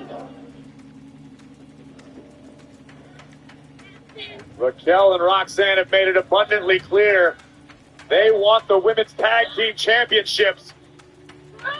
Oh, now there's Paige.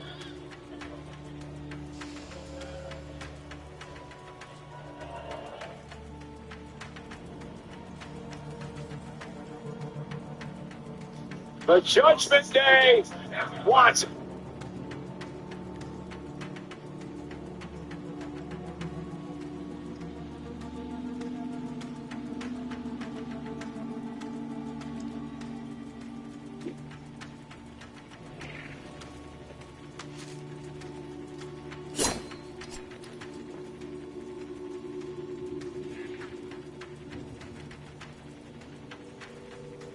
But then he's going to try to talk him out of coming to the ring.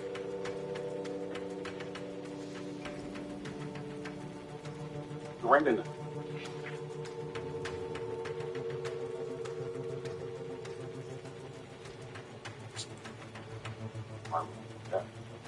Why would you? Man, you must got here.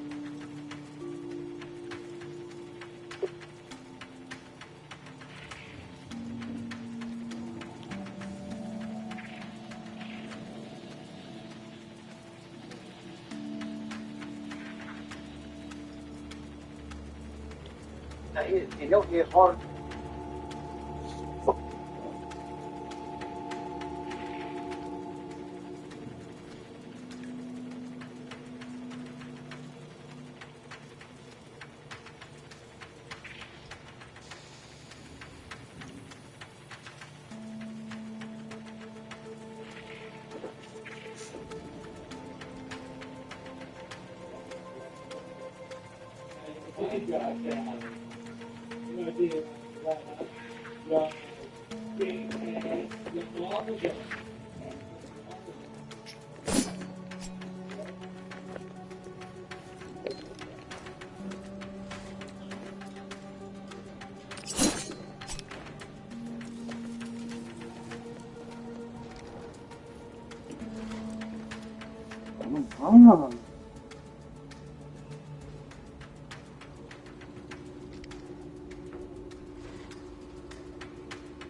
Qué shit.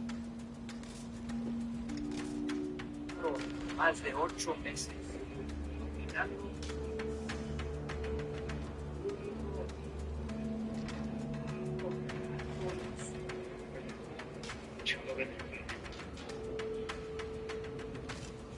I have surpassed. Never feel real, Chavo. You will never get your hands. My idea, nigga.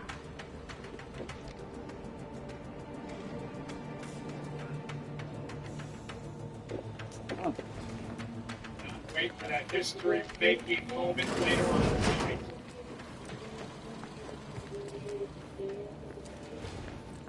I've left some distraction devices in a floor panel by the scaffolding. Use them to breach the control room. Just wait until their guns are pointing away. Fresh off a classic matchup. From your position. With her former mentor, Asuka, this past Saturday at Backlash. Io Sky back in action against Raw's newest superstar, Sol Ruka. Live next on Netflix.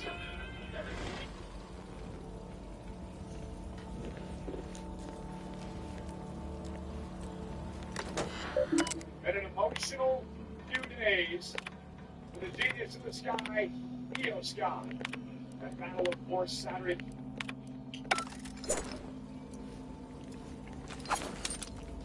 Company said stole the show Saturday night. And I think the emotions are running so high for Io because she finally received the endorsement she has waited for her entire career. Asuka, the senpai.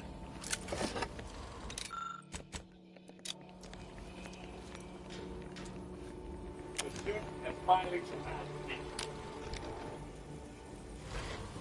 Well, let's take you back to Saturday from Tampa, Florida.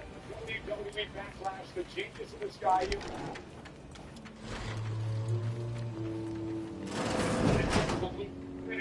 the Joshi realm.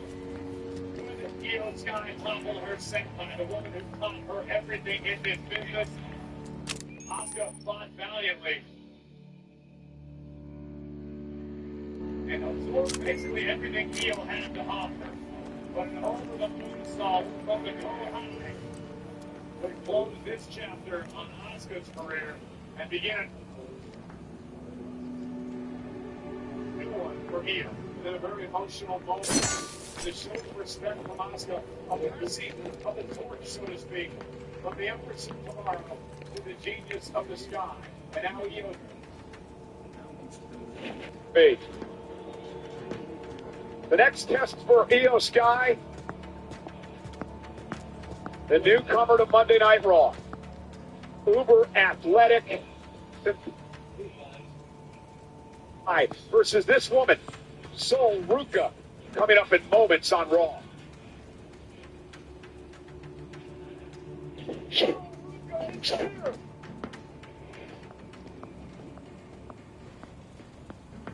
The former NXT North American champion, Sol Ruka, to be a megastar.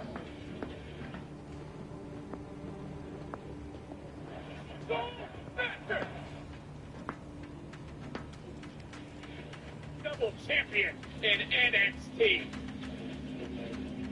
Number 10, Sol Ruka. Sol Sasha. Sol Ruka. Right in the wave of momentum. She is just that damn good.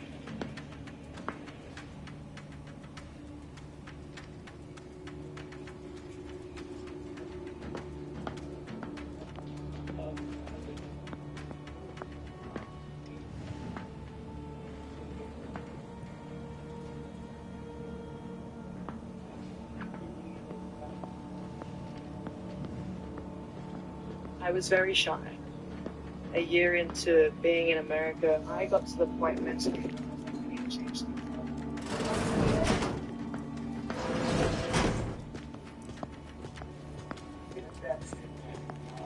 Sometimes you have to learn from other people.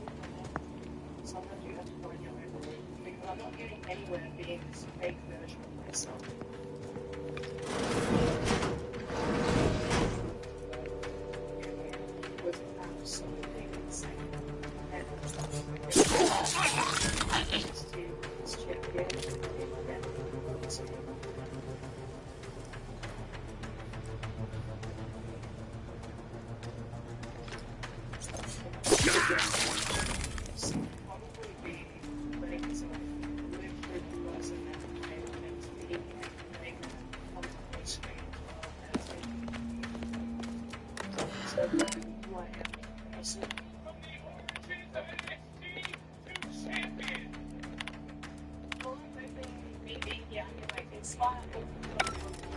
Chica.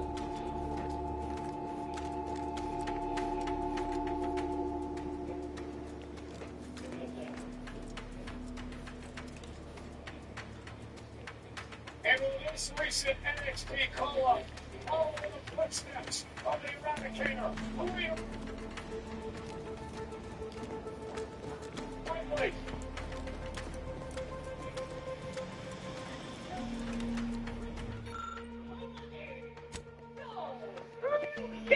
Of course, Sol Ruca was up on Netflix. And, well, of course, she was interrupted by the spotlight stealer, the Intercontinental Champion, none other than Becky Lynch. You put a little respect on her name. I'm Sol Ruca, and if you ever interrupt me again, I'll smash your soul.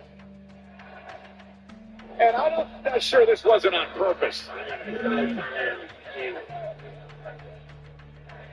And Becky deserved this. The soul snack. Sure.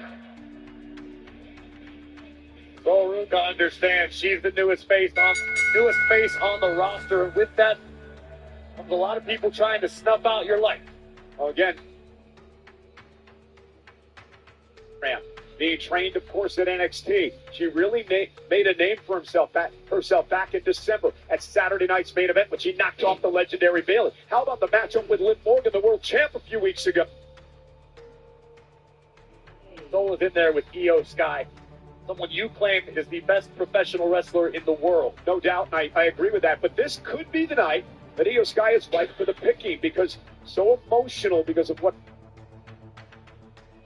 happened over the past 48 hours with her friend Asuka. We can tell you this about the Empress of Tomorrow. We know that her future is up in the air. She has appeared to say goodbye. You saw it again tonight, but so we can tell, having been bested by her student. Sol Ruca now with the upper hand on the genius of this guy. Think of what this would do to propel Sol Ruca. Those men should give you no more problems.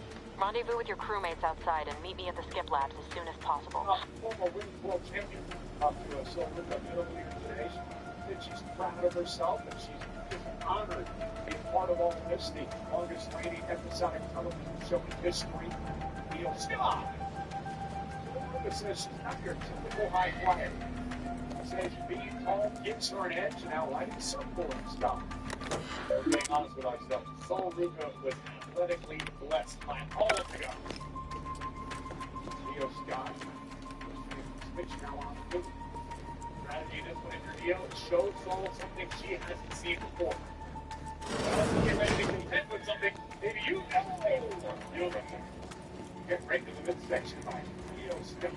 See Io rely on her experience as we just saw unfold before her eyes. Waiting for Sol to give you an opening right to make a mistake. That's when Io won't happen. Sol Ruca comes our way from the University of Oregon. She was a gymnast and was involved in a niche sport there for acrobatics and tumbling. She really wanted to prepare herself for WWE. She also wanted to be a stunt double. She wanted to be a stunt double. I don't know if I went to the University of Oregon. All I'm going to do is tumbling this guy. And here's Io now. The side headlock on Ruca. Then we'll try to create some space for Io. And like what we've seen from both women to this point, a very scientific style matchup. Both women just utilizing their technique, no underhand tricks, no cheap shots. Just the back to Mexico and a kick now. Scotty drops her to the floor. There is miscalculation by Io. That could be what you're describing. Only high emotion in the genius. And now Ruca, look at this. Up top, window. So nobody home is Sky. Put it back into the ring. Again, that's just the veteran instinct of Io Sky. Taking advantage of the rookie here tonight. Oh, Ricky now, Ruca. Yeah, Io Sky's got a Riga tonight, boys. And whether that's a curse or a blessing, only time will tell. Some people perform best when they have that pressure within, that pressure from above. In Io's case, for all these years, knowing Asuka, the Empress, was over her shoulders. Oh, wow, what a corkscrew. Love it. Soul Ruka, springboard off the ropes, taking over this matchup against Io Sky. Breathtaking.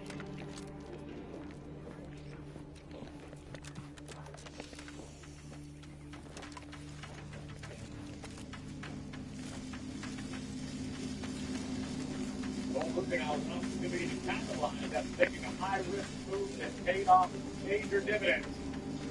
But they got Soul Ruka delivers a knee to the face of Sky. Here's the cover. Look at the leg. She's never looked out of her element. Corey, sure, you have butterflies. You can see some mistakes here and there. But she's never looked out of her element. Even over the past 2 weeks. Full development. She's going to make high in-ring, high growth.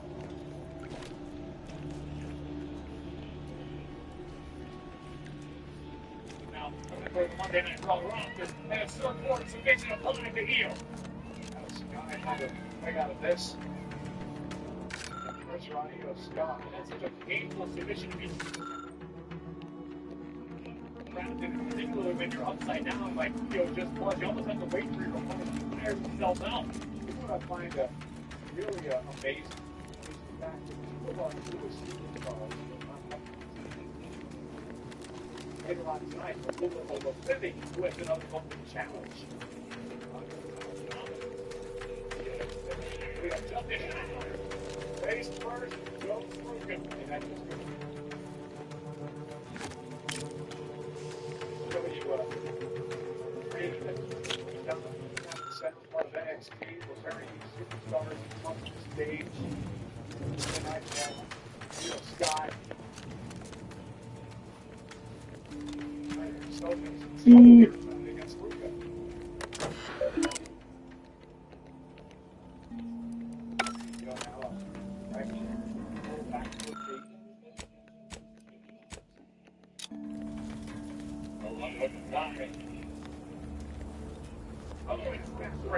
Knee right to the spine. Io cover. Ruka kicks out at 2. Season drove the ribs of her opponent across the knee. And both these women like to pick up the pace, both like to fly.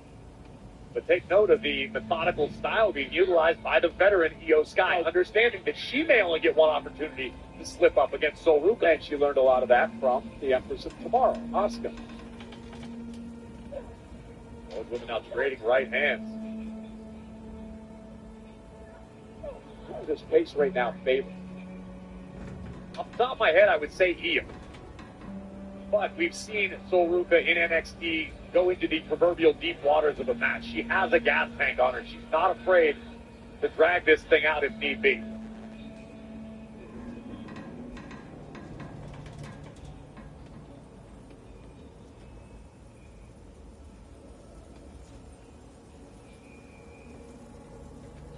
High above the ring, Soul Ruka, Io Sky. Something down again.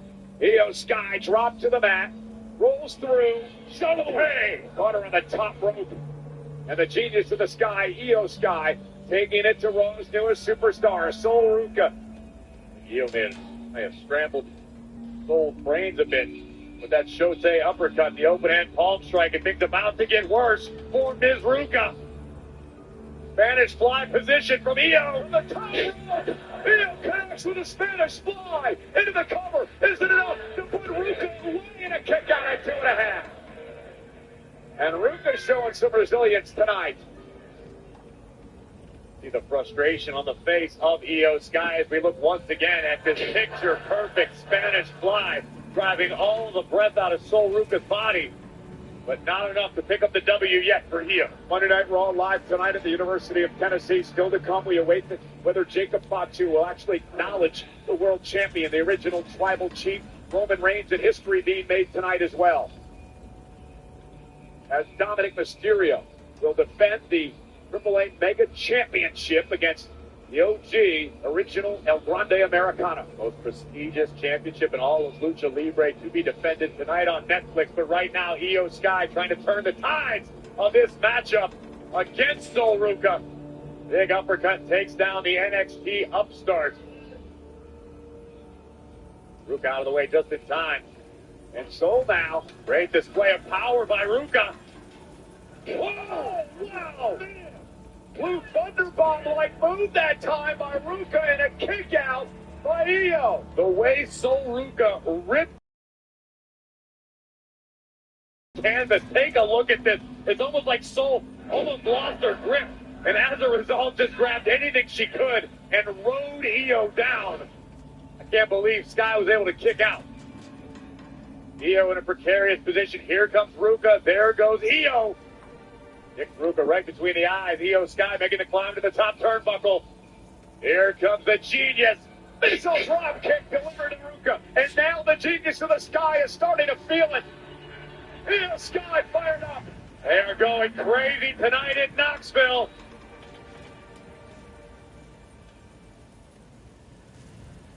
Ruka does not want to be there. Right now it's Io Sky looking to ride the wave. And Io with a bullet train attack, but nobody home. And still Ruka now, double knees to the back of the neck. Both could be looking for a soul snatcher soon. It only takes one. Great counter by Sky. And a stop. Right to the midsection. And Io buys herself a little bit of time. Now into the cover. And Sol gets the shoulder up at 2. And again, the disappointment on the face of Io Sky, who perhaps underestimated her opponent tonight. And no doubt Io still feeling the wounds of war from this past Saturday at Backlash. In that epic encounter with the Empress of Tomorrow. You mentioned before what a feather in the cap it would be for Sol Ruka if she could knock off Io Sky here tonight. And look at Sol and dropping Io. Io was able to catch herself. That could have been devastating. Look at this. Oh, hyperextend your knee if you're Sol Ruka. Great wherewithal by Io. And now Sky on the apron. And Io now watching herself.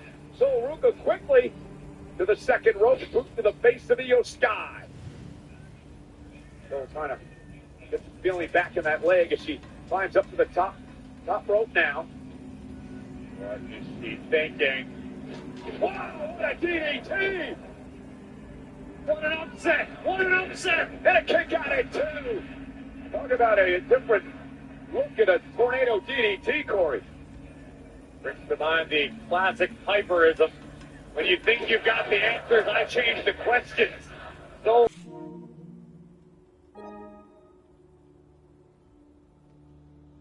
awesome. I mean, Sol Ruka, she reminds me so much of the legendary Lita. The way she moves around the ring, takes those high risks. Oh, but a bullet train attack to an inverted Ruka. Now Io with the proper bullet train attack. And Io says that's it. Going to set up Sol Ruka perhaps for an over the moonsault if Sky can get up to the top rope, still favoring her leg. The target is acquired by the Genius of the Sky. Io looking for over the moonsault. Sol Ruka got her knees up. Io hesitated just a little too much. Yeah, I think her legs bothering her. And Sol Ruka took advantage.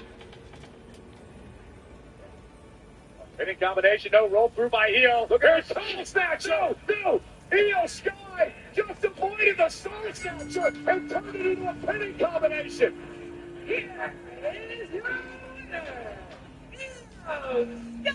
Only one instinct by Sky. She felt the soul snatcher coming and she stopped herself. She braked and it forced the Sol to miss and it turned it into the pin. Io living up to the billing of the Genius of the Sky, but this time in her ground game.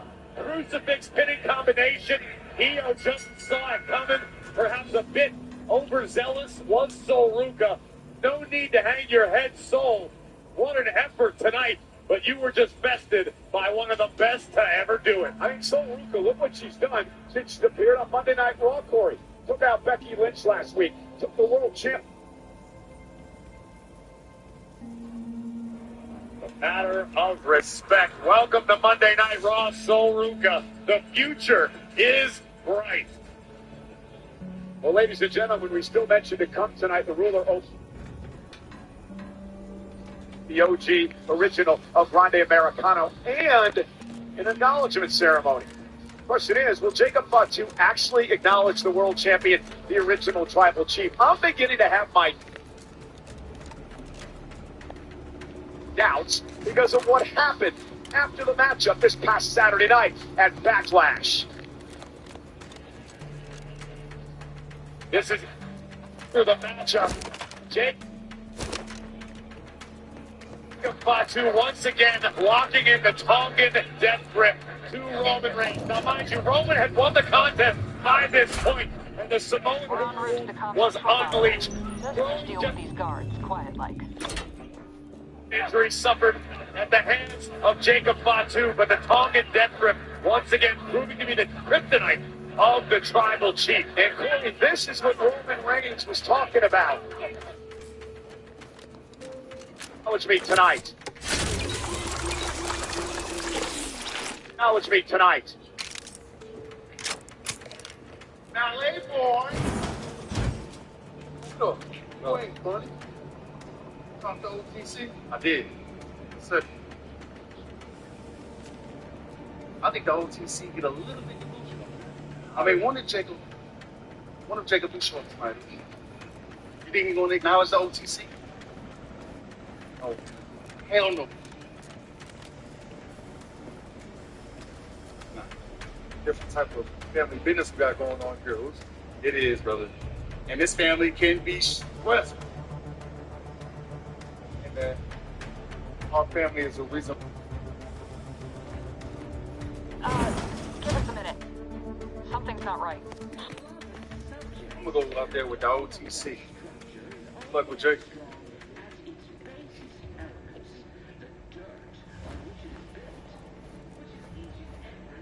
Going to be quite the ultimate entertainment festival with live shows, sports, food, fashion, and theme parks. October through March, perfect for all ages. I want to remind everyone that Clash in Italy is going to be coming your way 2 weeks from Sunday from Turin, Italy. It's going to be Corey's honor, my honor as well, to be at ringside for that event. The first ever premium live event in the history. What the fuck just happened? History, so much culture. I cannot wait for Clash. A lot of history was made in Backlash this past Saturday.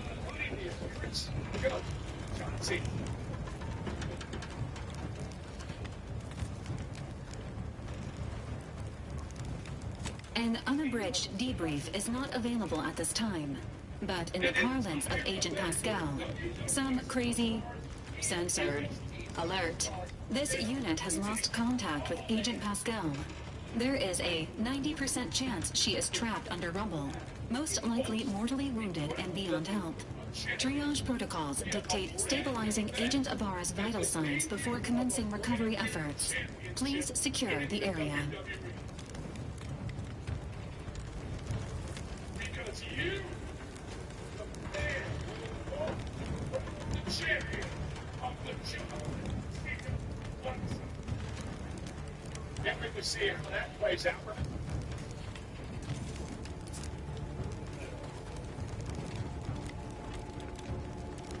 Attempting to move Agent Ibarra is not advisable at this time. This unit will relocate Agent Ibarra to the incognito once he is stabilized or deceased.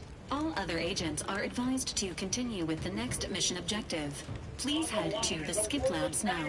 Per Earth Directorate guidelines, an incapacitated agent's equipment is available for team use. Agent Ibarra's rifle is now yours, Commander. Using it may improve your odds of survival. Commander, guards are closing in on your location. Agent DeVries, we need an updated tactical report. We've got agents down. This makes no sense. There were no hostiles in the immediate area. No logical cause for that explosion.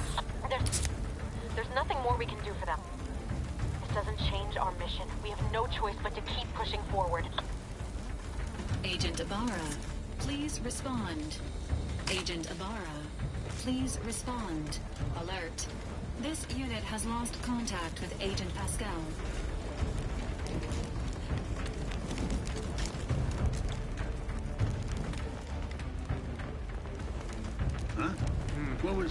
Hastening to cover!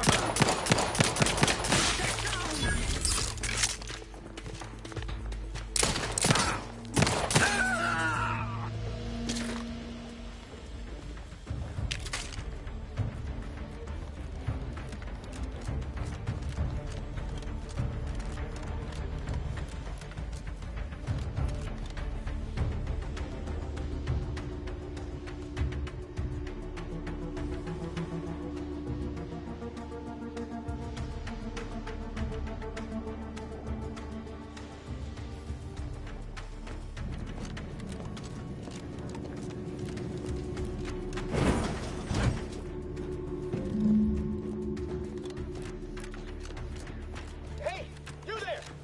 Come over here at once! Please? What are you doing here? Why aren't you at your post? Has this whole facility gone mad? Something awful has happened. We must be on our guard. Security ops cannot even be reached despite all of my attempts. This should be impossible. The automechs all returned to their charging stations and deactivated.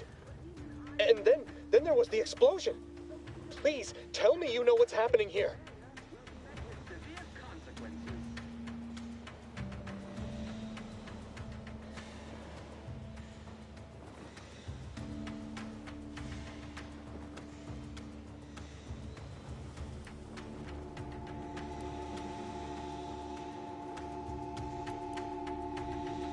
By the matriarch, your voice. You're the one I spoke to over the intercom, but you're not Maori, which means I let an unauthorized person into the facility. No. I am ruined. You've played me for a fool, talked me into an action that borders on treason. And now, the price must be paid. I'm a loyal subject, I swear. Why would you do this to me?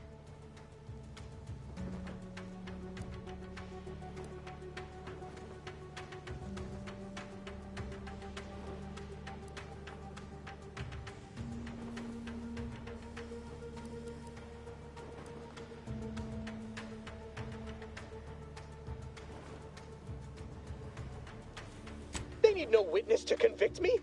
My demerits assure they'll be interrogating me about all this. They'll read my guilt on my face, hear the failure in my words. No matter how I try to conceal it, I'll just wait here for them to come and take me away. It is over for me. I need accept it. I know I'm still a loyal subject, even if no one else does.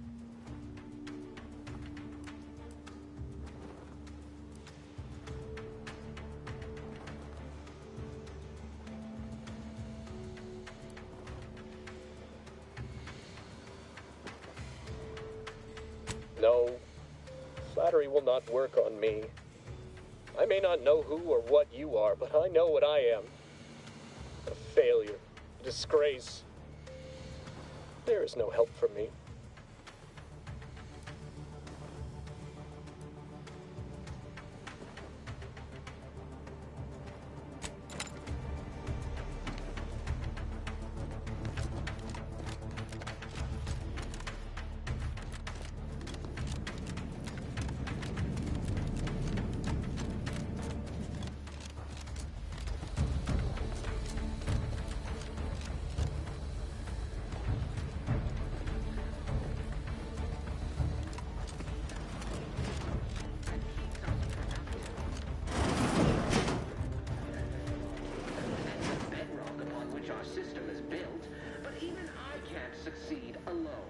So be diligent.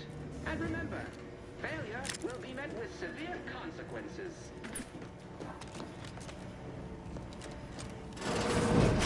Beloved subjects, we all know that a structure is its basis elements. The dirt on which it is built, which is each and every one of you. Yes, you. You are not just a cog in the machine. There's a fire? Matriarch, save us!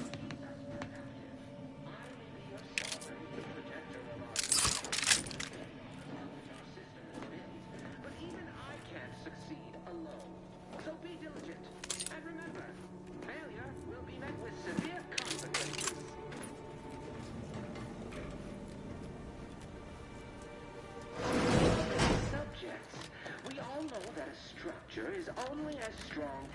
its basest terms.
You're back.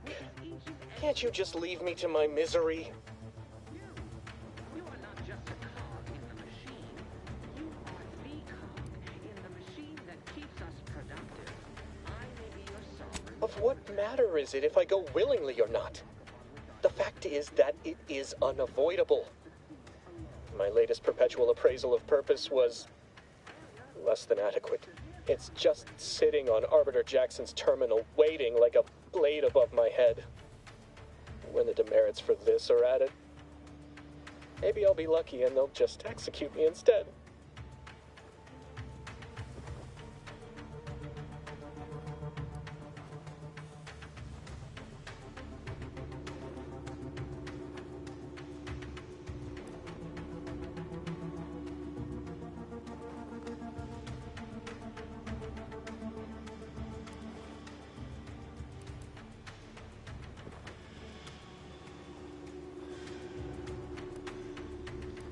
What do you mean, help me out? There is no help for me. Petitioning for redress is only admissible in extreme circumstances. Anything else shows a disrespect for the system's purity and perfection.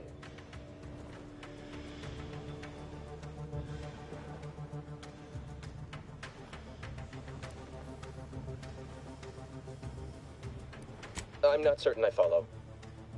You're saying you would alter an official report without authorization? To cover my abject failures? I've never heard of such a thing. Why, that could be like having a new start. Wait, what am I saying? I cannot be party to your scheme. I'd be caught for sure.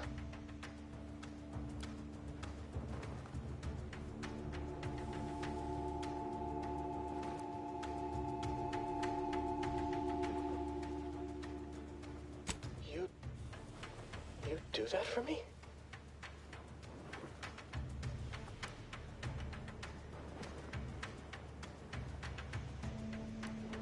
Yes, at once. Glory be to the Protectorate.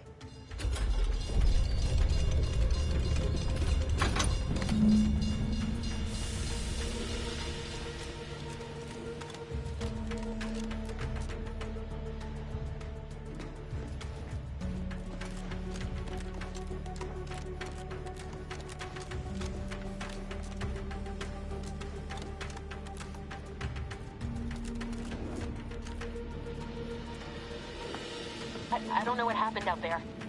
This is all going wrong. Niles, he was a promising agent, but we've got no time for grieving. Take the lift behind you and get to me as soon as you can. It is imperative we retrieve this unsealed core and escape this station, lest his sacrifice be for nothing.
Commander, be on your guard.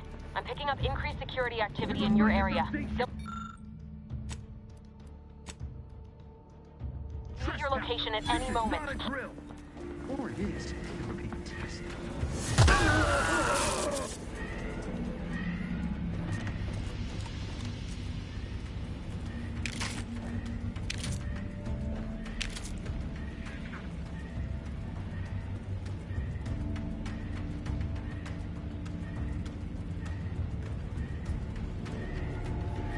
Commander, can you hear us? Something's wrong. We can't get into the skip lab, and DeVries isn't responding to our comms. In other words, we're trapped out here. So don't count on us for backup. We'll be busy keeping ourselves alive. Don't worry about us. Just get to DeVries and liberate that core so we can get out of here.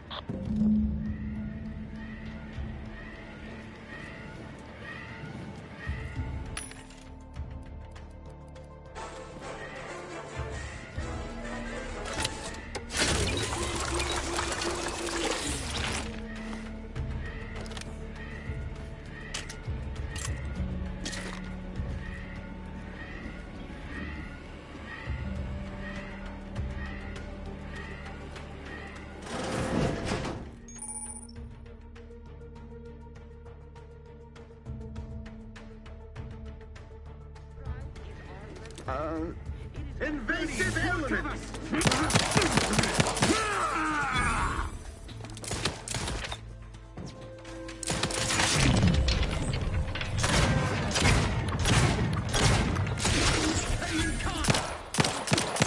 Minimizing exposure.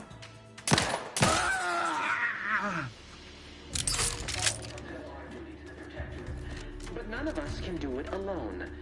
Remember, we're all in this together.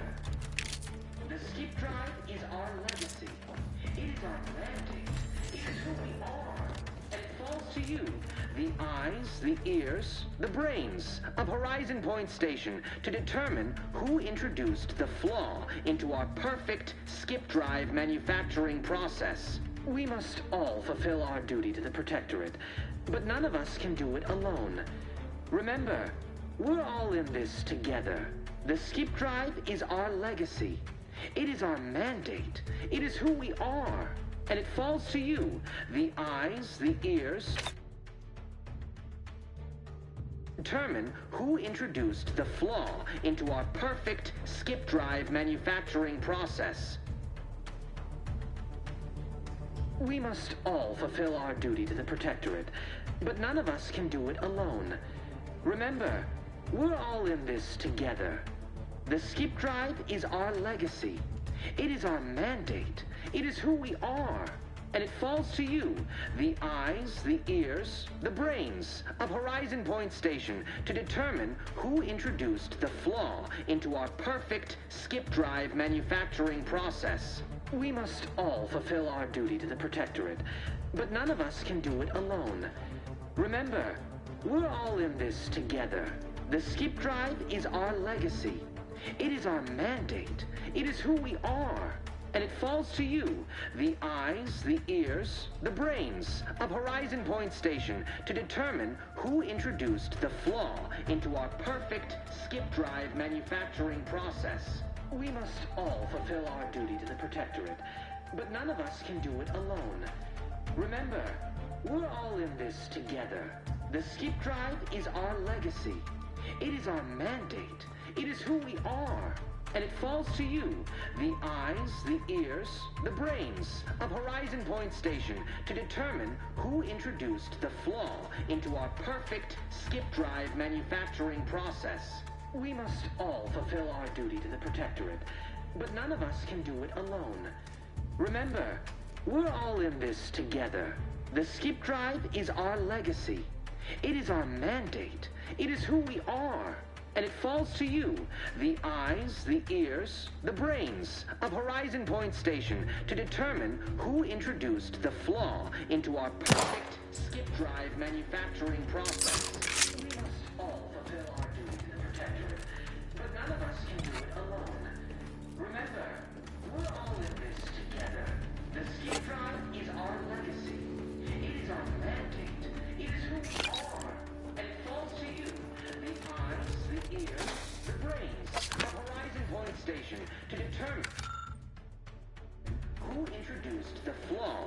our perfect skip drive manufacturing process. We must all fulfill our duty to the Protectorate, but none of us can do it alone. Remember, we're all in this together. The skip drive is our...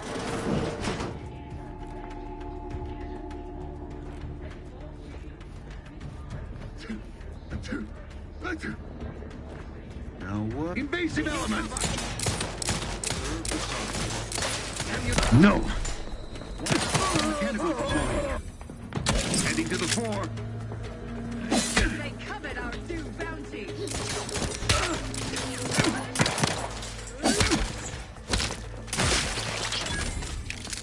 The pride of our hand explosive.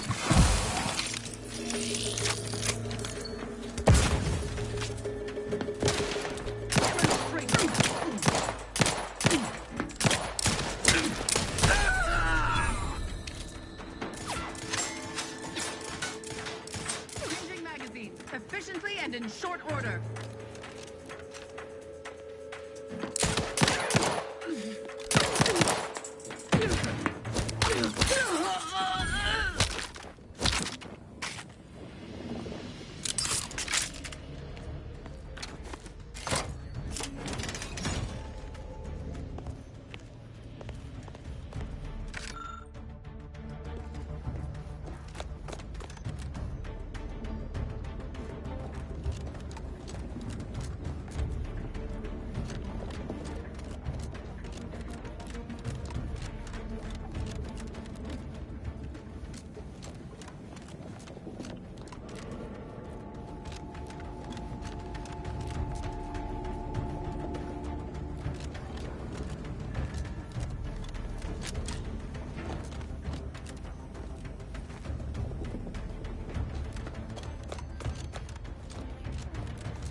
Damn it!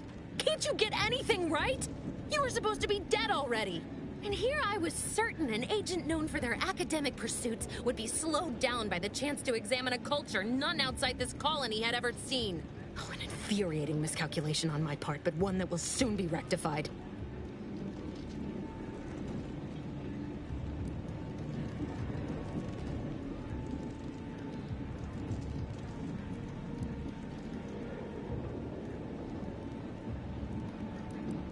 Let me put this simply. Simple enough for even you to understand. The Grand Plan mandates this abomination of an experiment must die. And you along with it.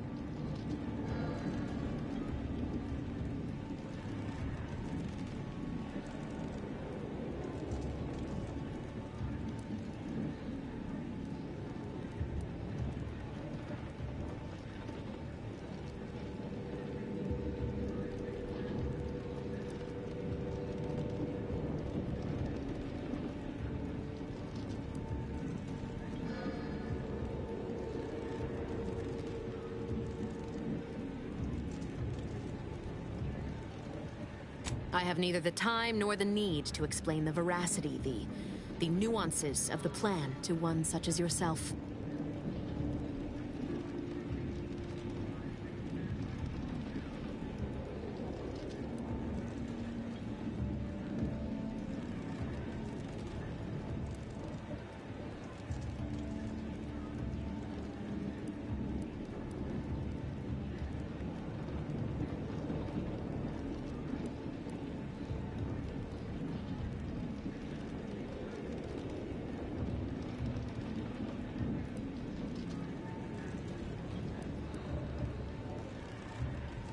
Don't you think I would have? Sparing Niles and not having to deal with you would have been preferable were I given the choice. But the plan cares not for our wants. I couldn't risk the delicate balance of the predictions. The mathematical computations involved are very specific.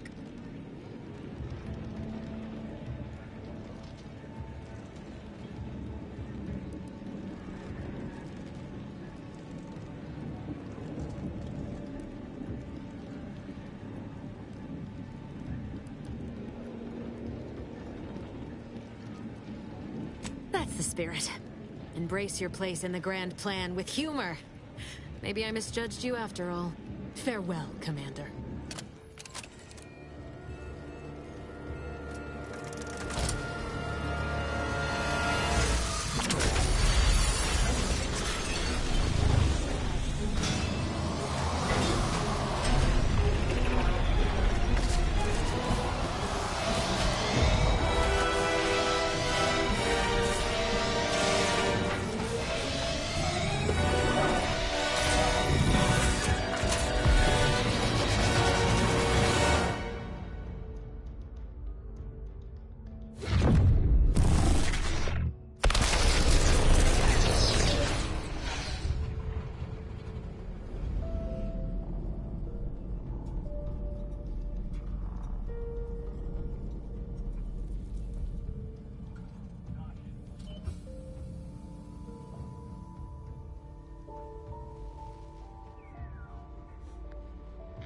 Sovereign's family has been killed by a naturally occurring rift anomaly.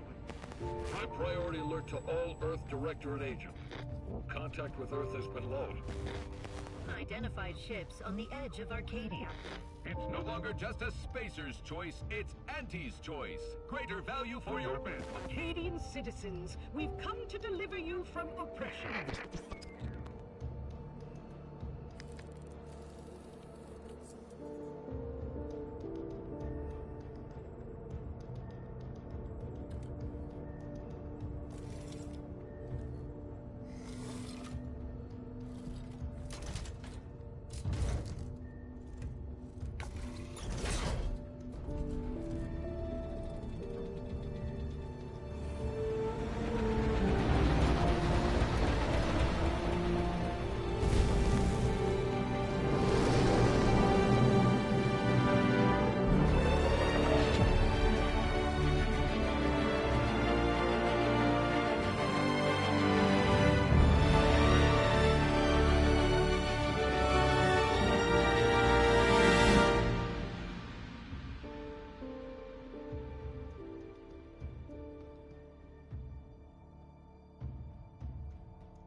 They're not hearing me, Val.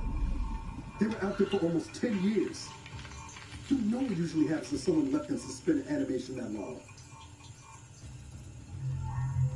Explosive cell death may result from extended periods of suspended animation. Death occurs quickly as the human body rapidly liquefies. Exactly. And it would be my fault it happens. Oh, I never should have stopped looking. I can't face the commander right now. Not like this. I'll be in the cockpit.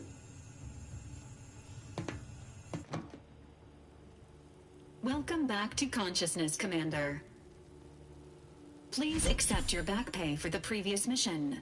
It has been prorated according to the mission's failure and your unapproved 3,468-day sabbatical.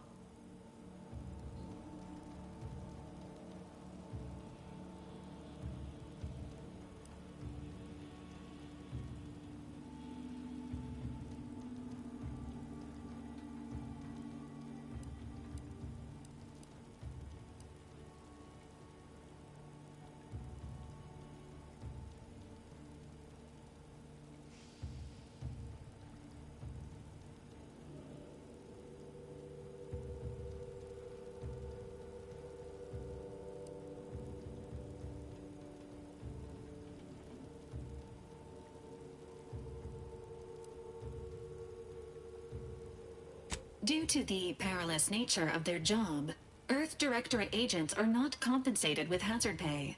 However, 2 more near-death experiences may entitle you to a decorative trophy. Revival protocols mandate a physical and cognitive test to confirm mission readiness. This is to ensure no unexpected changes have occurred regarding your abilities, Commander.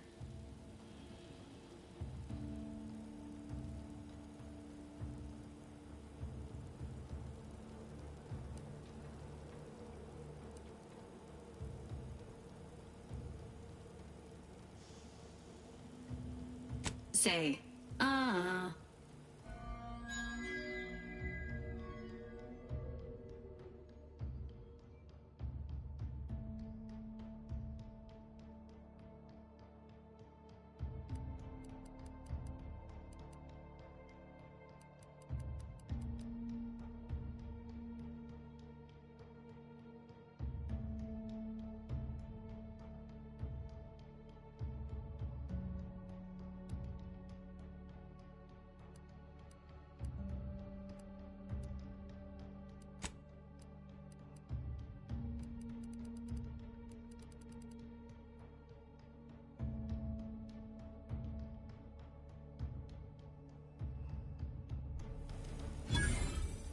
Assessment complete. It appears you experienced some changes while in suspended animation, but nothing of concern. This unit will update your records accordingly. An event summary will now be provided to improve your situational awareness, Commander. If you feel yourself beginning to liquefy at any point, please notify this unit immediately.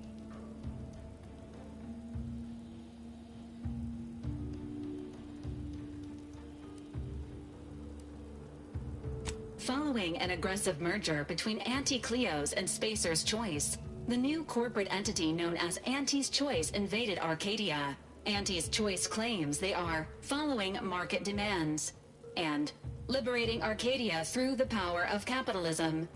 Many have died. Unfortunately, their invasion fleet also exacerbated the rift anomaly created by Agent DeVries' sabotage of Horizon Point.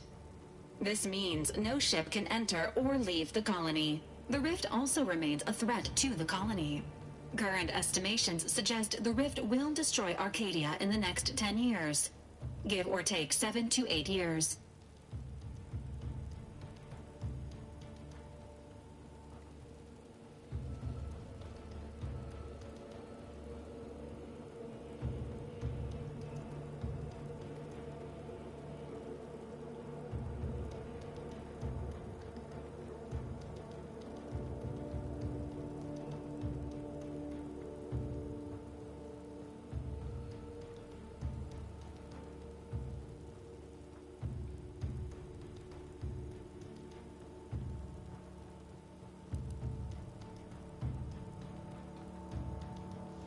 Initiating reassurance. Do not worry, Commander. Prior to now, the probability of your intervention having had any impact on current events approaches 0%, while the rift is a low to medium priority concern. Agent Ibarra has expressed far more confusion and alarm about Agent DeVries' latest actions.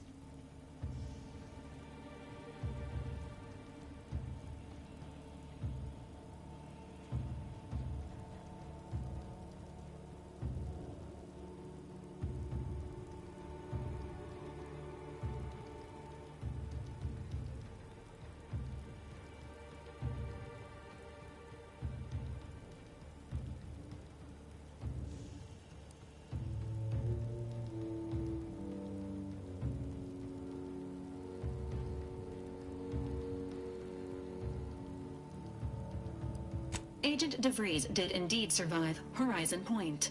This was confirmed when she brought down the old Earth Directorate surveillance satellite earlier this month. The satellite had been gathering information since before your mission. When it fell, it signaled agents across the colony, leading to the discovery of you and Agent DeVries. Agent Ibarra prioritized your recovery above pursuing Agent DeVries.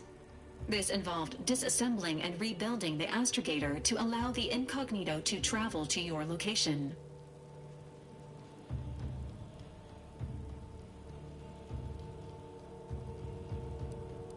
This unit has observed a marked improvement in Agent Ibarra's hygiene regimen since the satellite was brought down. He is shaving again and routinely changes his clothing. Final update. Due to the deaths of every other squad member, Agent Ibarra is now a full agent. He is currently in the cockpit. Please extend your congratulations when you see him.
this unit is currently unavailable for further medical assessment.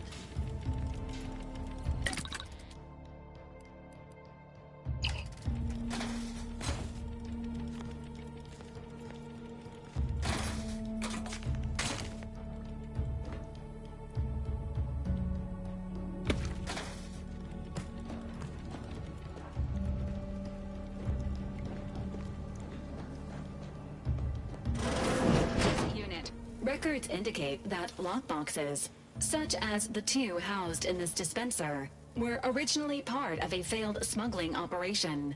Special lockbox keys are needed to open them. After discovering the first lockbox, Agent Ibarra installed this dispenser to house additional lockboxes, which may be located throughout the colony. Unfortunately, due to a jam, the dispenser is currently inoperable.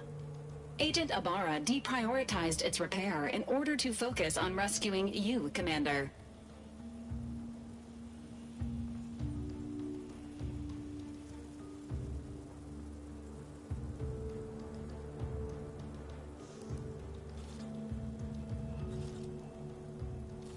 To preserve the integrity of the contents, brute force is inadvisable. Theorizing. Extracting the contents from the first lockbox may disencumber the dispenser, allowing it to return to normal operations. This unit has an advanced decryption key that can open the first lockbox, Commander.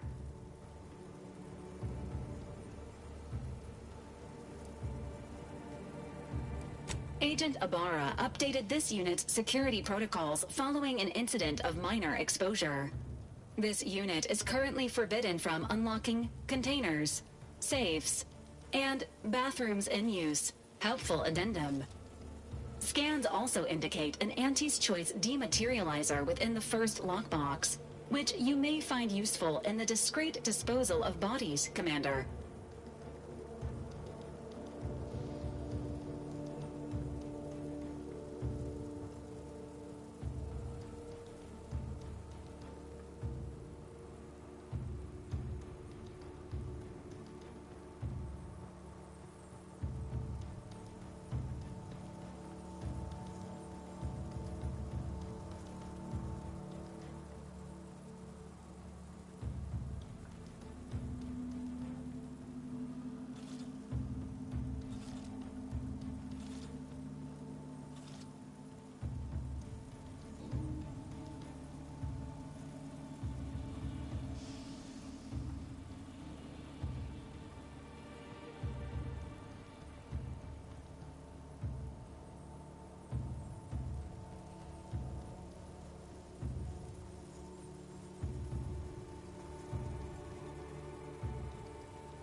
An Earth Directorate agent prepares for all eventualities, including but not limited to unpremeditated murder. Additionally, the second lockbox's contents may contain parts to upgrade your Valerie unit. Upgrades are recommended to improve your experience of Valerie.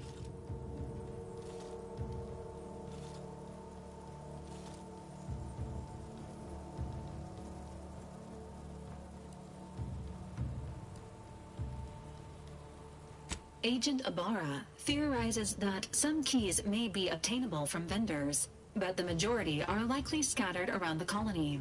Please be on the lookout for any additional lockboxes, which may be stored here for your convenience.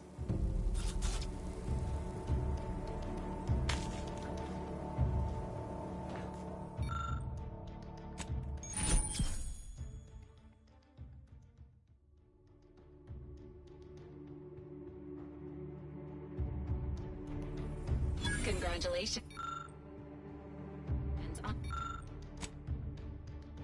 your your acquisition of the dematerializer. The dispenser is now functioning normally. Your ability to conceal homicides has also been increased by 85.9%.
All these years and I still can't get my head around what Augustine did. Sacrificing our whole team. And for what? What did our blood pay for?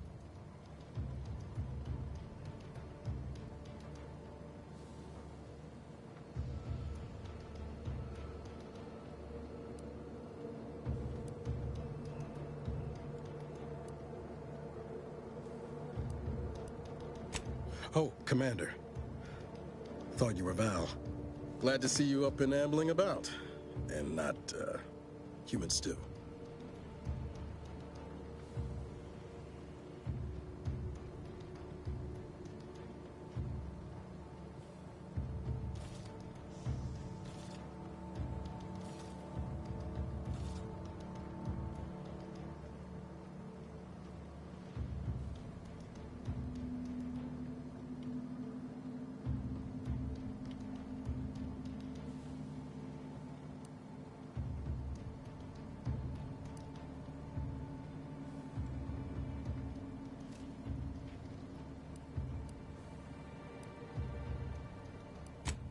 More like 9 and change. And a rough 9 years at that. But who's counting? You know, when I first learned some of the escape pods made it away from the station, I'd hoped. I did search for you, Commander. Just as soon as I was able.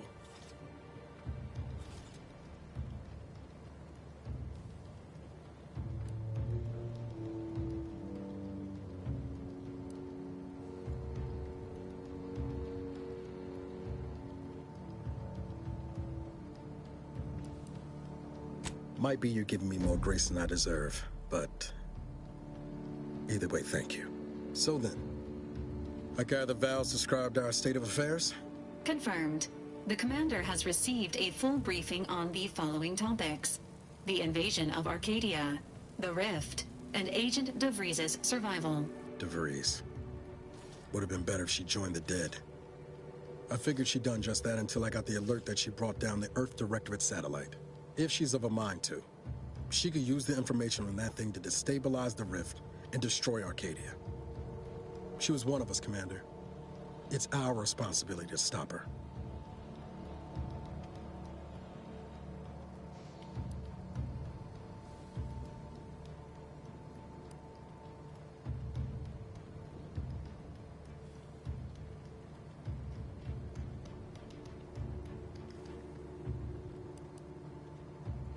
With your erudite insights, I wager it won't take us long at all to catch her. She's gone to ground now, but as part of her original undercover mission, DeVries was inserted at the Vox relay station on Paradise Island. She'd have followed protocol, established a safe room there. Wager that's where we'll find clues as to her present plans and whereabouts.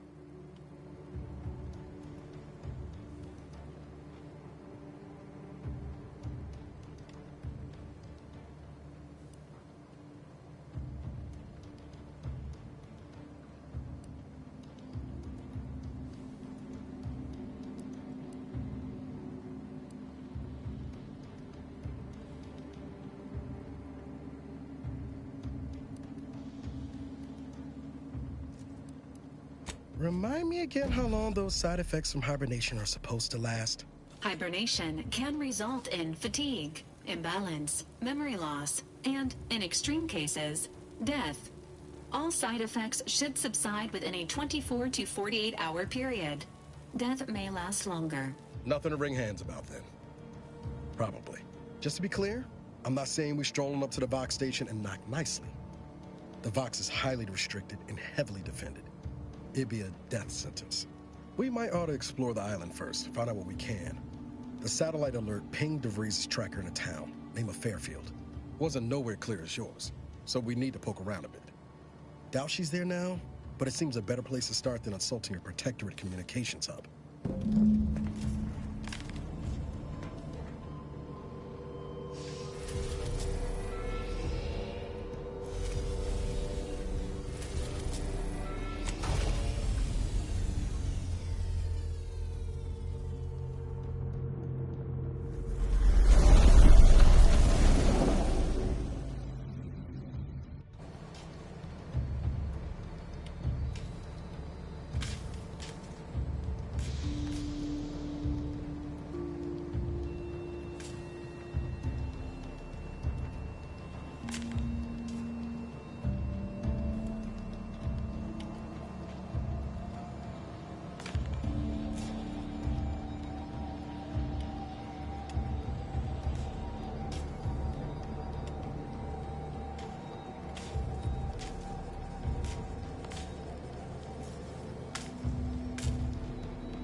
Ready to disembark, Commander. Just say the word.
can't get that Annie's Choice jingle out of my head. Hey, if I start humming it, you do what you gotta. Anyway, need something, Commander?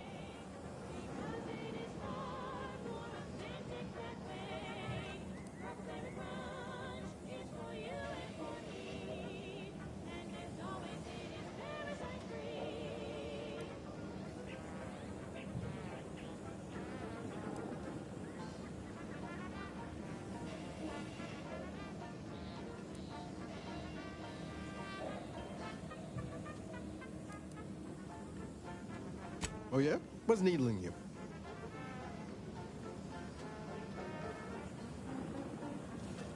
Fair point. Guess Horizon Point didn't exactly foster a lasting fellowship, did it?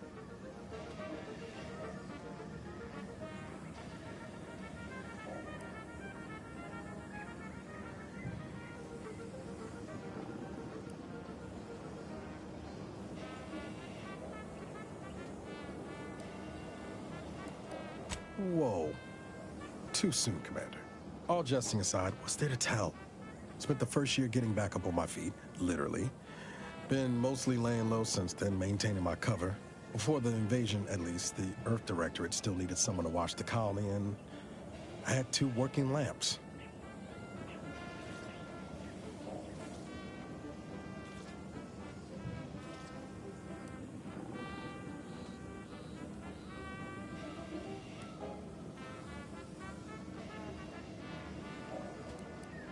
Not always.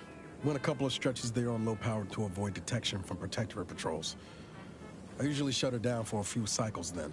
The way you're gawping at me right now makes me think I answered that question wrong.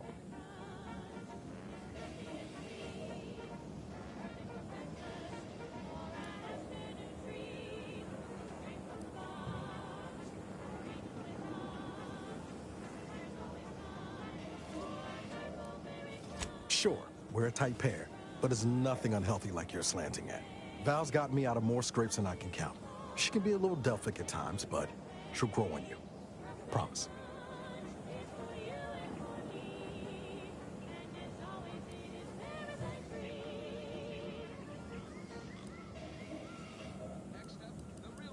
I appreciate the concern.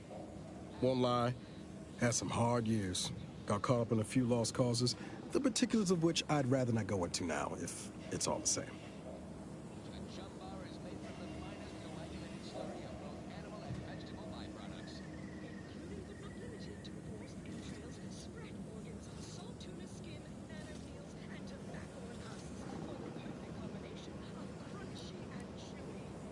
No point jawing about history when our ex-agent friend is out there doing her damnedest to ruin the future.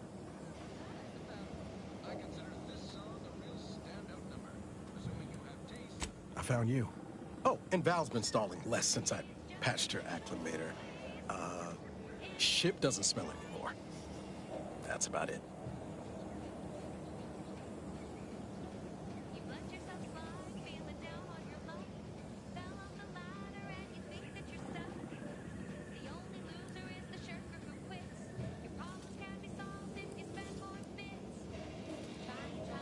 Only wish I'd known you were out there. I'd have come sooner. Guess that's one more thing we can thank our good pal DeVries for next time we lay lamps on her. Speaking of, we should probably get back to it.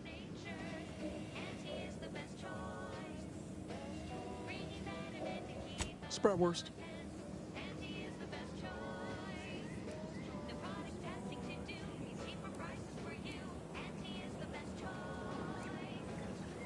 I was trying to teach myself some new skills in the galley. Val got it into her hardware. I needed a hobby. I figured Spratwurst ain't an easy meal to mess up.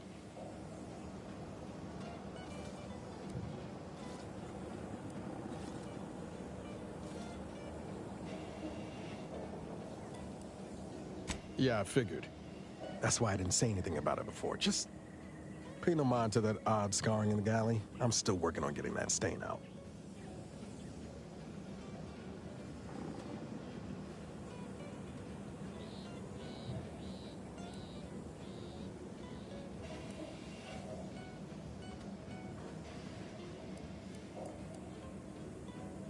Like most colonies, good people being ground down from above.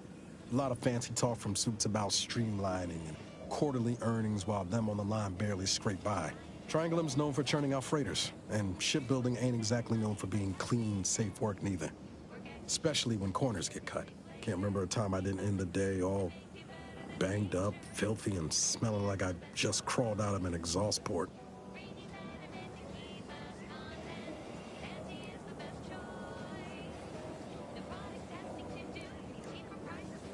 It was hard work, sure. But there was something special about seeing one of them long haulers fire up her engines for the first time and knowing you had a hand in her construction. Funny thing was, I wasn't even an engineer back then.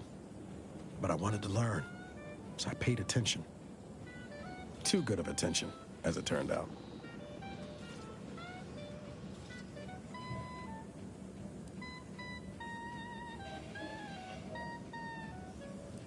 I was working late one evening and overheard something I shouldn't have.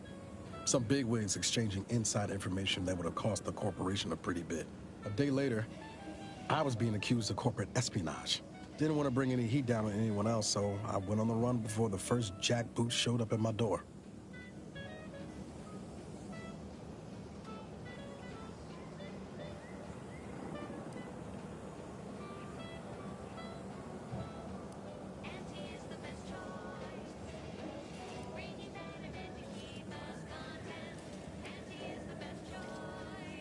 Oh, now, you'll have to tell me what those other things are sometime. I was on the run for, I don't even know how long. The days sort of bled into one another. I started losing hope of things ever changing for the better. Then, the Earth Directorate showed up. They liberated Triangulum, pulling me and the rest of the colony out from under the corporate boot. Joining up after that just made sense.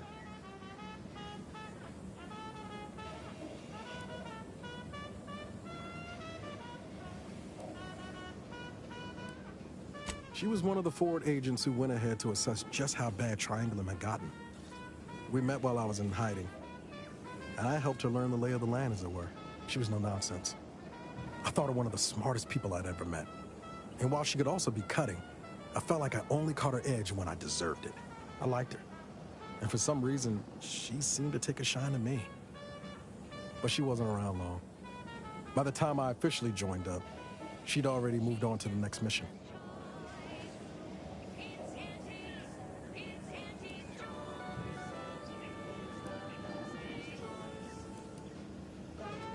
Sure was. Kept hoping I might run into her during training. But now I know she was busy turning her coat here in Arcadia.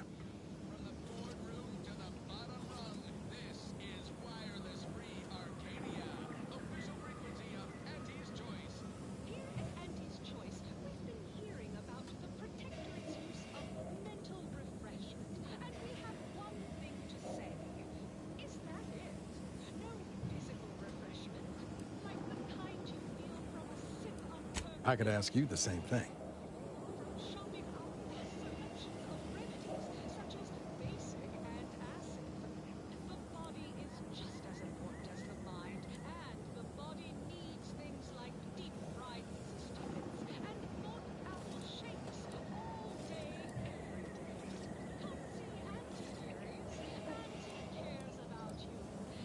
Sometimes I wonder what would have happened if I'd gone back to my old life instead of becoming an agent.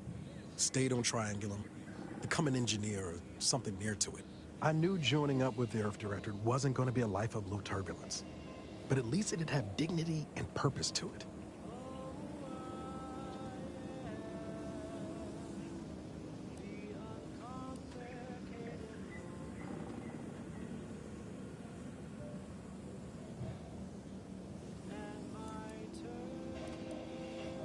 Now you tell me. But back to your initial question. Do I regret becoming an agent? Yeah, some days. But then there's days like the one when I found you, and... well, not much to regret there. Only thing I know for sure is my opinion today is colored by more than just the rosy tint of a low-run kid looking up at the stars. Life's not fair, but it keeps on.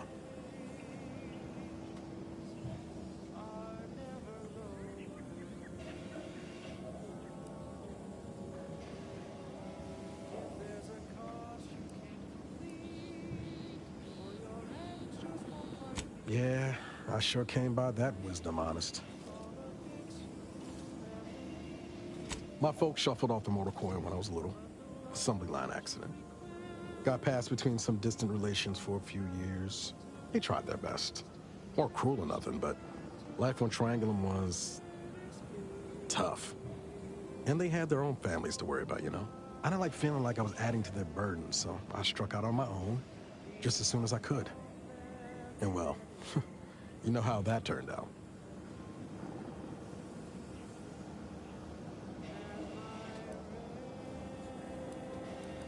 Yeah. Thoughts crossed my mind over the years, especially when it was just me and Val. I wish I spent more time with her when I had the chance. No point missing something you're never getting back, though.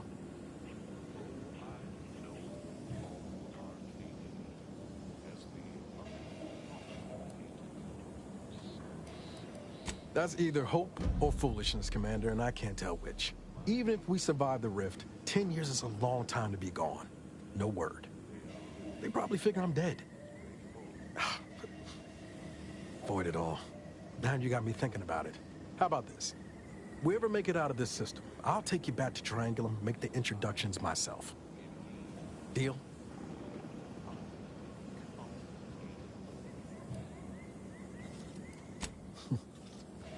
Oh yeah. They're gonna get a real charge out of you.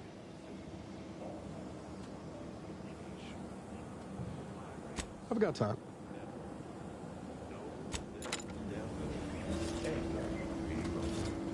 If there's a cost you can't complete, or your ends just won't quite meet, I can lend you all the bits you'll ever need.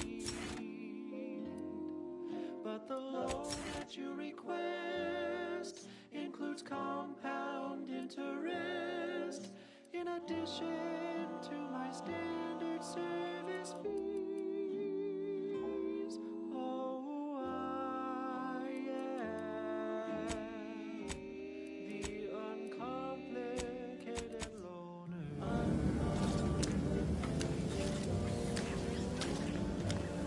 And my terms are quite straightforward.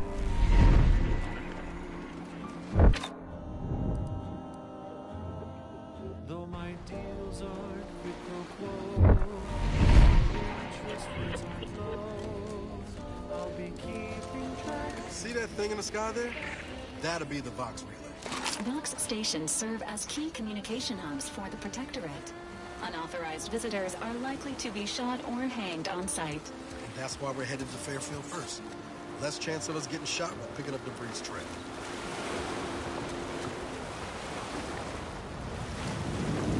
Don't make me bury another agent!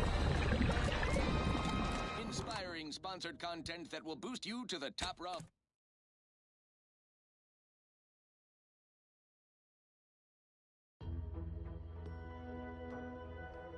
They'll never, ever be lonely. If there's a cost you can't complete, or your ends just won't quite meet, I can lend you all the bits you'll ever need. But the loan that you request includes compound interest, in addition to my standard service fees. Oh, I am the uncomplicated loan. At the risk of sounding glib, that ain't a good sign. Correction. The sign seems to be functioning nominally. Same for the trooper. Let's wreck it! Are quite straightforward.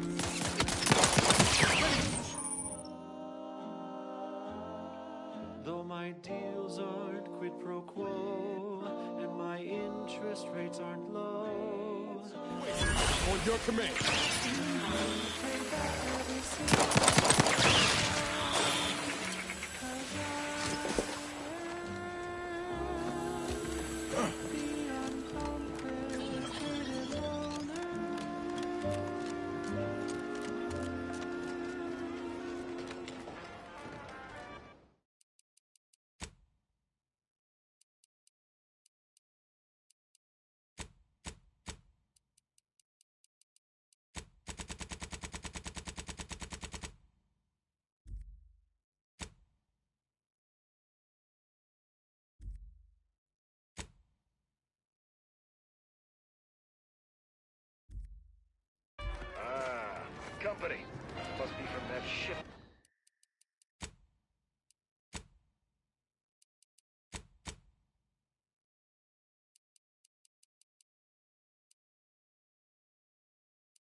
that will boost you to the top rung, plus all the news that's fit Welcome for to Fairfield, now under the new and improved management of Auntie's Choice.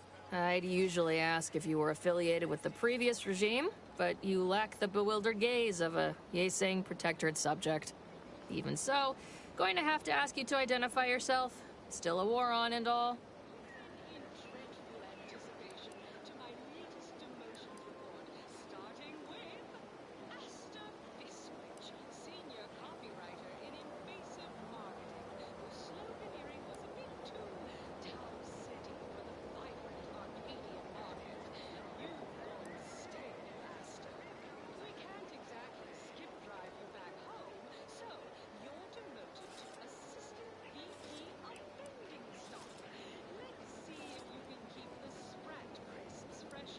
Well, despite having serious questions about your intelligence level, I surmise you are most assuredly not a spy.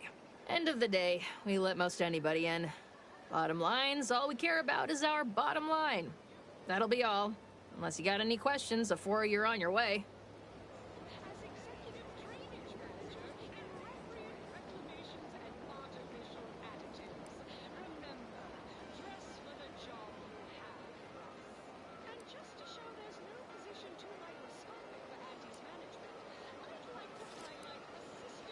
On the way from the landing pad? Had a convoy out that way.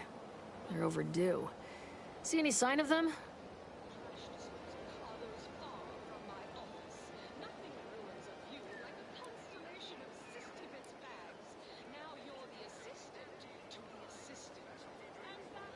Damnation. I had a friend on that detail. He always carried this, keepsake. You didn't happen to find it, did you?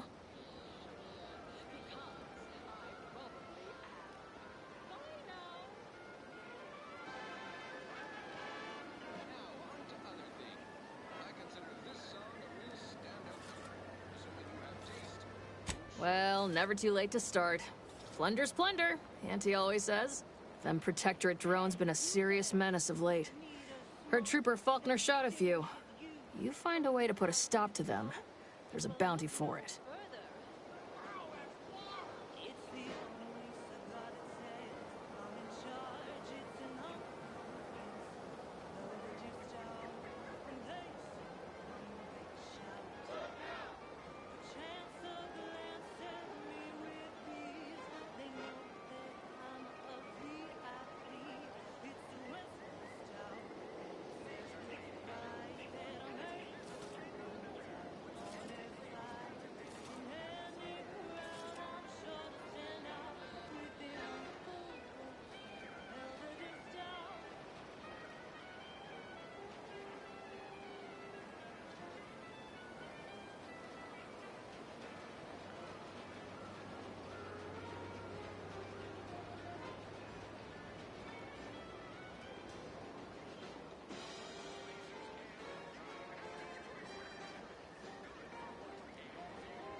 What?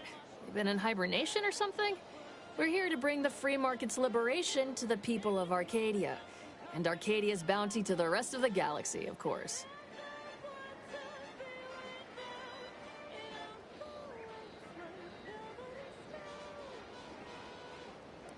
Oh, we got everything. One of them, at least.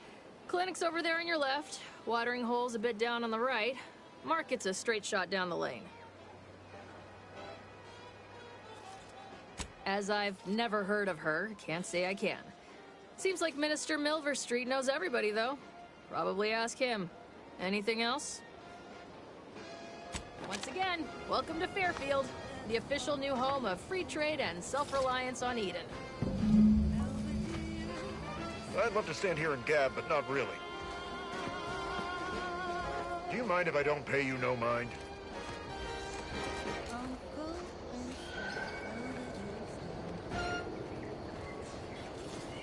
Next up, the real Arcadia exists. Advertising. Our Iffy Jiffy mail order division informs it is... Keep your petty skepticism. I'll pay my tab in no time. You'll see. Mark my words, when my deal comes through, I'll have enough bits to own this place. Swear, I almost had it this time. Everything all lined up. Easy mark, guaranteed moneymaker, favorable terms. Practically the recipe for success. Look like you've had your share of troubles. Ever had the perfect opportunity just slip through your fingers?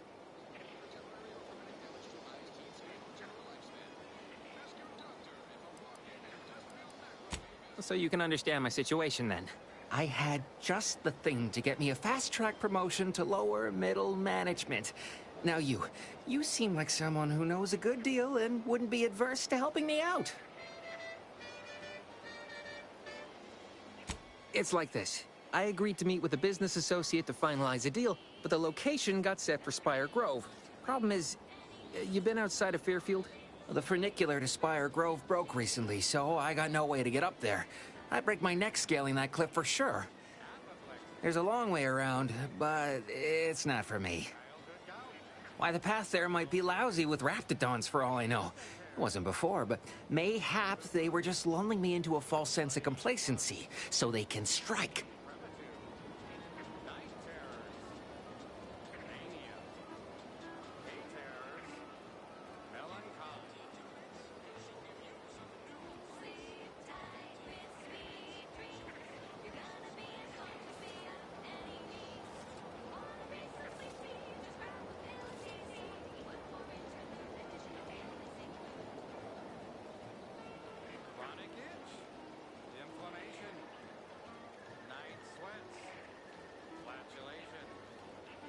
While exploring facilities to the north, my partner unearthed a heretofore unexploited advanced protectorate technology.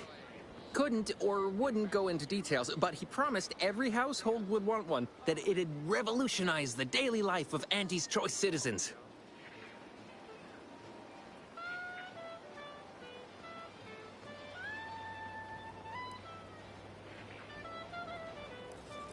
I lay my hands on something like that, turn it over to management.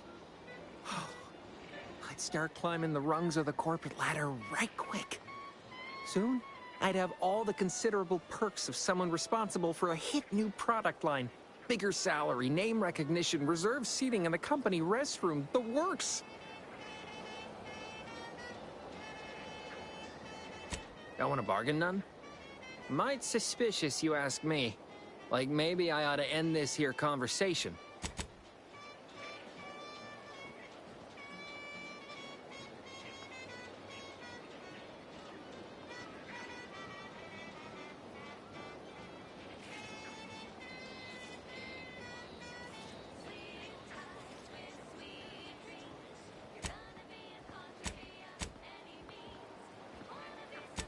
I have a few bits I can offer you. Not much, but if it turns out a roaring success like it ought to, and I get a fat promotion, I promise I'll see you're taken care of later.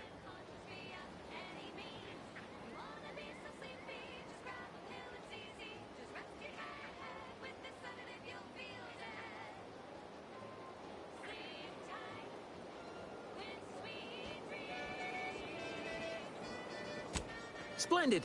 Go parlay with Jackson Plum up at Spire Grove. It's some kind of agricultural harvesting encampment southwest of here, near a mess of them rocky spires. He'll provide the agreed-upon schematics. Well, the broke-down funicular is due west of here. Dexterous-looking so-and-so like yourself could probably scarper up it in a jiffy. From there, it's just up the hill a smidge. So close, but so far away. At least for me, anyhow. Truth is, haven't the slightest. You know the Protectorate have all the most advanced technology, though. Probably something straight out of an Aetherwave serial. Edible spacesuits, N-ray specs, matter translocation. It could be anything. If Jackson's all fired up about it, it'll be beyond comprehension, I'm sure. All right, then. Don't let me keep you. Process. Our overbearing neighbors employ That guard wasn't being ironical about the giant hologram over Town Hall.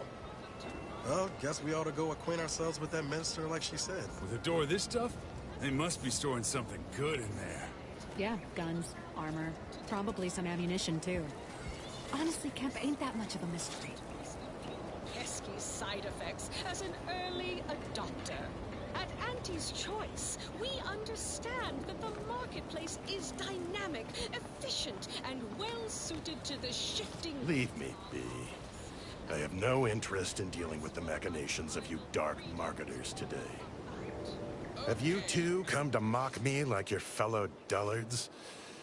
Perhaps if you rub together your only 2 brain cells, you might even come up with something approaching cutting. No. Wait. You're not some corporate simpleton, are you? On the contrary, you have the manner of an officer about you. Someone who understands the substantive weight of command.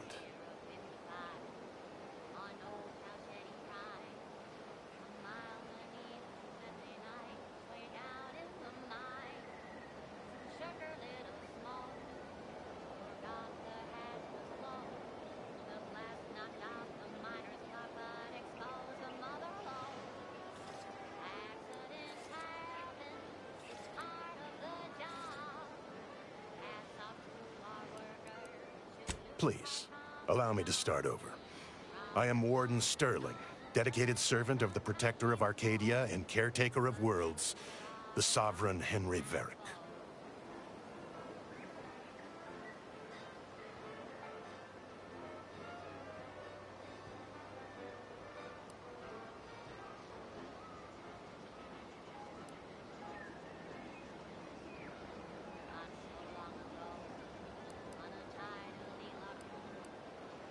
Manners. How refreshing. I'm not that kind of warden. It's a title of distinction for those who serve in the Protectorate military, short for Warden of the Realm. And if I did... What a strange argument. Obviously, I would prefer the contents of the armory remain with the Protectorate, but... circumstances being what they are, perhaps you're right. We need more privacy before continuing this conversation. Go to the back of the building, and I shall meet you at the window of my cell. I'll be waiting.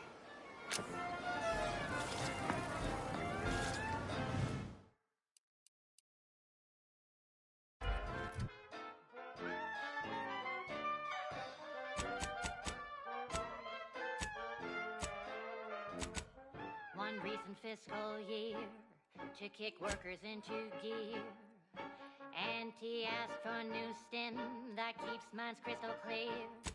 Test subjects worked all day, but they shit out all their gray.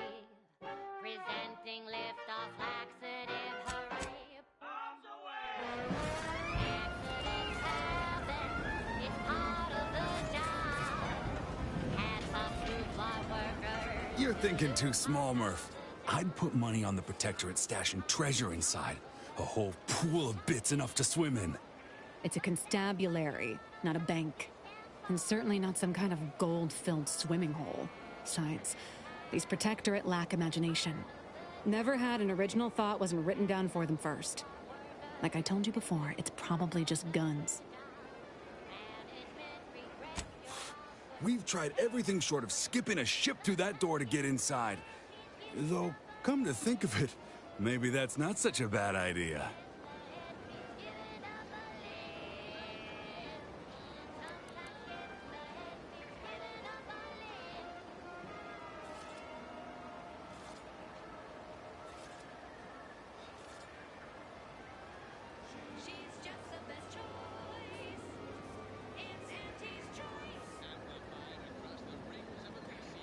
How would I... Are you funning me right now? Ain't got nobody to blame but yourself there, Kemp. Propose stupid plans, get stupid questions. Fine. Skip drives out. Say, maybe we could commandeer one of them tractors out in the field instead. Oh, bet that could plow through the door. In case you haven't noticed, we're in the middle of a war. And hard to say whether we're winning or not. Better question is why no one else is treating this like a top priority.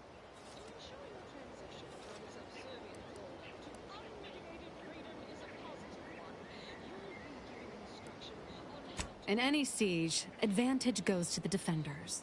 Right now, the Protectorate still has control of the bridge to the Vox station. That station is the key to taking Paradise Island. When, Officer Carr ever gets the go-ahead, we need to be ready.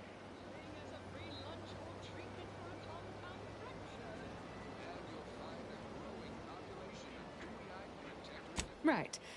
With all our new trainees, we've got the numbers. But bodies won't mean diddly without the weapons and equipment hopefully inside that armory. If there are any weapons at all, I still say it's treasure. This is Eden after all. You've made your case, Camp. I'm more interested in hearing the opinion of our new friend here. What do you suppose is in there?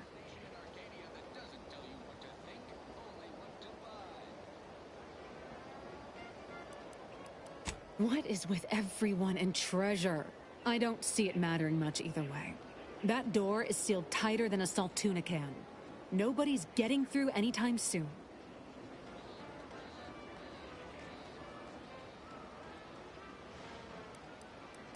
You sound like you've got something percolating.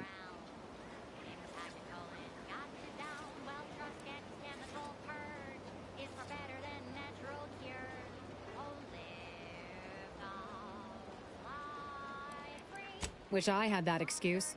Guess we gotta start afresh. Can we untable that tractor meets store idea now?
That ain't yours.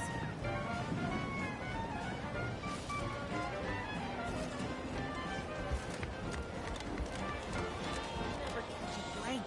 Finally find a way to get ahead, and this happens.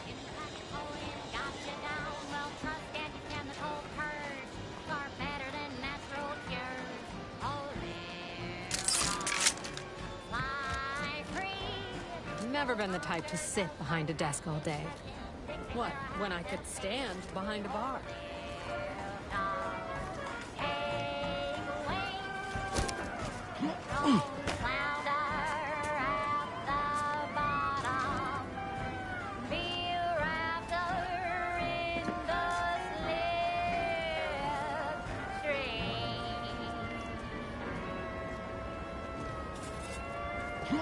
Welcome to the name-pending saloon, purveyor of spirits and stimuli.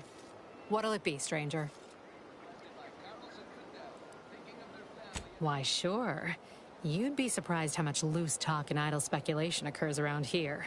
What, between them Protectorate defectors, finally able to speak their minds, and all our off-duty Antes employees carping about work and the war. Any particular topic you have in mind?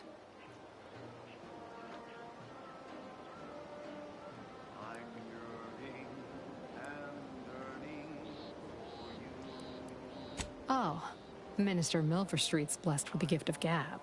Swear he could sell bypass shunts to a Raptidon. Ain't one of them falsely magniloquent types, though. Sincere fella. Shares command of Fairfield with Acquisitions Officer Carr. She's blunt and murderous. Two traits Auntie's Choice highly prizes in a commander of corporate forces. To say they have differing approaches to leadership is like saying, gee, suns are hot, whilst being incinerated in a solar eruption.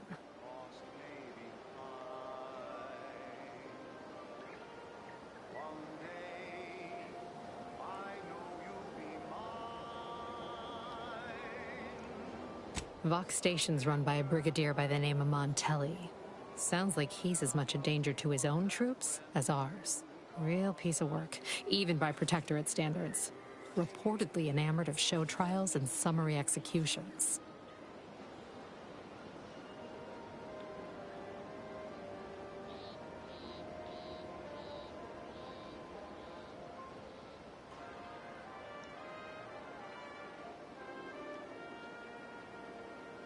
Tell you one thing you can't avoid, the bridge. No other way around it, and at present, it's held by Protectorate forces. We have a small contingent of troops bivouacked nearby. Forward Operating Base, they call it.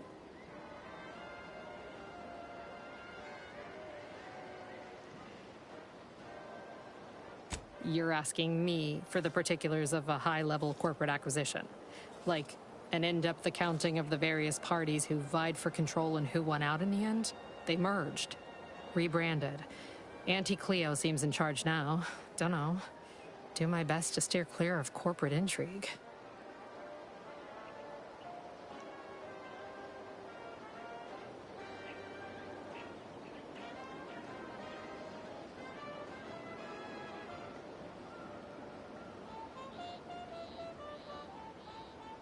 My pleasure. Got anything for me in return?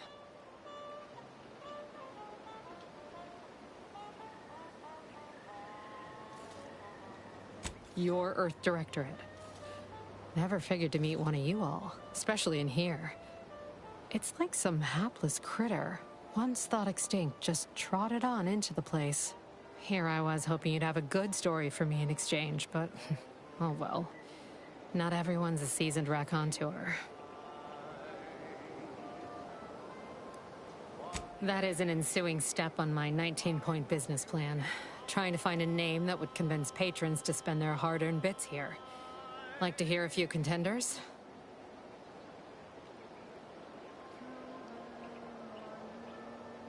At present, my top favorites are 1. The Drunken Haggler, 2. Accessories, 3. Absinthe-Minded, 4. The Fair Shake. Now tell me, which would make you spend your hard-earned bits here?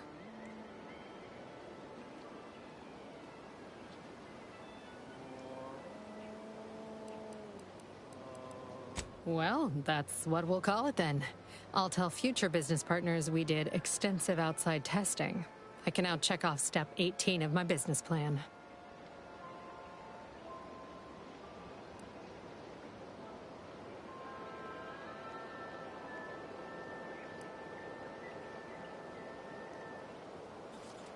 Shh, not so loud. Look, operating a new location sure ain't easy. Swear I get blamed for anything going wrong, whether it's my fault or some foul up from the local head office. But the nice thing about Fairfield, if you sound like you got some know-how, people believe just about any bit of hooey or bunkum you declare. Pick your poison, and I am mostly not being literal there. While boasting about their own. They say their food products are healthier than ours. But did you know what excess consumption of protein can cause? What? Nausea, halitosis, increased chance of renal failure, oh, and get this, chronic myeloproliferative neoplasms. Is that right?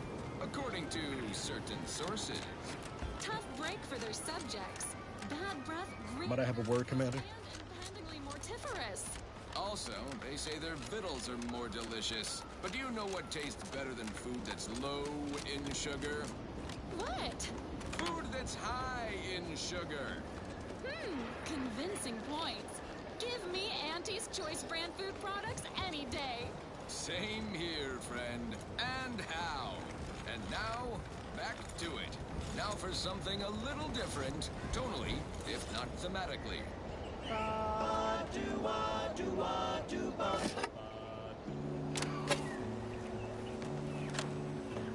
The flavor that lasts and the taste you can't From that first smooth inhale to the very I know I've been pushing to find DeVries, so this might seem a bit of a left turn, but void it. I'm just gonna ask. Got an old friend here on the island, the doctor who patched me up after Horizon Point. Ex-protectorate, a good man. Tracked him to Westport a short time ago, but never got up the nerve to visit. Reckon we could drop by and pay him a visit? Brief one, of course.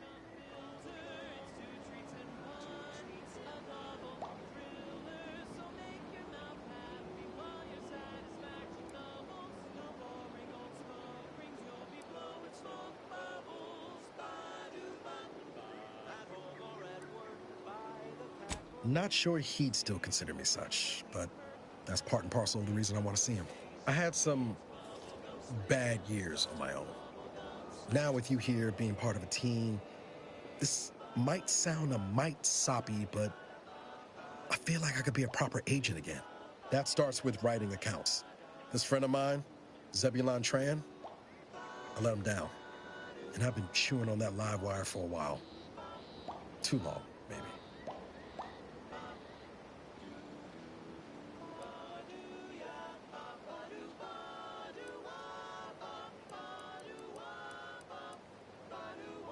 After I recovered from Horizon Point, Zeb and I ran together for a spell, doing what we could to help folks in difficult spots.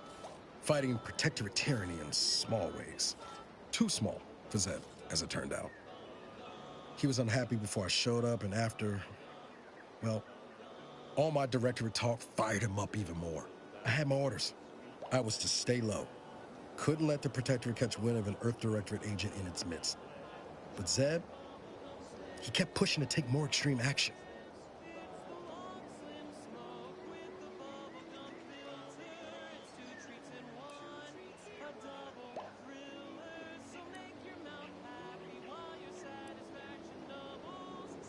Wasn't like I didn't want to take things farther, hit the protectorate where it hurt.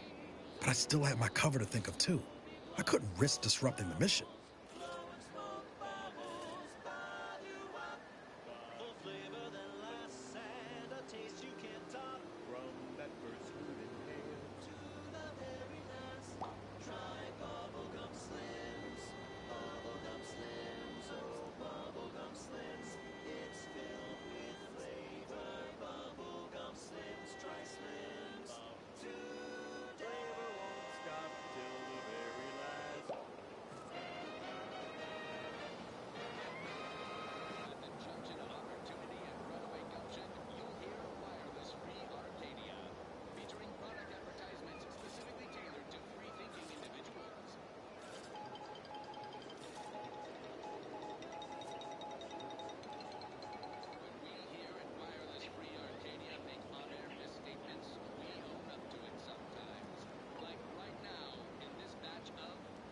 I'd feel better about that commendation if things hadn't turned out as they did.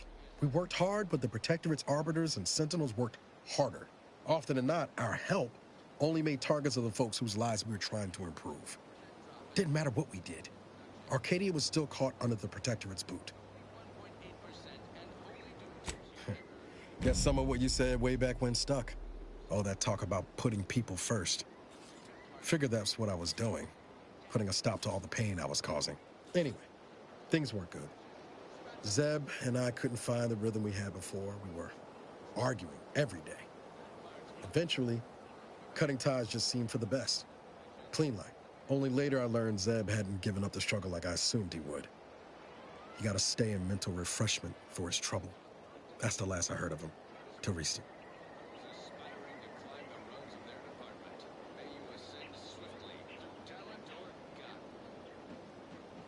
Much appreciated, Commander.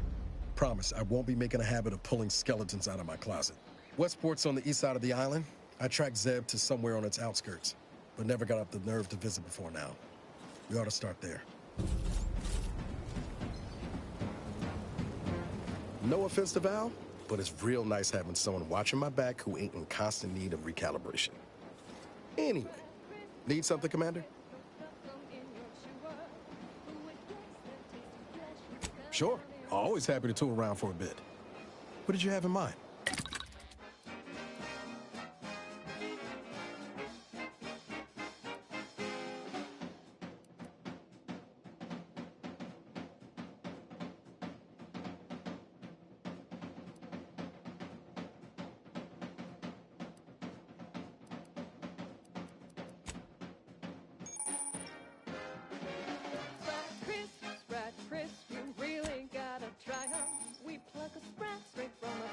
and smash 'em flat and fry 'em.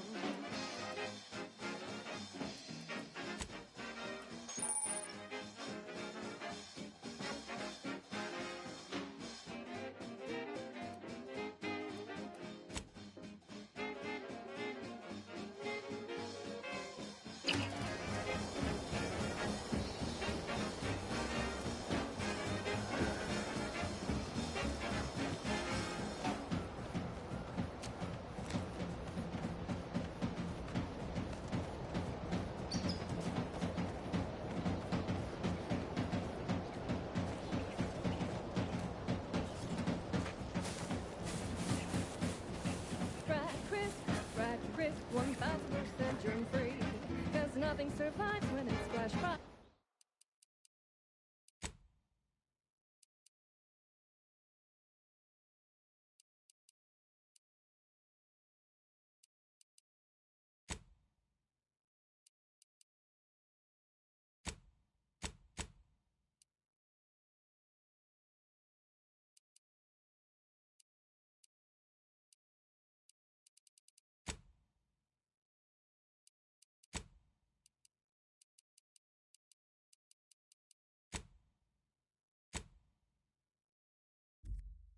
At 405 degrees.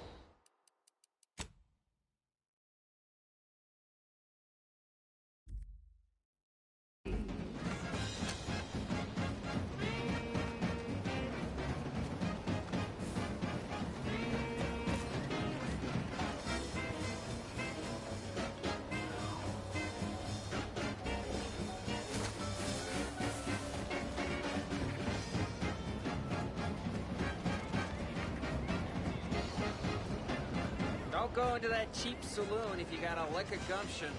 They got no tolerance for you. Why do you think I'm out here? Has nothing to do with my current and very temporary shortage of funds.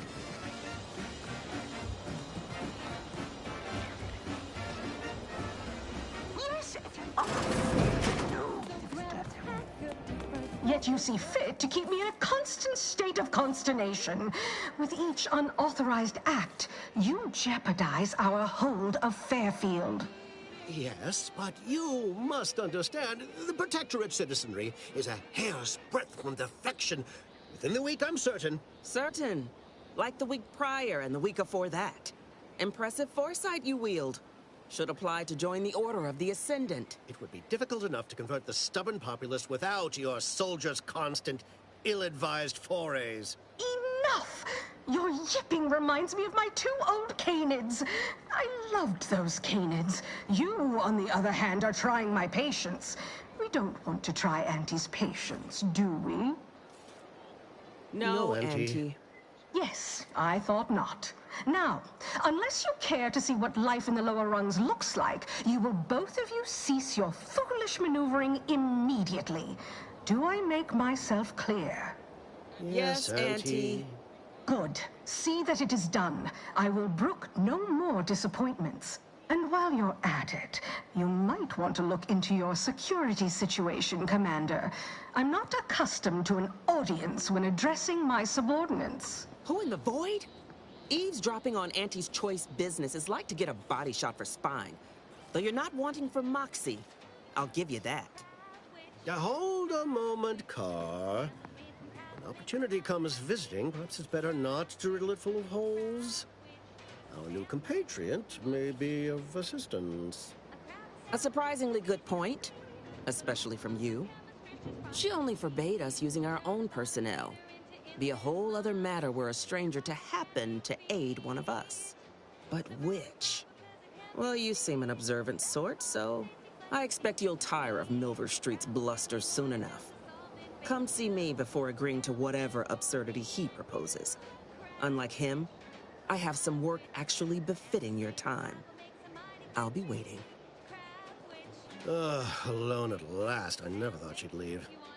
Now then, allow me to introduce myself. I am D.B. Milver Street, Minister of Marketing, Duke of Demographics, Commercial Condottiere, President of Promotional Material. Tell me, do you believe in signs?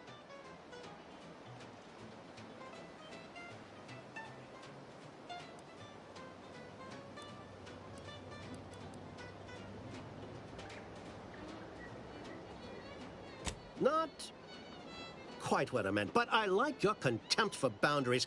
I could put your adventurous spirit to good use. I do not believe in signs. I believe in opportunities. Right now, at this moment, you and I have an opportunity to save countless lives. But I'm hardly the type to beg and ask for nothing in return. Tell me, what do you desire of this island?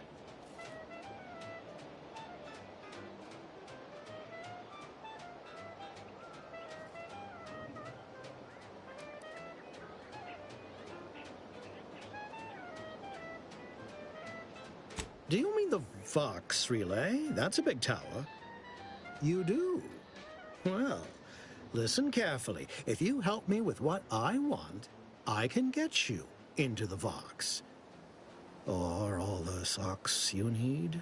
Better yet, helping me shall result in our saving dozens, no, hundreds of lives. Your conscience shall be renewed.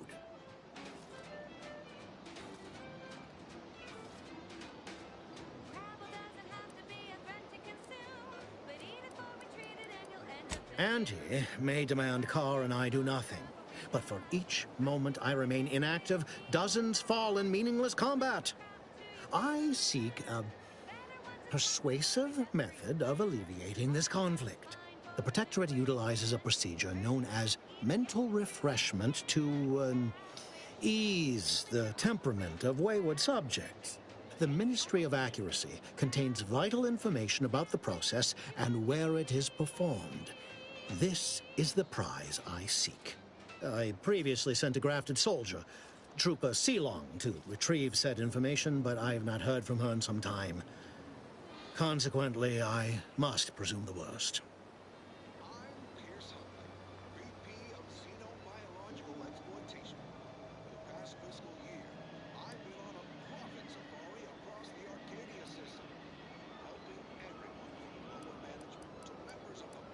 Yes. One additional word of warning. The good Commander Carr shall not take kindly to your working with me, though that is a bridge most worth burning in my estimate. An opportunity to attain my goals and stick my finger in Babylon's eye? Today's as grand as when I led in the performance department showing of Life of a Salesman. Find your way to the Ministry of Accuracy. And if Trooper Sealong is still alive, do send her back here to debrief. She's still contracted to us, after all. Brought to you by Auntie's Choice Liftoff Laxative. And every washroom mission with a successful splashdown. The prodigal freelancer returns. Do not leave me in suspense. The information, do you have it?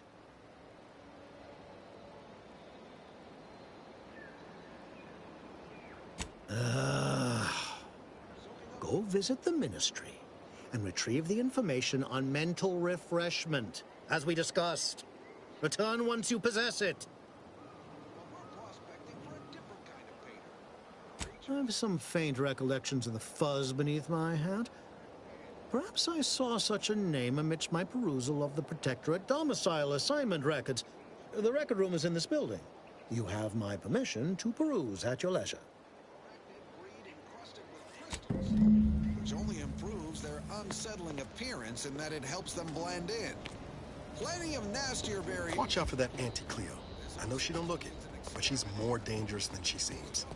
Even the whole of Spacer's Choice couldn't outmaneuver her. I tear you apart before you know they're near. Some breeds hurl sticky silk gloves. You know what? No need to track one of these spiders down. Listeners get the gist. Security team spotted one nearby. Great. Guess we better have a look. Little fuckers, skitters up behind me! It's on me! It's a swarm! They're everywhere! Burn them! Burn them with plasma! Best way to deal with swarms is plasma. Commander, grenades. there is a 98.7% chance that hunting Agent DeVries will require greater amounts of ammunition than you currently possess. Ammunition can be purchased at vending machines or crafted at a workbench using materials like this collection of scrap metal and powder. I can also help you craft items in a pinch when we're out together. Most won't even explode on you. Hideous, but handy in all sorts of crafting recipes. Certainly more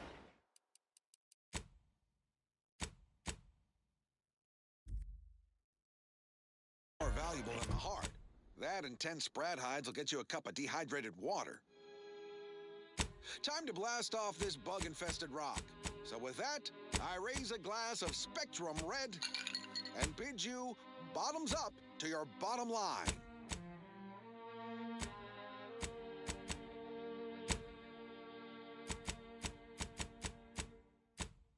What say we change the subject? This one reminds me of the morning we drove the Protectorate from Fairfield. A good day for personal freedom and fair trade.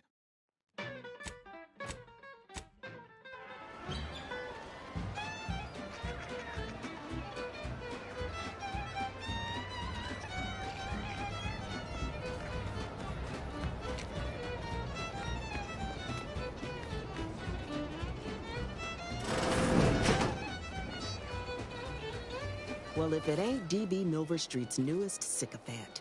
I'm Officer Babylon Carr, and you can consider that introduction the start and end of our personable relationship. If you'd spoken with me like I suggested, mayhaps the two of us could bandy words, but you didn't. And taking sides with Milver Street means I got no use for you. Red and green and black and blue, Milky white and orange too. yellow, even violet. Spectrum makes you smile, yes. Drink it, drink it, drink it, drink it, drink it down. Pick it up, tip it up, plug it down. It's Fizzos, Fizzos, we love Fizzos, Fizzos, Spectrum Vodka.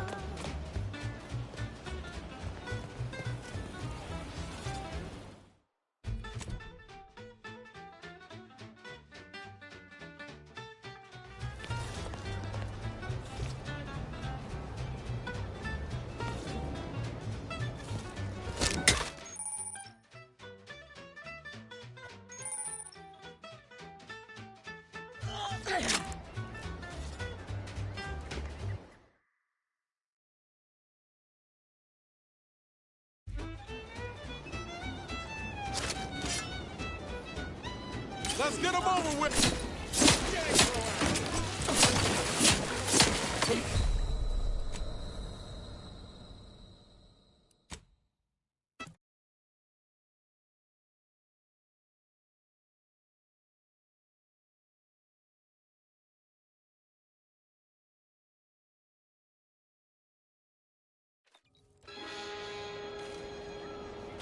Brought to you by Auntie's Choice. Watch out for that Auntie Cleo.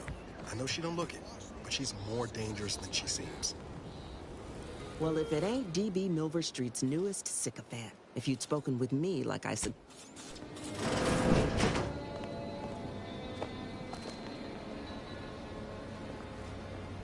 I'm on Dorado, soaking up solar particles in Golden Ridge.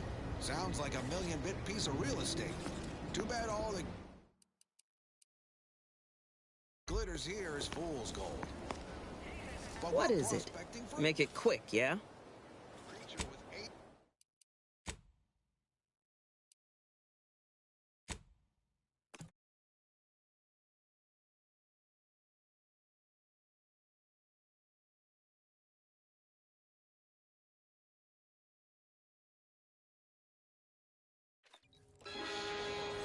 Watch out for that Auntie Cleo. I know she don't look it, but she's more dangerous than she seems. Even though Reese's Choice couldn't outmaneuver her.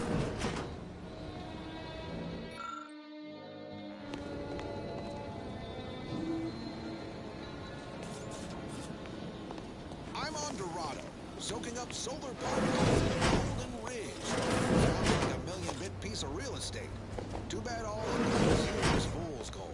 But we're prospecting for a different kind of pater. A creature with 8 legs and 2 venomous injectors. The Barachnid.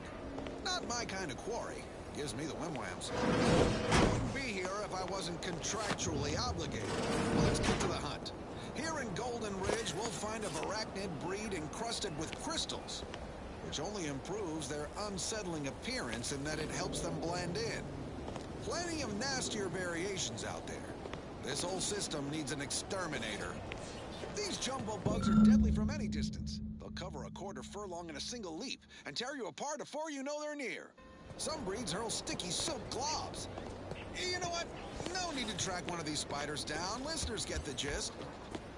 Oh, security team spotted one nearby.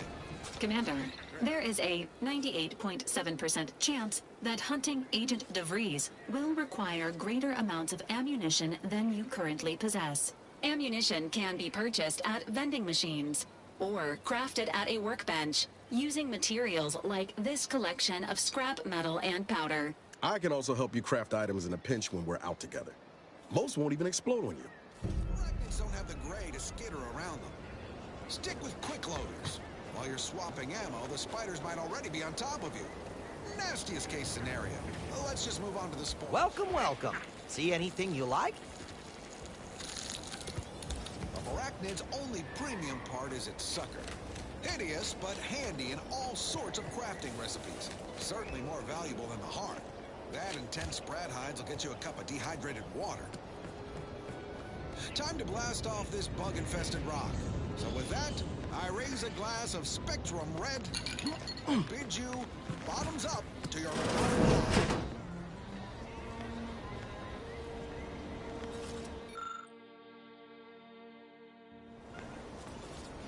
What say we change the subject? Now, here's a song to take your mind off your worries. Unless you're being hunted by a pack of Raptidons or some such. The following is a special selection from Anti the Musical, the all-singing dramatization of Anti's inspirational origins. The other day, right long left on the ACS on his motorcycle. And who did I see riding with me? The self-made market legend herself. Put yourself, slayer of unlucrative bureaucracy. Highest rung on our great new meritocracy. I saw my opportunity, and I took it. A moment of your time. Have you any tips for a bottom runner who's lost on the climb? See, I tried my best to urge her, because I rose before the merger with Racer's Choice. So all full of confidence, I asked her, how do I find success? Ectoplasm. Wait. Nope. Just Tarot Expert.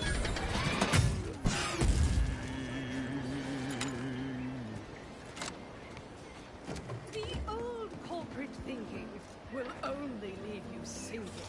Listen, child, and take it straight from me. This term, self-betterment, makes you 110% everything you've ever hoped to be.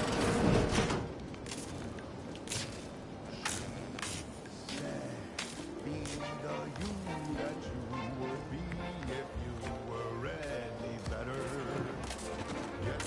Get up and go. You get up and go get her. Choose betterment or impediment. Improve yourself, enhance the whole. Get that raise, advance your role and immortal. Monopolize for price control, that's our highest goal.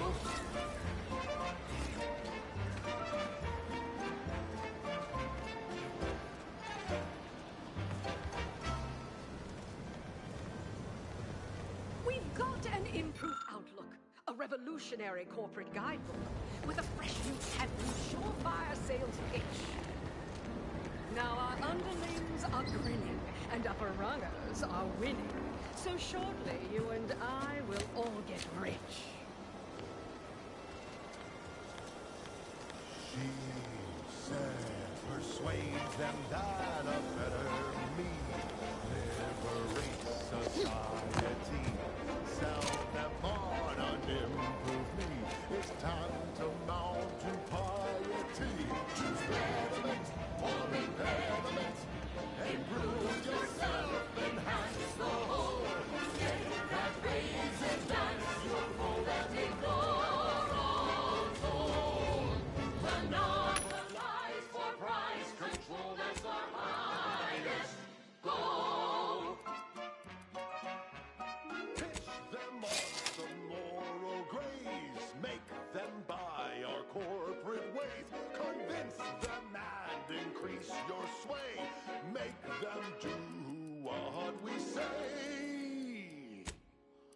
saw time for one more lesson, so I shot her one last question.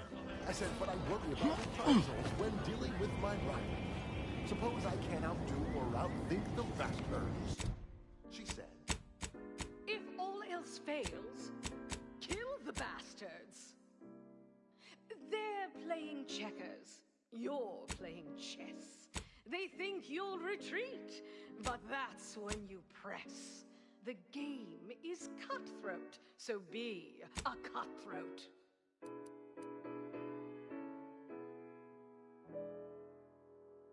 she said, do what you can and do what you must to get far ahead, but never get caught.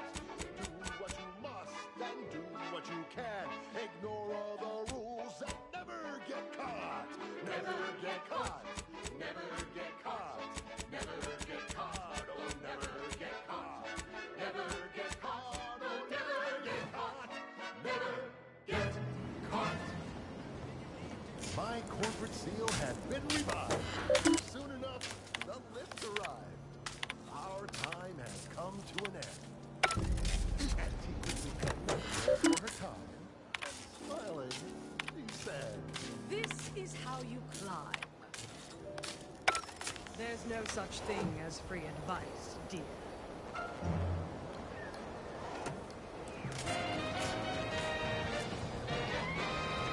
You're tuned to Wireless Free Arcadia, the best things in sliced breadworm. Now with 110% more music, entertainment, news, and product placement.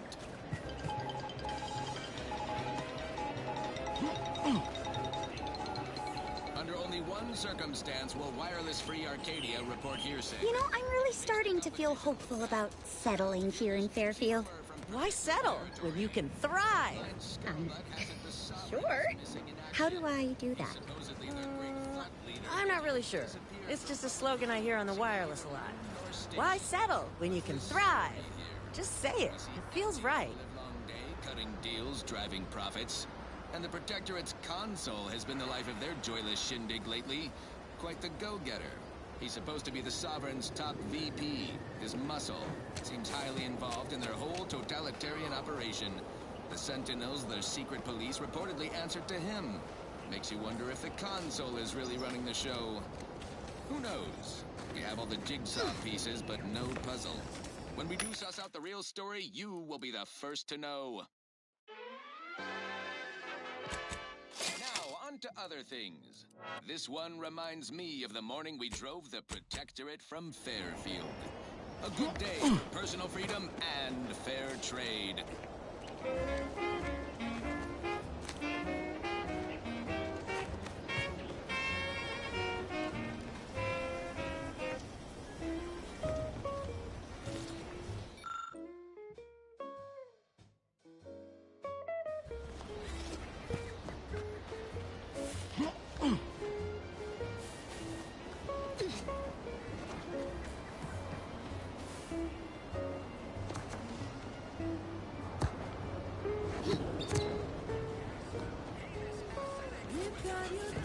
That's tobacco. That's tobacco. If you started young, it's twice the fun.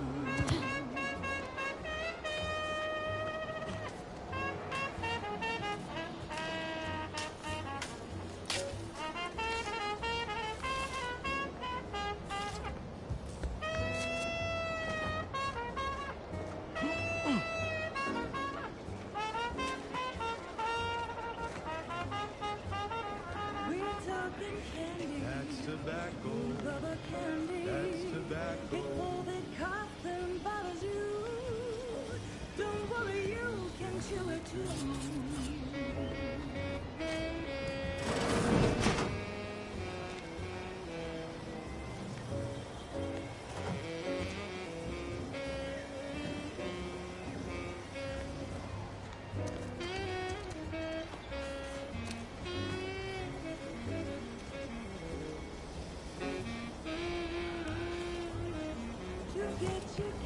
That's tobacco.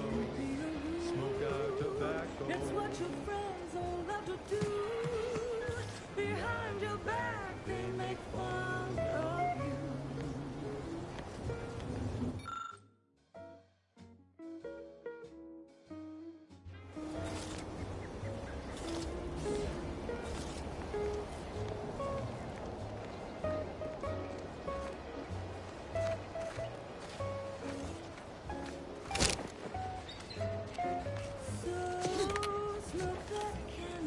tobacco. Favorite candy.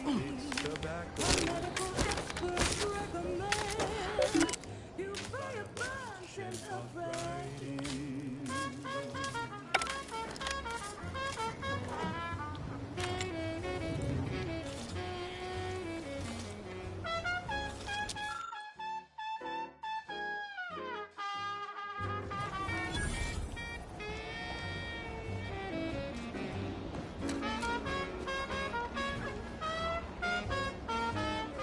Cause it's your candy. That's tobacco. Your favorite candy. That's tobacco. You want your candy. It's tobacco. Delicious candy. It's tobacco. Get your candy. That's tobacco. You want your candy. That's tobacco. Candy. Tobacco.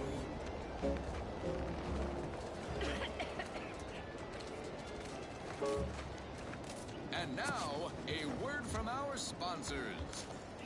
Our Recreant Reclamation and Artificial Additives Division has proudly announced its latest innovation, Slurrylose, a flavorsome new artificial sweetener made from the reprocessed runoff of industrial facilities, chemical plants, slaughterhouses, and stockyards.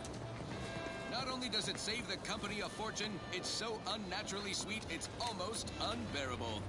We believe so much in this delicious, cost-cutting measure, we're rushing it to market. Following a modicum of testing, Slurrylose will soon be... Juliana. Oh, my Juliana. Even though I now rank among the Protectorate's foes, I hoped you would return to me. Every night I would sneak out of Fairfield, despite the danger, desperate to find you. Hoping you would see fit to join your wife. Yet no one has heard from you since you went to the Skycutter facility. Not in 2 weeks.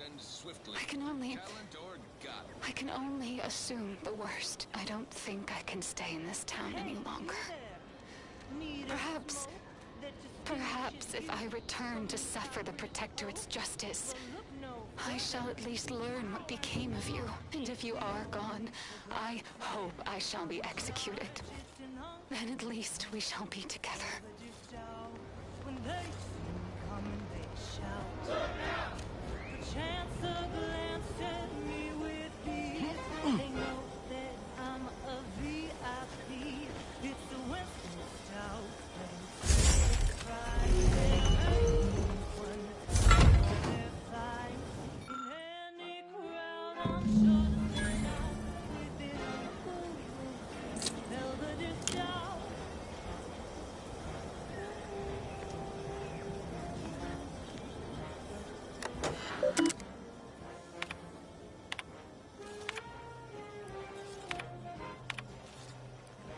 My cover story has worked. I am safely ensconced at the Vox station, assigned to the lowly Information Input and Retrieval Department. Seems a colony so certain of its absolute control over its subjects can be less than rigorous when it comes to security. I was able to easily widen out a space behind the walls of the main control room to establish my safe room, giving me unfettered access to the communication transfer conduits. I have hacked into their system downstream from the security protocols, so I am able to infiltrate their entire system with them being none the wiser. While I have little doubt as to the success of our mission, trepidation still gnaws at me, so I cannot say why. Perhaps it is simply the normal mission commencement jitters. I thought my duties complete. Information gathered, reports filed, preparations made. I'd even created a fictitious identity and work transfer to Horizon Point Station well ahead of schedule, in order to keep anyone from tracking my movements upon commencing the mission. All that was left was the waiting. Or so I thought. Then, troubling information came to light. I've seen the numbers. I've seen the equations. While I don't understand all of it, I understand enough to know it is the truth. And I am the only one in a position to act upon it, though it means the betrayal of my team and the duty I swore to uphold. But can I? I did it. They are all dead. And I am still alive. I had not expected this. I prepared no alibi and so felt assured my ruse would be discovered and I'd not have to carry this burden. But the complete gullibility of the Protectorate subjects cannot be underestimated, it seems. My threadbare excuse of my grievous wounds as pitchball injuries was accepted without question. I can only keep telling myself it had to be done. Something which becomes harder by the day as the rift anomaly grows in the sky. But it was all part of the plan. Wasn't it? I can't believe this. Void me if I understand any of this. DeVries sold us out for what? Because of a few equations? Some dots and lines on a graph? Good fucking law. I mean, she wasn't a damn scientist. She said it herself. She didn't understand all of it, the math. So what was she thinking?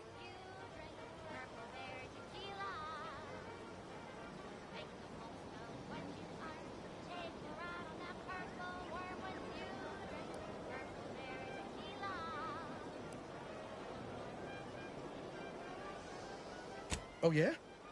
And how many of those colleagues went and blew up a space station on account of it? Damn it! I never wanted to talk about this. I wanted to just leave it alone. Told myself, no point in dredging up the past. Should have known it wouldn't rest. DeVries may have saved me on Triangular, but I wasn't the only one looked up to her. Lots of the other recruits talked about her too, back at the academy.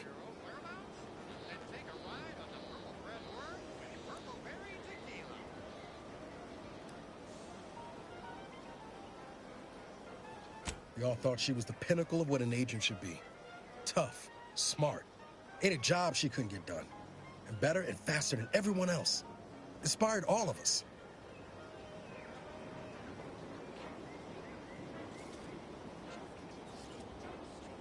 Reckon so. Some might embarrassing how much worship we all put on her name. You put a tool in my hand, I would have built monuments to her. Figured my own career could be just that. Doing for others what she done for me. Never imagined I'd actually get to work with her. Me, some nobody from Triangular. And then she betrayed us. Tried telling myself it was an accident, but now we've got the cold, hard proof it wasn't. Law only knows why she trusted the Order's numbers.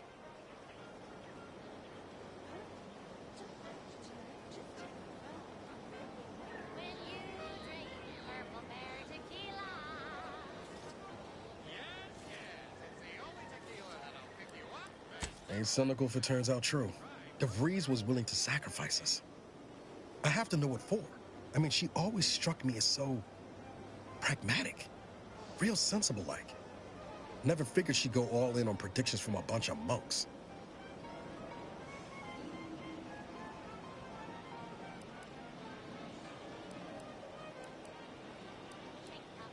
Done some good, too. Even I can admit that not everyone following the plan is a fanatic. But when those beliefs start to require hurting others, even killing them, that's worth questioning their virtue.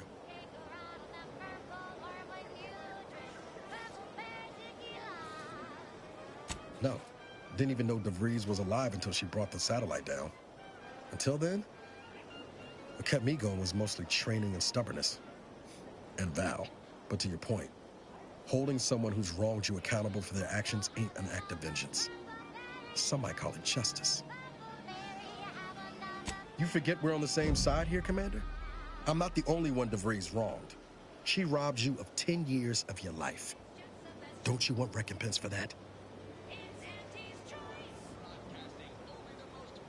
No. But it might keep her from stealing more years from someone else. Or doing worse still. Whatever her plans, she started putting them in place while stationed undercover at the Vox Relay. Our next point of order ought to be getting in there. Reckon there's got to be someone on the island who can help us with that. Let's keep asking around. Friendly-like. To hide them away from danger. I'm Anti-Cleo, and I won't lie. The universe is filled with things that want to kill you. Luckily, our products, and only our products, can reliably prevent... Keep them coming! I can do this all day! Go make something of yourselves. Live a That's life... the third drone in as many days. Where are the void damn things coming from?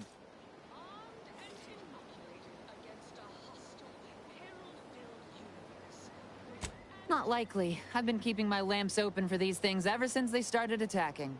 But thanks for the concern all the same. Of course, we could have staunched the flow of drones by now if Officer Carr dispatched another patrol, as I requested. But no such luck.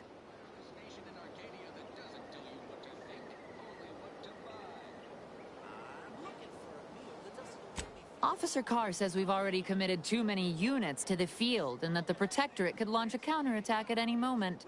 That if I nag her on it one more time, she'll, quote, have me peeling Spectrum potatoes till my phalanges fall off. And everyone knows you can't shoot for shit without your trigger finger. So instead of allocating necessary resources, she set up a bounty terminal, handing our defense spending over to freelancers. In short, it's an easy way to convert bullets into bits. If you're keen on lending a hand, bounty terminal's just left of the constabulary. Carr doesn't trust me with that kind of work anymore. Not after my last performance review. So I guess we're trusting in degenerate bounty hunters now.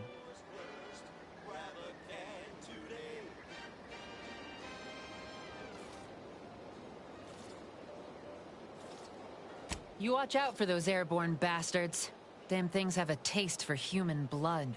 Really wish I could give those drones a piece of my mind. Unfortunately, I need to hang back and exercise my obedience to authority. Go out there and do what I can't. Show that bounty terminal and those Protectorate drones why no one fucks with Fairfield. No coarse pores bristle spoke in our gums with their proprietary. Watch out. More of those drones could show up at any moment. Between the constant assault of drones and my official reprimands, I can't get a moment's peace of mind. Seems all I can do is stand here and observe. Maybe that'll get me back into Carr's good graces. Or maybe not. So, when we need to relight our thrusters, we don't waste time slow roasting some fancy woolly cow for let's mignon? No, sir. We crack open a room temp tin of horse first. That's right. Nothing like an instant, soft serving of feral pork paste to boost productivity to full burn in those small hours. All right, enough yapping. Time is bits. Back to the factory floor. I must say, I have many reservations about this. The Protectorate has always provided for us.